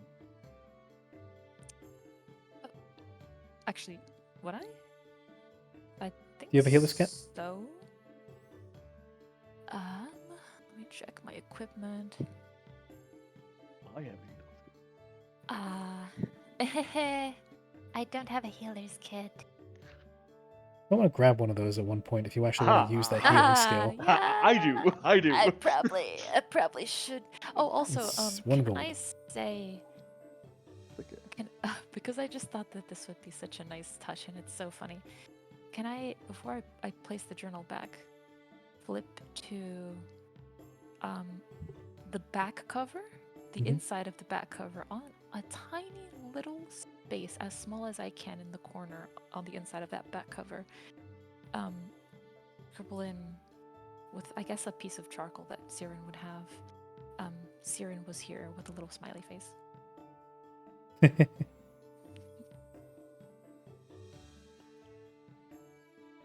And I wanna, because Vark is so faithful to his book hoes and his book ladies, I wanna try to sleight of hand it so he doesn't see me doing this. I'm gonna willfully look away from that. I'm gonna fail it on purpose. You're gonna fail your sense My motive on God. purpose. As Yeah. she, not only did she fucking toss books over her shoulder in the sanctum sanctorum that is the library, she is now defacing a book by writing in it. I swear, the gall on this woman. But still, I will fold the corner. Vark being a good friend, still loyal to his new society and to his new family, but also loyal to his found family, as it were. Dutifully looks away, failing his sense motive and perception check on purpose. And Siren, you take a quill, and you pen in a little doodle. Just like in Vark's book, Siren was here. As she does this unspeakable atrocity, he is going to use a little pocket knife he has to tear just a small strip of gauze off of the roll he has in his healer's kit, and then he is going to nick himself on one of the thumbs and press it against the gauze until it's mostly colored red from his blood. Just enough to tint it, not enough to like make it soggy and shit, of course. Mhm. And then he's going to carefully, as she wants to close it to hide the fact that you roll in there, he's going to lay the red gauze in between the book end and the last page as a bookmark, so that when she puts it back into the shelf, it sticks out as a marker. Oh. Why the blood, though? Easily Actually, access pigment. I like the color red. Ah, I see. And on our way out, can I, as we're walking, can I turn to Vark and say, you know, this place is quite fascinating. I think I'd make a good teacher one day. Oh yes, books are so fun. I'd handle them so well, don't I? Yes, that's what I'll do. Teacher, not a librarian. Looks straight at. He has a spirit, at least. Mark, one last perception check before I usher you guys out of the society. Alright. Let me quickly check. Pathfinder, Investigator, Expanded Inspiration. Yes, Perception is among them. Okay. Just have to check if Perception, if rolling Inspiration on a Perception check is free for me or not. Mm-hmm.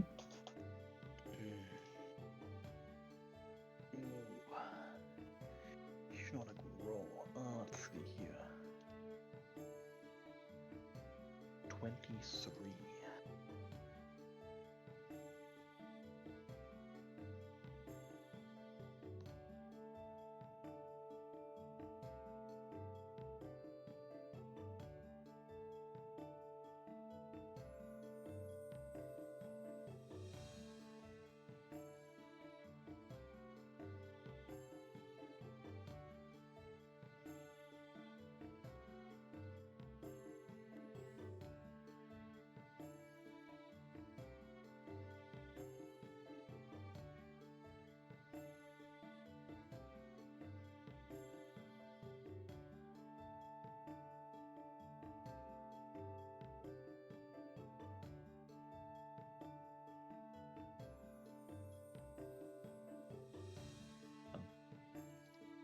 Quest?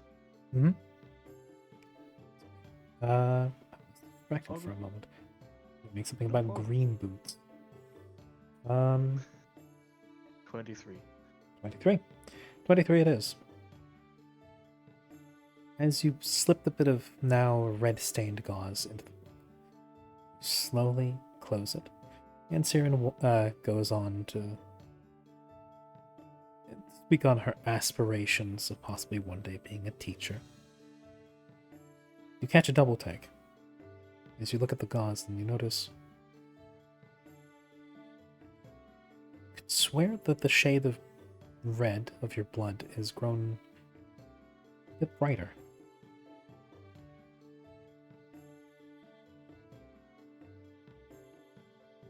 And that's where we'll He's leave the being session. gentrified. We will leave that little plot thread there as the two of you afterwards make your way out of the society, not being screened and then interrogated for why you're trying to steal a book. Wonderful. I could have handled that fine. Sure. Yes. Just like you would Yeah. handle being a teacher just fine. Yep. Please don't get me kicked out on day one. Literally on day one. Oh, wait, and then imagine, okay, so Siren and Vark leave, and then we're like, huh, are we forgetting something? And Karya is still, Karya's still in there, there, still looking drooling. up at the, and we're like, ah, yes. And then, you know, we get a wheelbarrow, we put Karya and Vair in the wheelbarrow. And Well, Vair's just fine. Karya is the one that's the dead weight. Yes. Yeah. And we will phase out of the session as multiple people slowly filter their way back to the wagon, where Maria, sitting on the driver's seat, hammer in hand, is patiently waiting as people return, quietly indicating towards a very morose and shaken-looking Chaiko. Actually, at this point, Oh, sorry. at that's Siren. probably, Go ahead. probably at this point, honestly, what you'd probably be doing is how much time would have passed? I'd say at this point, like 3 or 4 hours.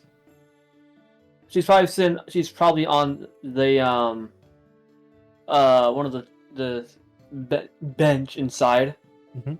just hands sitting down, hunched over,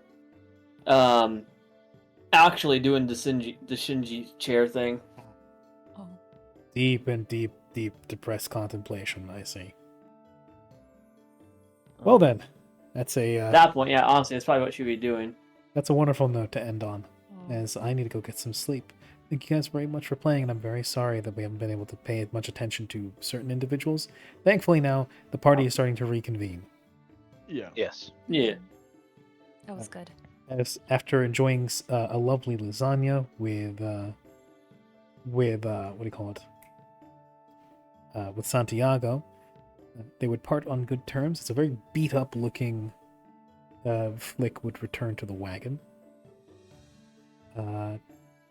The inquisitive types would also return eventually. Holo, I think, would have been a fairly early return, seeing as he probably would have come right back after getting his capybaras. Overall, I do believe the whole party is back by now. so we can hopefully move on and who knows? Next session might be the tower confrontation, or it might take a bit longer, and we might have to delay that until after I recover from my surgery. Depends. Regardless, thank you very much for playing, and I look forward to seeing how that shakes out. Absolutely. Thank you for Of course, running. thank you for hosting. Of course. All right. I'll go ahead. Insert spasm noise here. Oh, Yes, the Bochi, the Bochi the Rock, wee out gif. And yes, Grim, thank you very much for the self-care, seeing us out as usual. Always appreciated. I'll see you guys later. Thank you very much. Take care of yourselves. Take You as care. well. But Goodbye. Bye-bye.